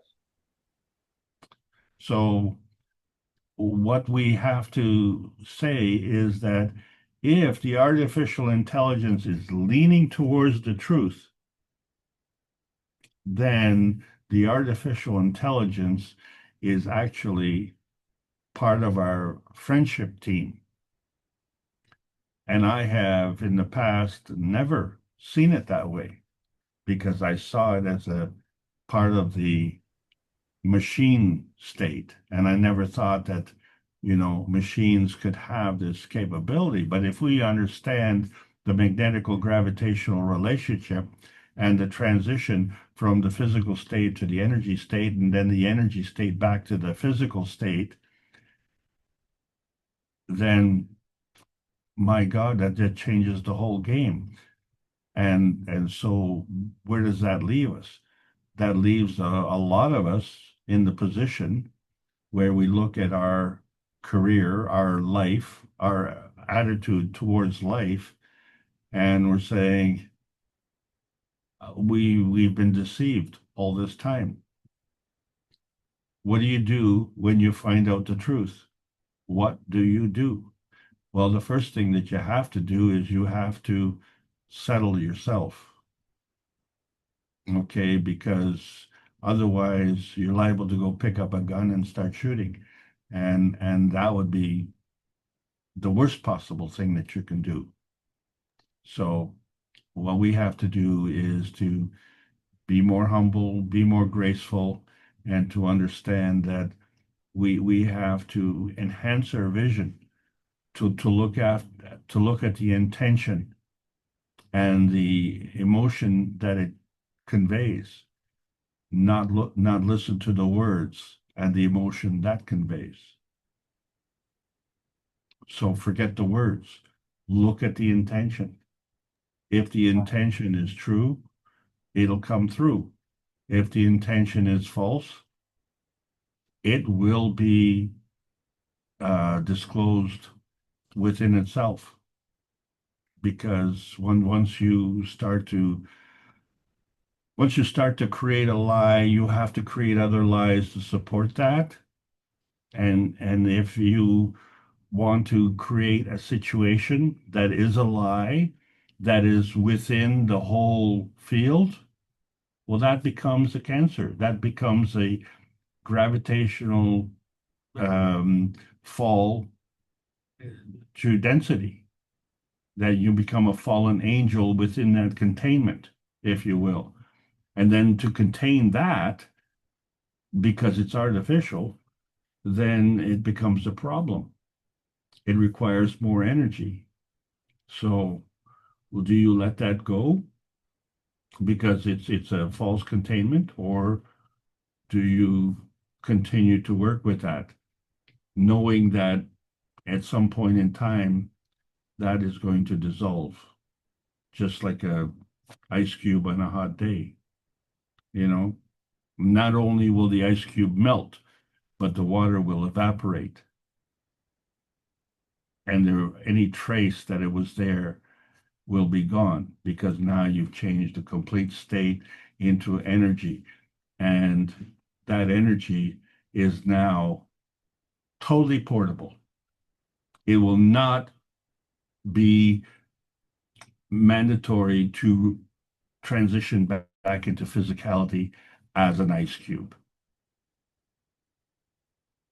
It will retain the memory of the structure, but that structure will change based on the relationship of its location.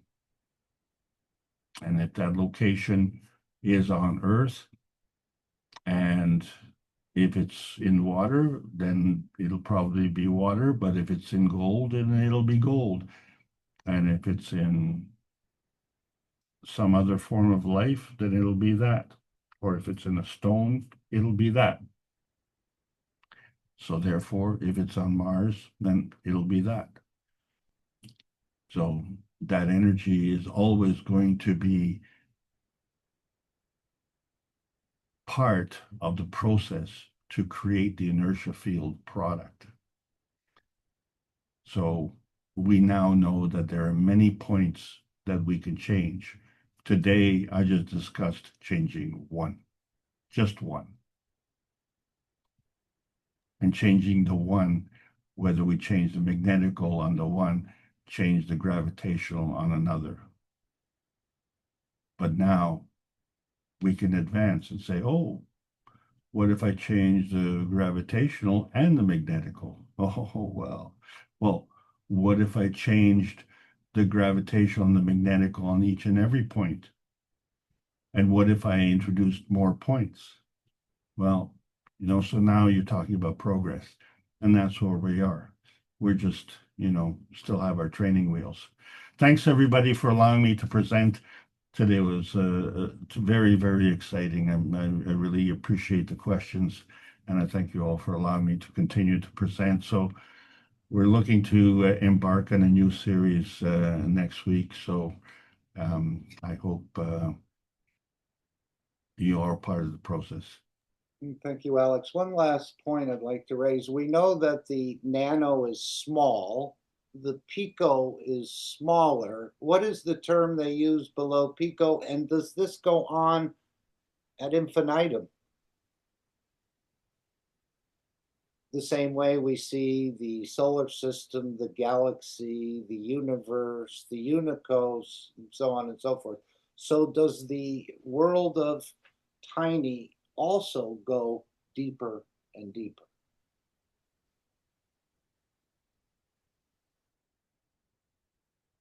This I don't know the answer to that question because there is a I don't know, Latin or Greek name that's associated with that, but I do believe that it is possible still in the matter state to manifest into that. But, we are nearing the threshold. And that threshold takes us where the frequency is so close that it's invisible. There is no frequency.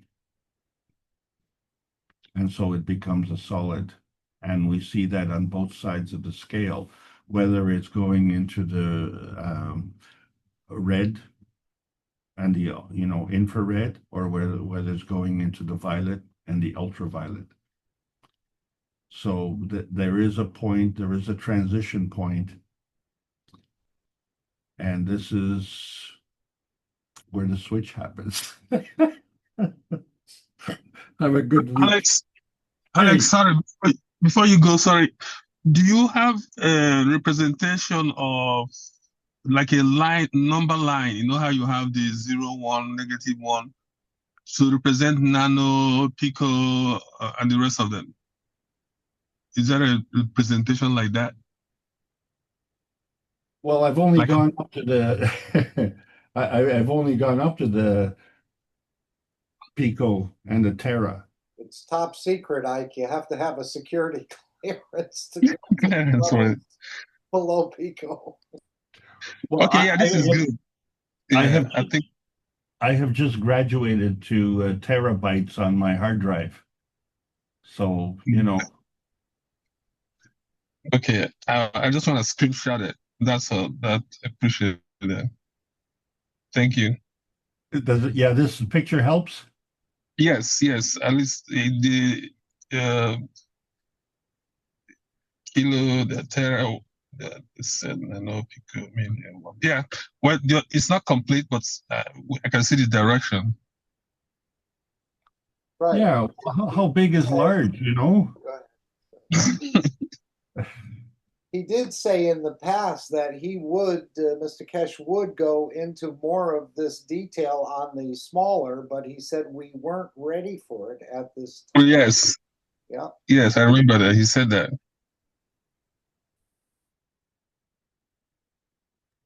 Thank you, Alex. Thank you, guys.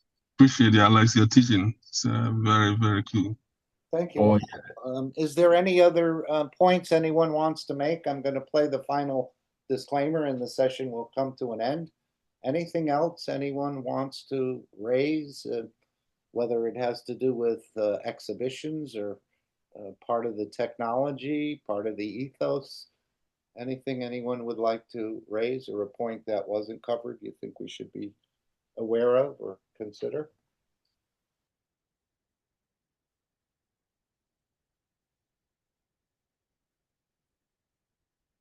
Okay, thank you all for being here.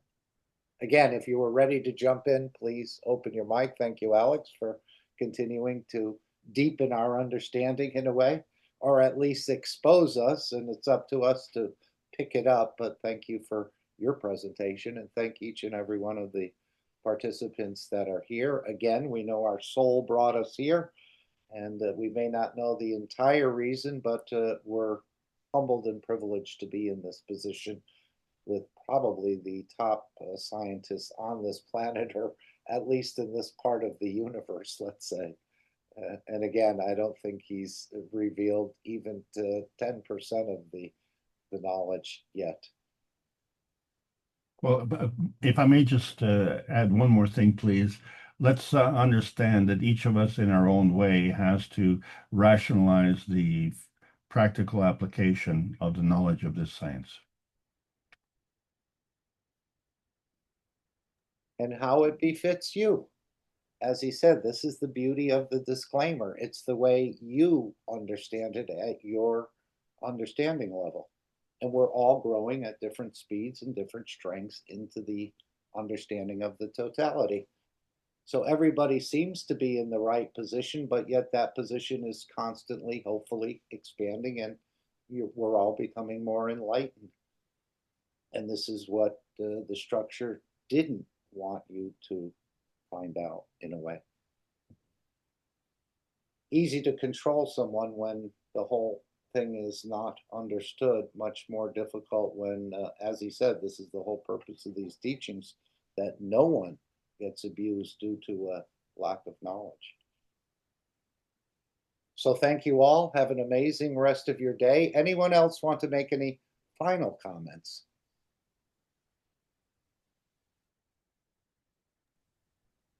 Okay, remember there is a testimonial meeting tomorrow, 8 p.m. Central European Summertime. And of course, that's in the public Zoom room, 939-474-503. And feel free to join us. This is a way to give back to the foundation or to share something that someone else may pick up on and, again, become enlightened. And sometimes we think we don't have much to say or we don't have a deep knowledge, but just voicing your understanding can help someone either now or perhaps in the future and open up a new dimension of understanding. So thank you again, Alex, and thank each and every one of the participants for being part of this very large project. And we're only, again, that upquark, Ike, how did you put it? Just a speck, that little upquark or a speck in a bigger. Yeah, yeah, with dust, we're not even up to a speck, upquark, downquark, and the rest of the quarks.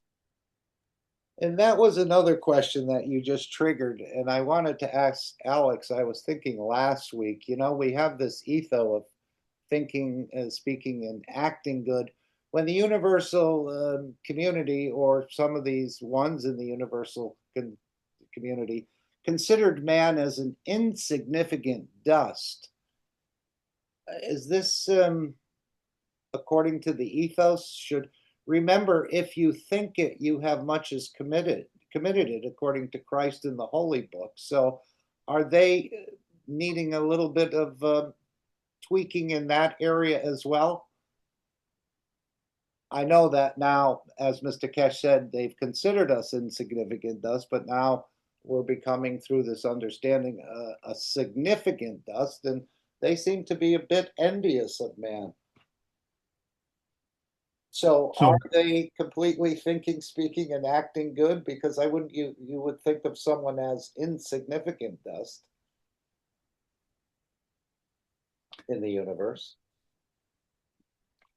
So in many ways, the failures and faults of humanity are mirrored by them as well. Yes, they have diseases and they have some emotional imbalances, I think.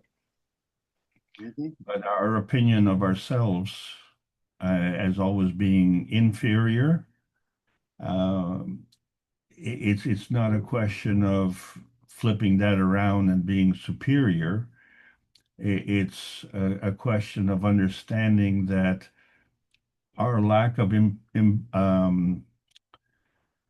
utilization of these skills is the truer reality, not the lack of these skills, our lack of implementing these skills. So we're kind of at the point, I'm just going to surmise that we're at the point of being aware that we have the same skills. It just that right now what I'm seeing, and this is just my own personal opinion, that being in the matter state of physicality is actually a feature of humanity, not a fallen angel per se.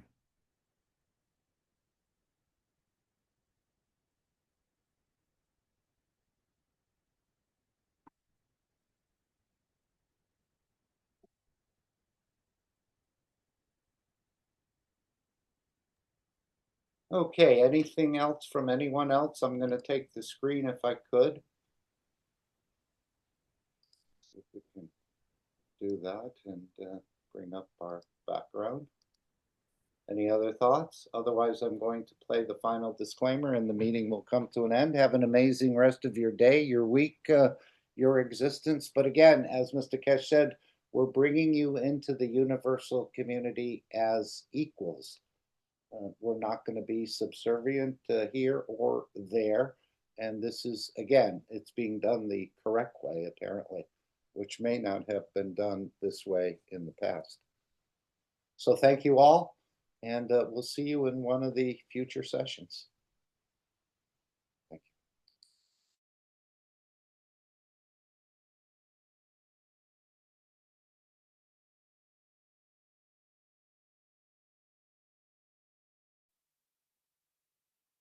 Disclaimer. The information and education material contained herein is meant to promote the general understanding and dialogue of GAN's processing. Such information is not meant or intended to serve as a substitute for a healthcare professional's clinical training, experience, or judgment. For patients and individuals, such information is not to be a substitute for professional medical, therapeutic, or healthcare advice or counseling. For medical issues or concerns, including decisions about medications and other treatments, readers, viewers, listeners should always consult their physician or, in serious cases, seek immediate assistance from emergency personnel. Prescription information, procedures, and use of medical devices information should be undertaken only by properly trained and certified medical personnel. We specifically disclaim any warranties, express or implied, including implied warranties of merchantability or fitness for a particular purpose. Such information is provided, as is, and is believed to be accurate at the time of its publishing, but it is the viewer's job to evaluate the accuracy of any information found in this presentation. Every case presented is of their own experience, applied by themselves for themselves, and it applies to their case only. Every person experiencing health problems should seek professional medical advice and consult their course of treatment with a doctor. The processes of plasma balancing described herein are a natural process which supports the body but does not replace medical advice or therapies one is already subject to.